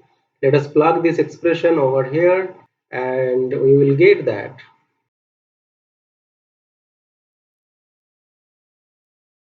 it is equal to axk, first term, which is equal to b minus alpha k is scalar times the matrix A into P times grad f at the point xk. Now here we notice that this element P times the gradient of f at xk is an element belonging to the range space of the matrix P. Now we consider to apply the result in the lemma 1, where we have proved that the null space of the matrix A is equal to the range space of the matrix P, and therefore once this is an element in the range space of P, therefore you have this element lying in the null space of A, and therefore A times this entire vector is equal to the 0 vector, and hence we ultimately get this is equal to B due to the fact that the range space of P is equal to the null space of the matrix A. And therefore, by the principle of mathematical induction, all the elements in this sequence xk are feasible points. This result is geometrically is very trivial, and that is actually followed from the construction of the projected gradient algorithm. Because you notice that in the projected gradient algorithm, what we do at the given initial point x naught, we consider to find a descent direction, and along that direction we take a step length, then we project this element yk plus 1, which is y1 here, project this y1 back on the constraint set. So next iterative point is xk plus 1, and that is your point x1 here. Then at x1 you find a descent direction, and let's suppose this is a descent direction you have chosen. Along this direction we move on and we find the point yk plus 1. Here it will be y2. Then you project this point y2 back on the given set, so you get the point xk plus 1, that is your point x2. Then at x2 again you find a descent direction and keep moving, so you keep taking the projection of the elements yk plus 1. Here was your projection x1, here was your projection x2, and so on. And here you notice that all these points x1, x2, x3, and so on, they are all feasible points. And this is actually directly followed from the construction of the projected gradient algorithm, that you project back your point yk plus 1 once yk plus 1 is going outside the feasible set. But actually the aim of this proposition 2 to derive is the following, that here in the projected gradient algorithm for the constant set, the set of linear equalities, we notice that we have followed the direction of p times negative gradient, and with this p times negative gradient we have shown here that the sequence xk generated by the projected gradient algorithm, they are all feasible points. So here as we are choosing this direction to move on, it was necessary that if you just consider these directions dk as your p times negative gradient of fxk, then you prove that by following these directions we are actually coming back to the feasible set. That is what actually was the aim of this proposition 2. Now next we shall prove that this direction of movement p times negative gradient of fxk is actually a feasible descent direction for the objective function f for the constraint set ax is equal to b.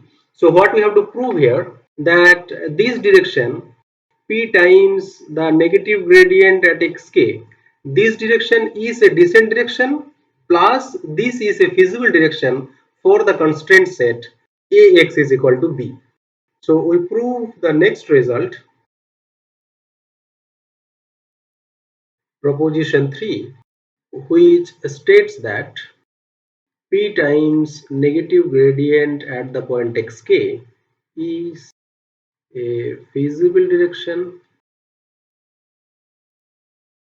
and also it is a descent direction, and more fascinatingly, not only this is a descent direction, but also it is a direction of most rapid decrease of f in the feasible set.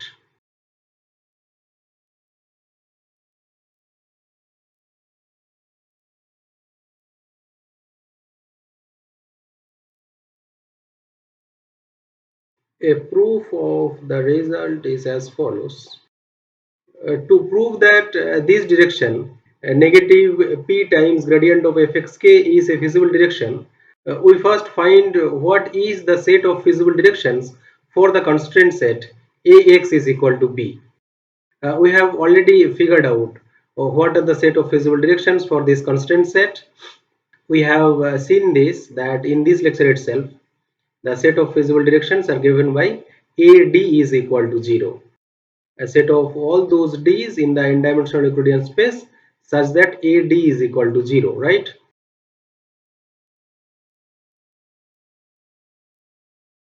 Now to prove that this direction is a feasible direction, we then have to prove that a times negative p gradient of f at xk, this is equal to the null vector. This is equal to null vector is very trivial, because you know this element inside this bracket, this element is lying in the range space of P, and range space of P is the null space of the matrix A, and hence we get this vector is equal to 0. This is due to the fact that the range space of P is equal to the null space of A. Now to prove that this direction is the direction of most rapid decrease of f, obviously here at the point xk, we go for computing the directional derivative of the function f for this direction, and as here we have assumed that the function f is continuously differentiable, the directional derivative of the function f along the direction negative p times gradient of f at xk is given by the dot product or the inner product of gradient of f at xk and this vector negative p times gradient at xk.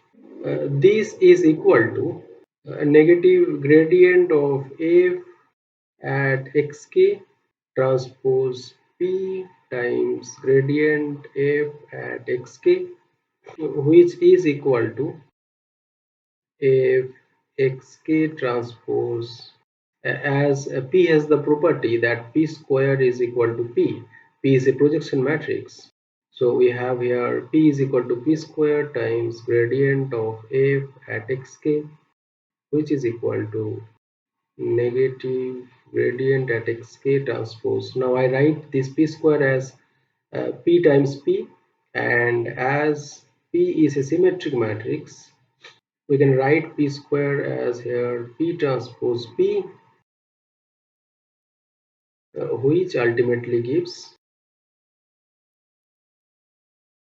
negative of this norm square, which is certainly a negative quantity if your this direction, this is a not null vector. So if this is a not null vector, then you notice that this direction is a feasible direction as well as this is a descent direction. Now we have to prove that this is a direction not only feasible and descent, but It is also a direction of most rapid decrease. To find that this is a direction of most rapid decrease, let us go for computing the directional derivative of the function f at a general feasible direction d. That means d is such a vector for which ad is equal to 0. Let us go for computing the directional derivative of the function f at the point xk, which is given by this dot product of d and gradient of fxk, because the function f is continuously differentiable. Now you notice that this direction d is a feasible direction, and hence we have ad is equal to 0, and therefore d is belonging to the null space of a, and we know the null space of a is equal to the range space of the matrix P, and therefore this D can be written as P times V for some V belonging to Rn, and therefore this expression, the directional derivative, is given by the inner product of fxk pv, which gives us P transpose the gradient of f at xkv. So this now gives us, as P is a symmetric matrix, this expression, and hence dot product of these two vectors is given by norm of these two vectors, their product, times cosine of the angle between the vector v and the vector p times grad f at xk. And you notice that then this directional derivative is minimum most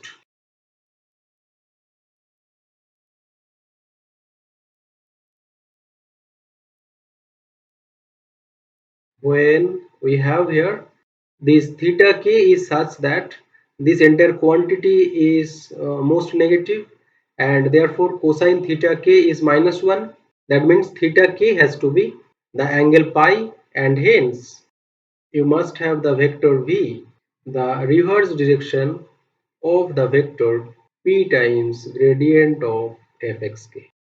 And therefore this directional derivative, this expression is minimum when you have the direction d is equal to pv, because we had the expression of d is equal to pv here, and then we have d is equal to minus p square gradient of fxk, which is equal to minus p gradient of fxk.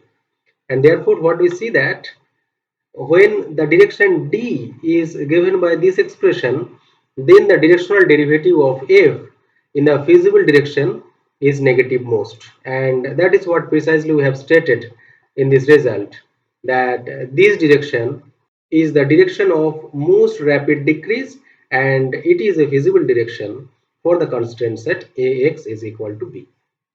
So from proposition 3, what we notice that this direction is a feasible direction as well as a descent direction, and therefore if we move along this direction, then certainly the value of the objective function f at the next iterative point xk plus 1 is lesser than the value of the objective function at the previous iterate xk, and therefore this projected gradient algorithm for the constraint set ax is equal to b, this algorithm is having the decency property, and the global convergence of this algorithm is followed from the convergence result, the global convergence result for the general objective function and general constraint set that we have proved earlier. And therefore this projected gradient algorithm enjoys the global convergence property, because the constraint set here ax is equal to b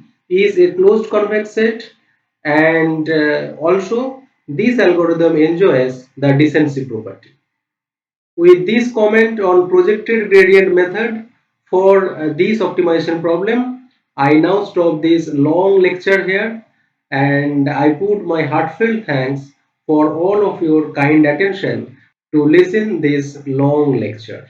Thank you. Thank you all for all of your kind attention.